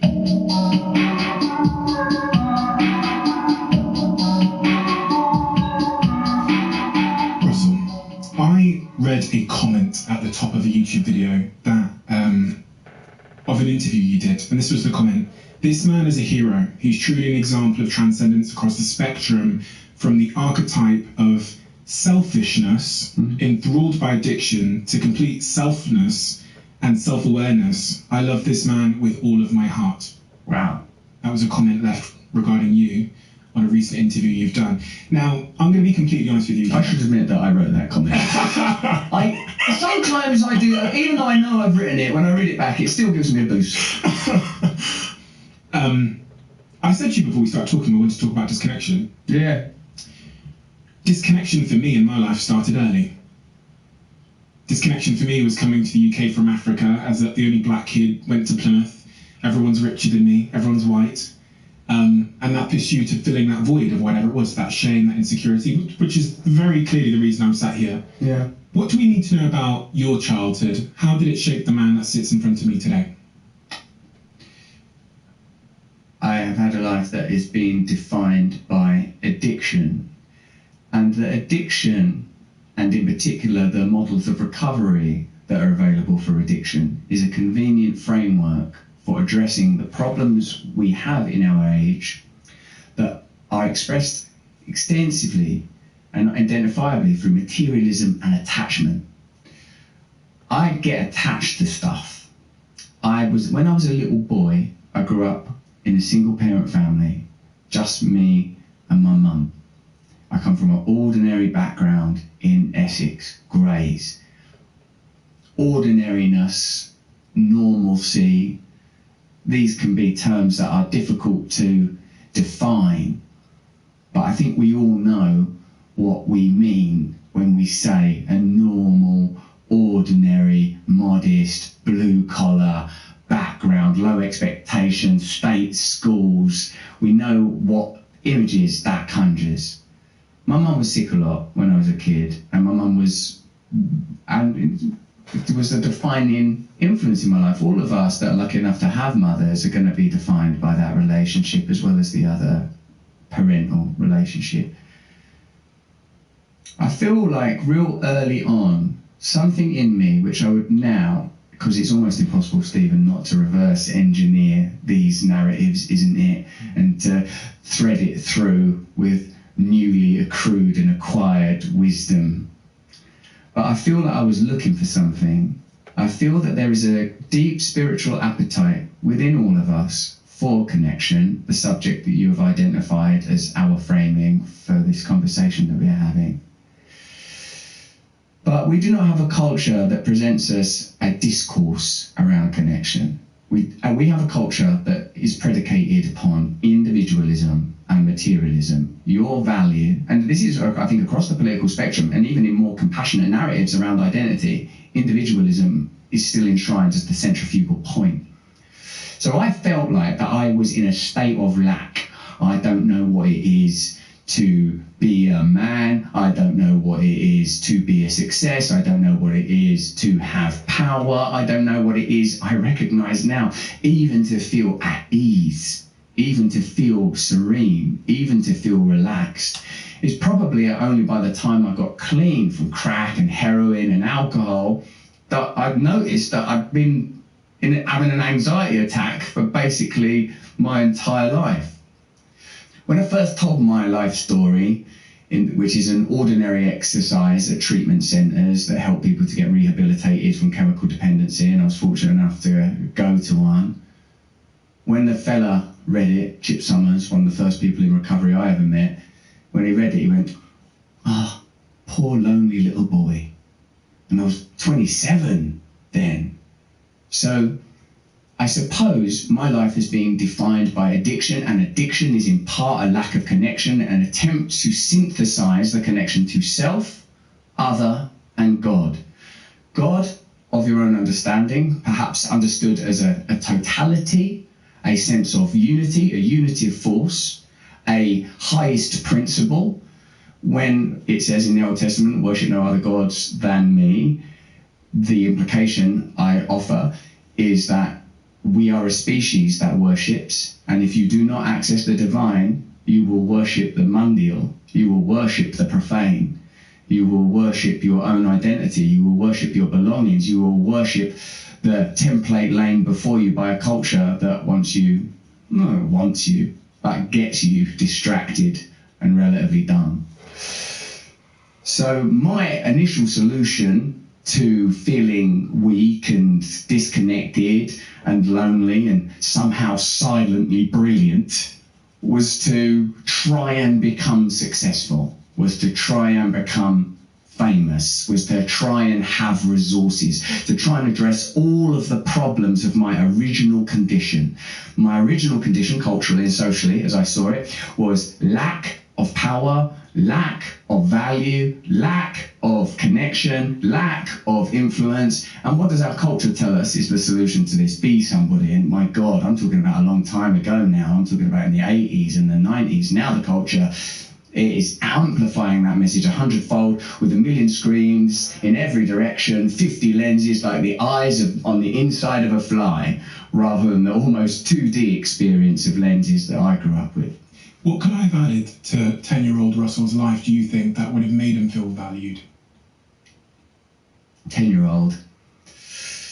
I reckon, mate, now that I'm a dad, and you can't be a father to anyone else until you're a father to yourself, is a sense that who you are is all right. You're all right. You don't need to worry. That you are enough. You are sufficient. We are going to be okay. What told you otherwise? All conditions. It isn't the broad cultural message. You are insufficient. You will not be sufficient until you acquire this body, these objects, this approval, these affiliations. I don't even think it's personal to me. Whilst necessarily our conversation has to be framed by sort of biographical detail that's particular to me, don't you find that when you know anyone's story, really, that the universal was there waiting for you, that there is a ubiquity of this message? How many times have you heard people that are hugely successful say, I felt inferior, I didn't feel good enough, I wanted to achieve this, I didn't have this or that? Elsewise, what could Jung have achieved? Elsewise, what could Joseph Campbell have achieved? Were there not archetypes strewn about us, maps waiting to be discovered? It's true. Most people that sit here have achieved phenomenal things. It starts with a story of not being enough, and you often wonder whether they're driven or dragged. Driven by their own, because they're framed in books as driven.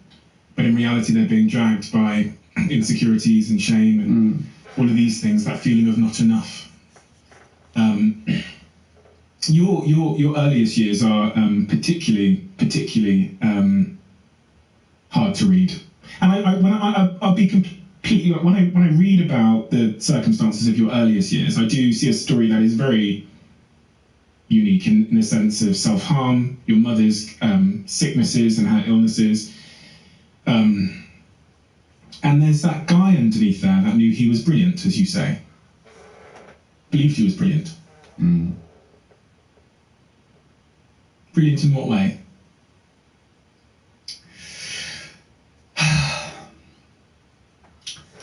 Well, I suppose, and I find this to be quite common to addicts and alcoholics,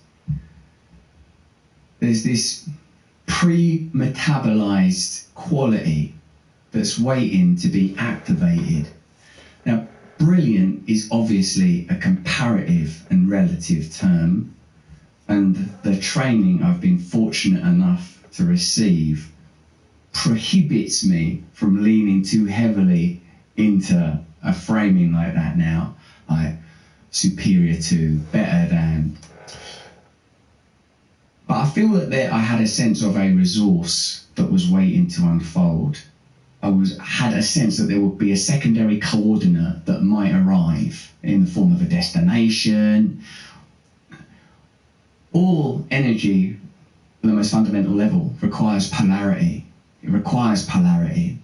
And I suppose that word parenting and that word parenthesis, another word for bracketing, suggests that you need to be held in some way. You need something that's going to be able to hold you.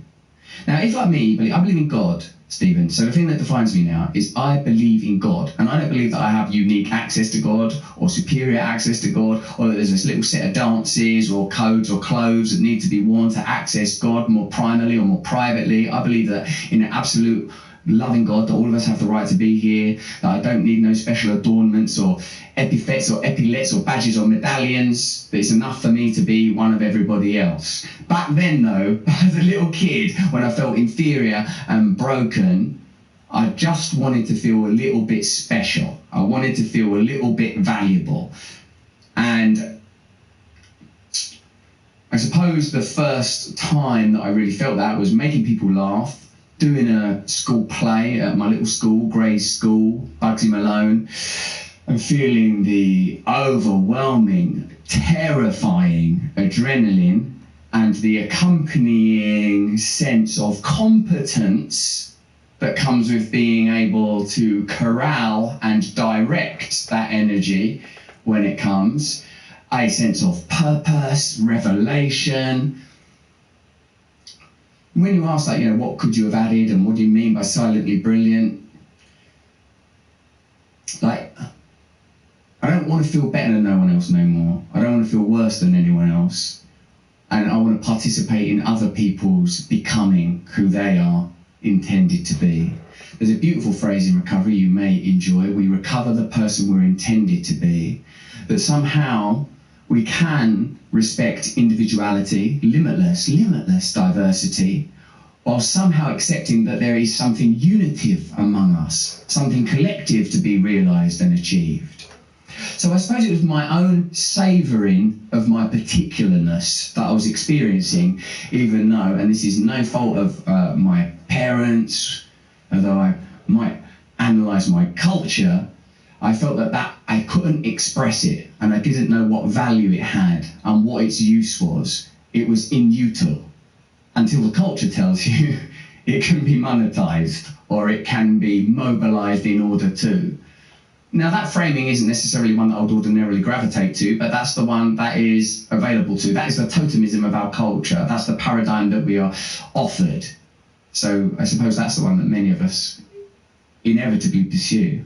Do you have any emotional sentiment towards that young man's circumstances as you look back on the situation he was in and what he was experiencing? Do you feel sorry for him? Do you feel happy for him? Do you feel anything towards? Latterly, due to the principles of recovery, due to the fact that I have mentors, I have peers, I have people that look to me for guidance, I have service, I have duty, responsibility. Latterly, Stephen, I come to feel incorporated with that little boy. But if you'd spoke to me 10 years ago, I doubt I would like to have heard him referred to. I wouldn't have liked that spectre to have risen, a phantom I'd happily put aside. But now, like that little boy, like hopefully the little boy that you described down there in Plymouth of all places, that famous rock from where they depart to cross the oceans, that personal Mayflower journey, he's with me now. I love him. And he is a great asset when I'm dealing with young, vulnerable, broken people. When people tell me that they want to end their own lives, when people tell me they self-harm, until people tell me they want to kill themselves, or they can't cope with life, they don't feel that they're good enough, I'm not fazed. I can stay 100% present with that, and that is a great gift, no? Was there, I think about this a lot with myself, was there another path to where you are now? Yeah, probably, mate. Probably. I mean, look, you've met a lot of people. I know a lot of people. But for me personally, I'll just tell you why I asked that question. I believe that I had a belief that was ill-informed by the society I lived in, and I believe I had to pursue that belief to find out that I was wrong and have it fail me. Mm-hmm. Well, it's happened now. Now it has happened. So the answer is 100%, of course, absolutely, indefatigably. This is the reality that was designed for you internally, that your consciousness is creating this reality. This reality is not coming externally at you. This consciousness is unfolding from within you in the moment. Where else could it be? Where else could it be? But potentially limitless alternatives, potentially unbridled possibility. And for you, you think you could have become the man that sat in front of me now via a different pathway? Yeah, but also no. What I suppose I'm saying is I accept the path that I've walked and that I'm sort of continuing to walk. And I suppose anyone that's engaged in the process of recovery has to, as a part of that, accept the various chapters, episodes that have led to that. I mean, I think that's part of self-acceptance. Part of self-acceptance is to appreciate and understand the various steps that have led you to where you are. And just again, I think to reiterate that's why I mentioned addiction and recovery early on, because it provides you with access to an archetype. But this is who I was. This is the way that I lived. This is the way that I try to handle the challenges that life gives you: impermanence, temporality, death, inequality, hypocrisy, destruction, all of these things that sort of are pervasive, whether that's cultural or simply part of being in a temporal and spatial reality. Recovery gives you a different set of tools, a different way to deal with those same challenges, which, for want of a better word, I will call spiritual, a spiritual solution to what I regard now as a spiritual problem. Okay, once again, tagging the idea of connection that you've helped us set up this conversation using. Spirituality as a form of connection. When a lot of people are put off by the term spirituality because it sounds a little bit exclusive and a little bit hoo-hoo ha-ha, but I would class myself now as being spiritual. That thanks in part, I have to say, to my partner, who is a breathwork instructor, and I met in Bali and so on. But one of the quotes that I love from you is, like many desperate people, I need spirituality, I need God, or I cannot cope in this world. I need to believe in the best in people. Since I've become spiritual, I've found that it's easier to be alive. Spiritual. What is that word? Spiritual literally means not material. That's what it means. It's not observable or measurable. The problem perhaps that we have nowadays is that we live in a quantitative reality where all things are measurable, where all things are predicated on rational principles. But all of us know what love is. All of us know what intuition is.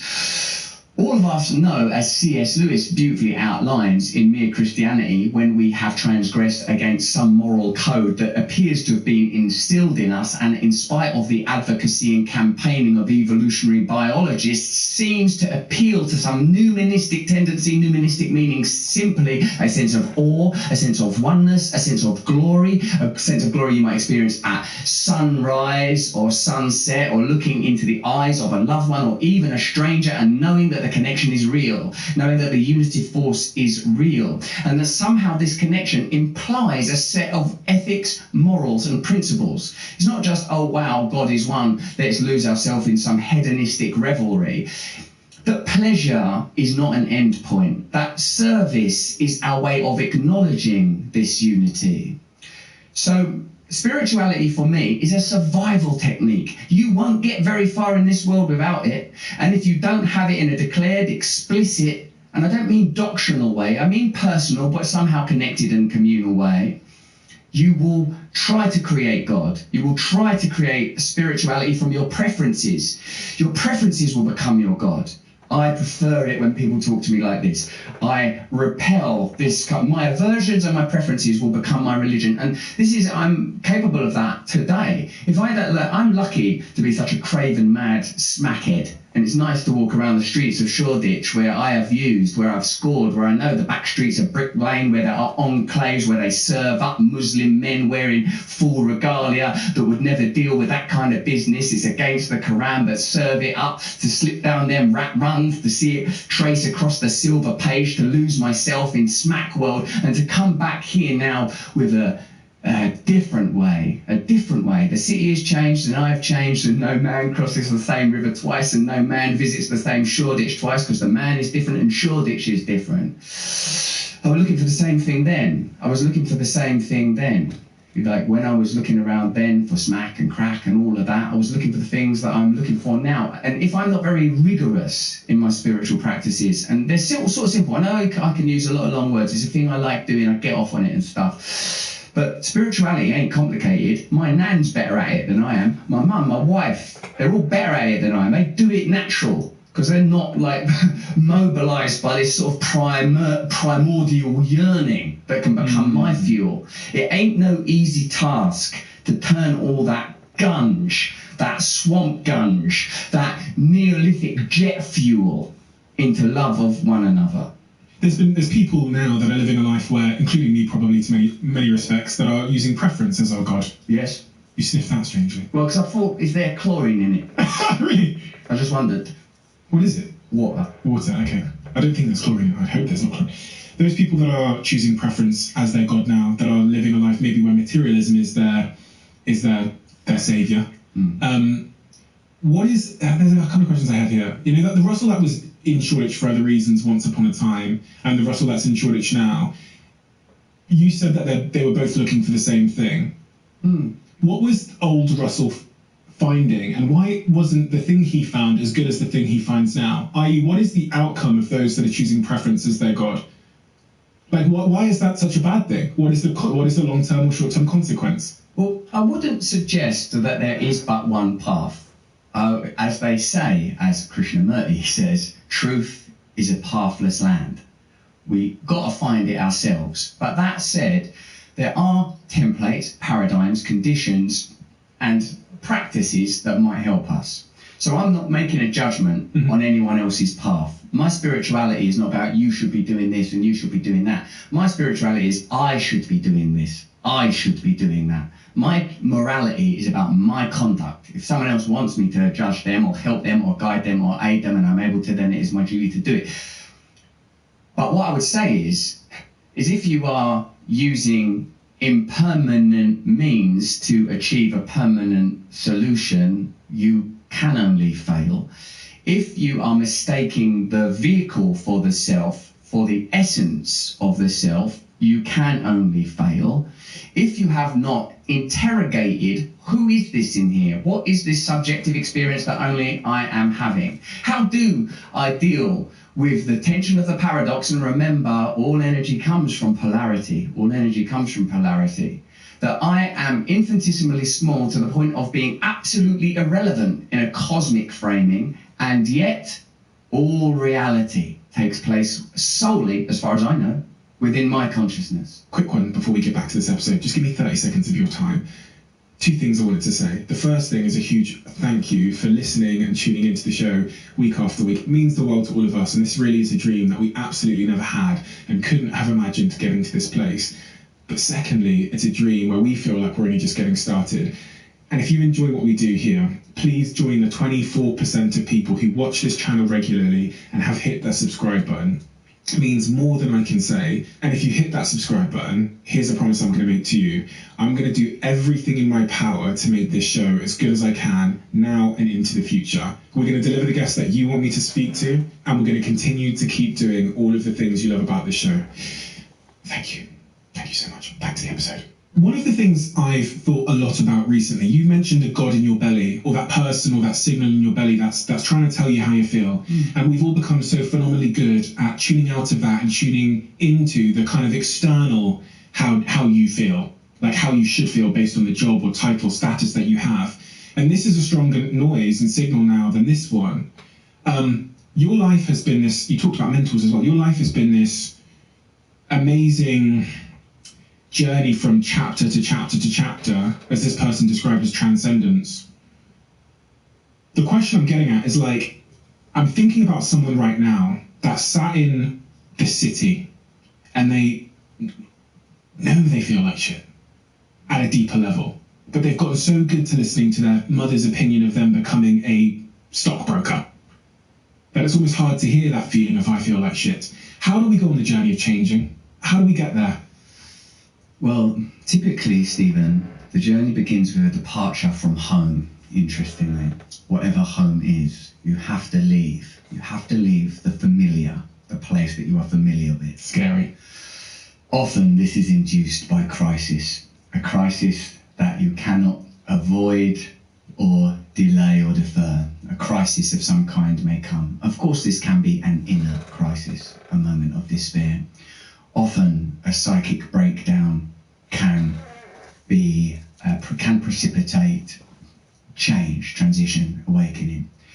I suppose one way that you can do it, this is the way that I would do it, the way that I have done it, is firstly to acknowledge the problem of my condition, to admit there is a problem and that my life has become unmanageable. These are not my ideas.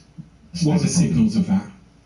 Unhappiness, sadness. Like, in a sense, that's like one thing that's good about that is you're trusting your personal integrity. It's not like, oh, you're delirious. Why are you not happy? Why is this not working for you? Problem, unmanageability. You're sad. I'm using, in fact, the example you use. Someone in a city holed up, left with their familial and cultural conditioning that has left them at odds, maladjusted to a maladjusted world. one, there's a problem, life is unmanageable. Two, you've got to believe it's possible to change. If you don't believe it's possible to change, you will never be able to marshal your inner resources towards making that change. One way that this change can be made is through mentorship, even if that mentorship is in the abstract. Even if you've just chosen, hey, this person seems to be able to have done that. He says that he used to feel weak, inferior, incompetent, impotent, and he says now that he doesn't feel those feelings. So maybe if I do what they did, maybe I can change also. Mm-hmm. So this. And the third component, first one, acknowledgement of powerlessness. Second one, belief change is possible. Third principle, it will not come from the same map and rubric that you've been running on up till now. You're going to have to import new ideas. You will need help. And that help I would offer you might be of a divine nature, prayer, meditation, humility, to ask for something greater than my individual want, my individual preferences, not just some wish list passed up to the cosmic Santa. It is an acknowledgement that there is a requirement for growth, and indeed that I'm no longer prescribing what outcomes I want. It's curious, there are often paradoxes in this. So for me, mate, it's like, first that you admit the powerlessness and the nature of the problem. Second, I believe it's possible to change, and I base that on, hang on a minute, these people used to have that problem and they've changed, so what if I do what they did? Then maybe my life will change. These are all things derived from 12-step ideology. The third thing is accept someone else's plan, accept someone else's help, surrender. Because in the end, this is, I think, perhaps the hardest contradiction, at least I find it a very hard contradiction to live with, this idea of activated surrender and a return to the original condition. Activated surrender. Russell is no longer in charge. Russell is no longer in charge. Russell is a servant. There is a master. I'm in the service of this. Now, I recognise those words are pretty loaded, but I'm saying that this is, if you can envisage a benign and loving mother or father rather than authority, and if you do consider authority to be mostly malign, I could not identify more strongly. My distrust and my dislike of authority is a deep, deep fuel in me. I do not like being told what to do. I do not like it. It is a big, big part of my religion. I have to stop myself reflexively doing the opposite of what I'm told if someone speaks to me authoritatively. If someone asks me to help them, I will do my level best to help them. If someone tells me what to do, I find it very, very difficult indeed not to do the opposite. Anarchist calisthenics. Break rules every day just to remind yourself that you belong. I swear he just broke down the same little shit that I have with authority, and it took me years and years and years and years to realize this shit. Like, I stopped standing for the pledge in the 4th grade. For one, I just realized that, I don't know, that you just forced us to do this. And everybody just seemed like a drone. Like, I had that concept early. Like, what the fuck is this? And why is everybody, like, doing this little robotic shit every morning? And I'm like, I'm not going to do that shit, yo. I'm just not going to do it. I'm not standing for the fucking pledge. And ever since then, ever since about 4th grade, it's just like, I don't know. It's like a muscle reflex. I'm gonna do if you're commanding me or demanding me of something, I'm gonna do the opposite of that shit. Fuck you. Whatever you tell me, I'm about to do the exact opposite. I'm gonna show you just exactly how much power and control you have over me. None. I hate authority. Now, as an adult, you just gotta play by the rules a little bit. But I still have that in me a lot, yo. Like, if it's a situation that doesn't affect my personal health, freedom, or livelihood, I'm gonna always remain defiant. Like, fuck you, nigga. Who are you?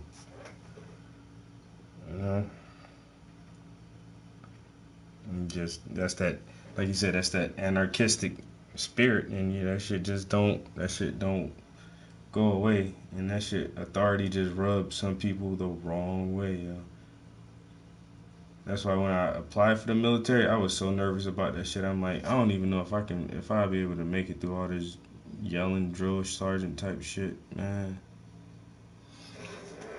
But why not going in down with? To something higher than a set of systems potentially imposed by a malevolent force. Step 3 you referenced the first time was about running basically a new instruction manual for your life. Like accepting, because the current instruction manual is clearly not producing the results you seek. So a new instruction manual for your life. And my brain went, but how do I know which one to pick? Because there's many temptations for a new path forward. You know, I could join a cult in Arizona, or I might seek meaning and surrender in another wrong place, from my preferences to something even more destructive. Or how do we know? You know, how do we know what new instruction manual to run our lives on when we find ourselves in such a situation? I'm thinking again about that person who finds himself in a job because their parents have told them to go and get that job, and now, or they're working any job where they feel like something is wrong. They admit it, step 1. Step 2 is they seek out mentors to provide evidence that it's possible to leave the situation. And then step 3 is this idea of surrendering and running your life on a new instruction manual. Where do I find that instruction manual? Is it from my mentors? It's interesting, isn't it? Yes, possibly. Yes, quite likely, yeah. Because I feel we're in a crisis of authority. Most people don't trust the government. Most people don't trust the media. Many people don't trust the judiciary or state authority. And I would have to confess that I am inclined to agree that we are in a true crisis of authority. Who indeed would you trust to say, I will do what is right, I will do what is right for you, I will do what is right for the community, and trust that they are speaking on behalf of a set of principles that could be somehow universal and truly valid? How I have handled this is I've been fortunate enough through crisis and despair to find myself primarily connected to a group of other people the same as me who cannot cope with reality unless they drink or use drugs. And those people provide me with a paradigm for moving forward and a program. And I like that word program because it's both a sort of very old-fashioned word, but also an ultra-modern word in terms of, you know, software, for example. Thanks, mate. Yeah. And I guess at some point we're going to have to trust ourselves, but when embarking on this journey, it's not easy to lean into intuition, and it isn't easy to trust others. I find trust very, very difficult. I don't know about you, mate. I don't know what kind of experiences you had there as a young man in Plymouth, but for me, trust ain't my go-to. That's not my go-to. It takes me a little while. My strategy is do not put yourself in a situation where you require trust. Why? Because maybe people are going to let you down bad. Maybe the systems of authority, be they educational, legal, judicial, maybe they're going to let you down. Maybe they can't let you down. I mean, I was kicked out of school. I was expelled from school. I went to university for one day, left that. Oh yeah, I did all these things. I remember it. I recognise it in your story, but that I don't have the same level of. I'm skeptical. I require evidence to accept things, Nice. some kind of subjective or evidence that but I'm not. I wouldn't say I'm distrusting. Broadly. Oh, well, maybe I am to some degree. What is maybe my skepticism is that, yeah. It's a critique, it's an analytic, it's a perspective of until you know. But your problem with your challenges with authority that are clear in your story through school and institutions and all these things, where does that come from in you? What is, and how would you describe it? Well, now I would describe it as a very deep love of God and a great deal of respect for other people's individual liberty and freedom, and the idea that any central authority would impose that without clear consent achieved through democracy and community dialogue seems ridiculous to me.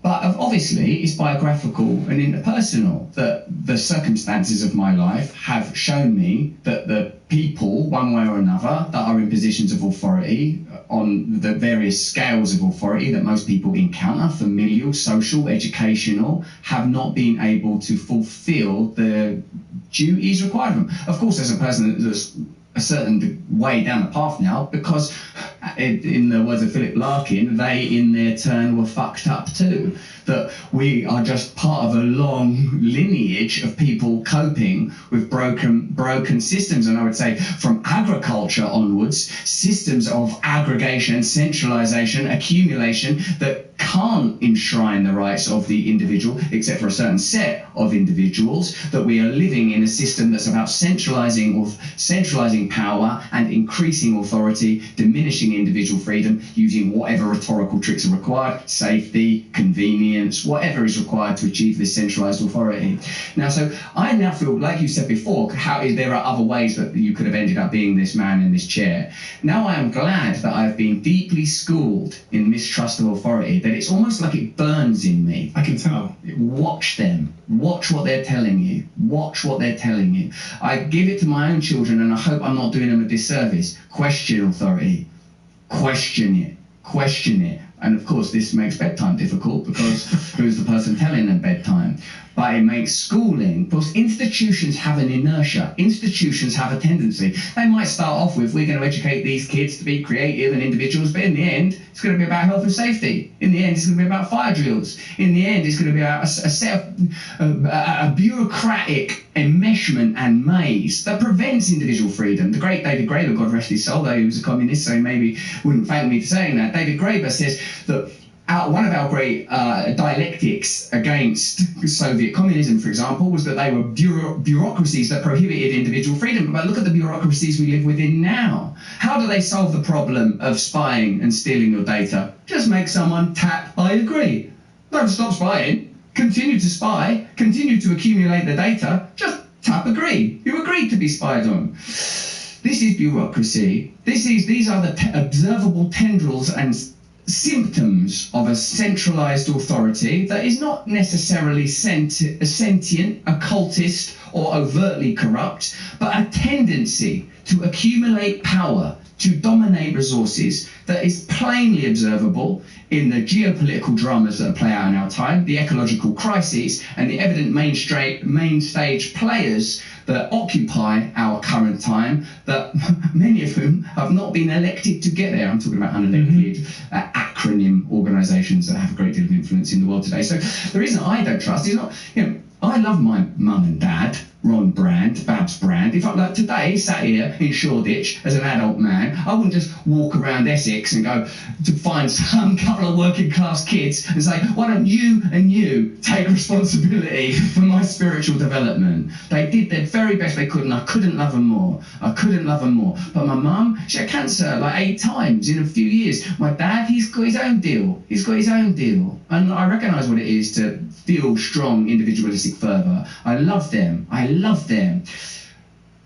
When I'm trying to formulate, and I know I'll make errors as a parent, of course I will, we all do, and as you will discover, it is our duty to wound our children. It is not our duty, it is a necessity, beyond a duty, it is a tendency. It's just they're gonna end up wounded.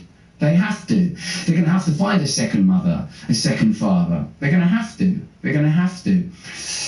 So, it's not anybody's fault. It's not even the system's fault. I'm kind of grateful to all of it now. I'm grateful to these institutions. I'm grateful to the mainstream media. I'm grateful to these governments. I'm grateful that they have set out the instruments required for the change that we will encounter in the coming few decades. You mentioned your mum and your father again there. Your father, what impact did his departure have, do you think, on hindsight, on your relationship with authority, if any at all? I would say fatherless men, like, I don't want to be so solipsistic as to make this entirely about me, he says, 20 years into a career. But I think, and I experience with fatherless men, who I deal with a lot in my what I would say my spiritual life, is to be around men a lot that are in recovery, both being men who are by and mentoring and recovering mutually in support communities. Broadly, fatherless men feel a big burden, and they do not feel safe in this world. A big burden, not safe in this world. If they're with the mother, I think they feel it is their duty to look after the mother. If they are without other parents, if without either parent, my God, who knows what kind of chaos. And I'm not saying there is only one way and that there is only one template, but because I'm already talking about a subset. I'm talking about a subset of people that become drug addicts and alcoholics in order to deal with these kind of challenges. But also I know people that don't identify as addicts in exactly that way, and still the absence of the father. And that also, by the way, could be through death, or it could break up a relationship, or it could be because the father doesn't have the emotional lexicon to connect. Yeah. One way or another. Because I can think of examples top of my head of all of those. I think it feels like you are prematurely invited to be a man. In fact, when I was thinking about our interview, Stephen, because you'll be glad to know I thought about you before I met you. I felt the significance of anthropology, the significance of what the original condition might be. I do not use these terms to suggest there is some one template that could be imposed and stamped upon everyone. I would never take away people's individual rights or struggles, particularly those connected to obvious and evident civil rights, cultural and identity issues. Those are their stories for them, and I support them in those stories. But when it comes to how human beings might have lived for hundreds of thousands of years, it appears we do well when we are a connected unit that communicate together in order to achieve a common goal. Time and time again, when anthropologists and even contemporary psychologists study these forms of society, they discover that there are rites of initiation for both males and females, although there often appears, based on what I have heard, and as you know, I'm not an expert, to be particular emphasis on male initiation, as the body is not so uniform in the way that it informs a boy that it is a grown-up now, not a child anymore, and that there are new duties to be undertaken. One of the best examples I ever heard, and I feel I see somewhere in Freud, or maybe in Joseph Campbell, I feel this is some Australian Aboriginal tribe, that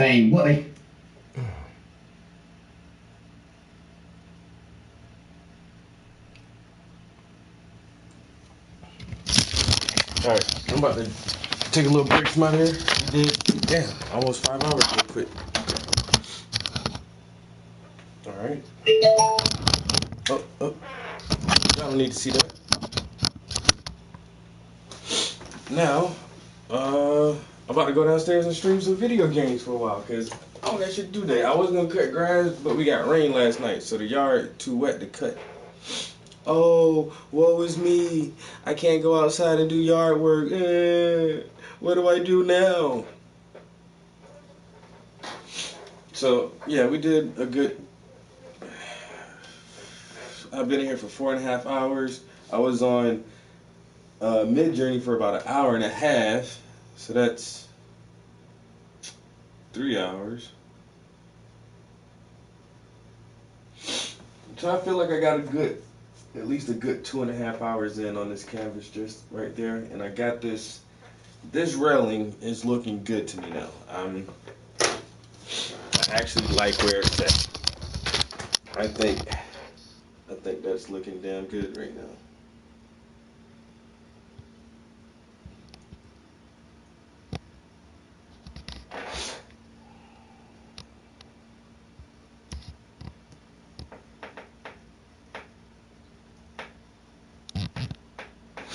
I'm liking it.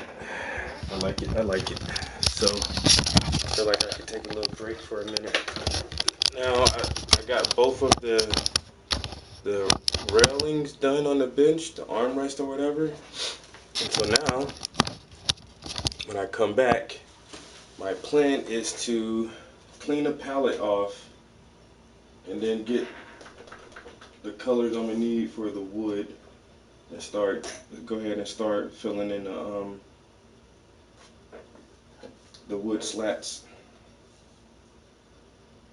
But I can definitely put this on the charger when I'm downstairs. And I don't know, it's not too bad in here right now, but by the time I come back up here, I'll probably have to turn the AC back on. Anyway.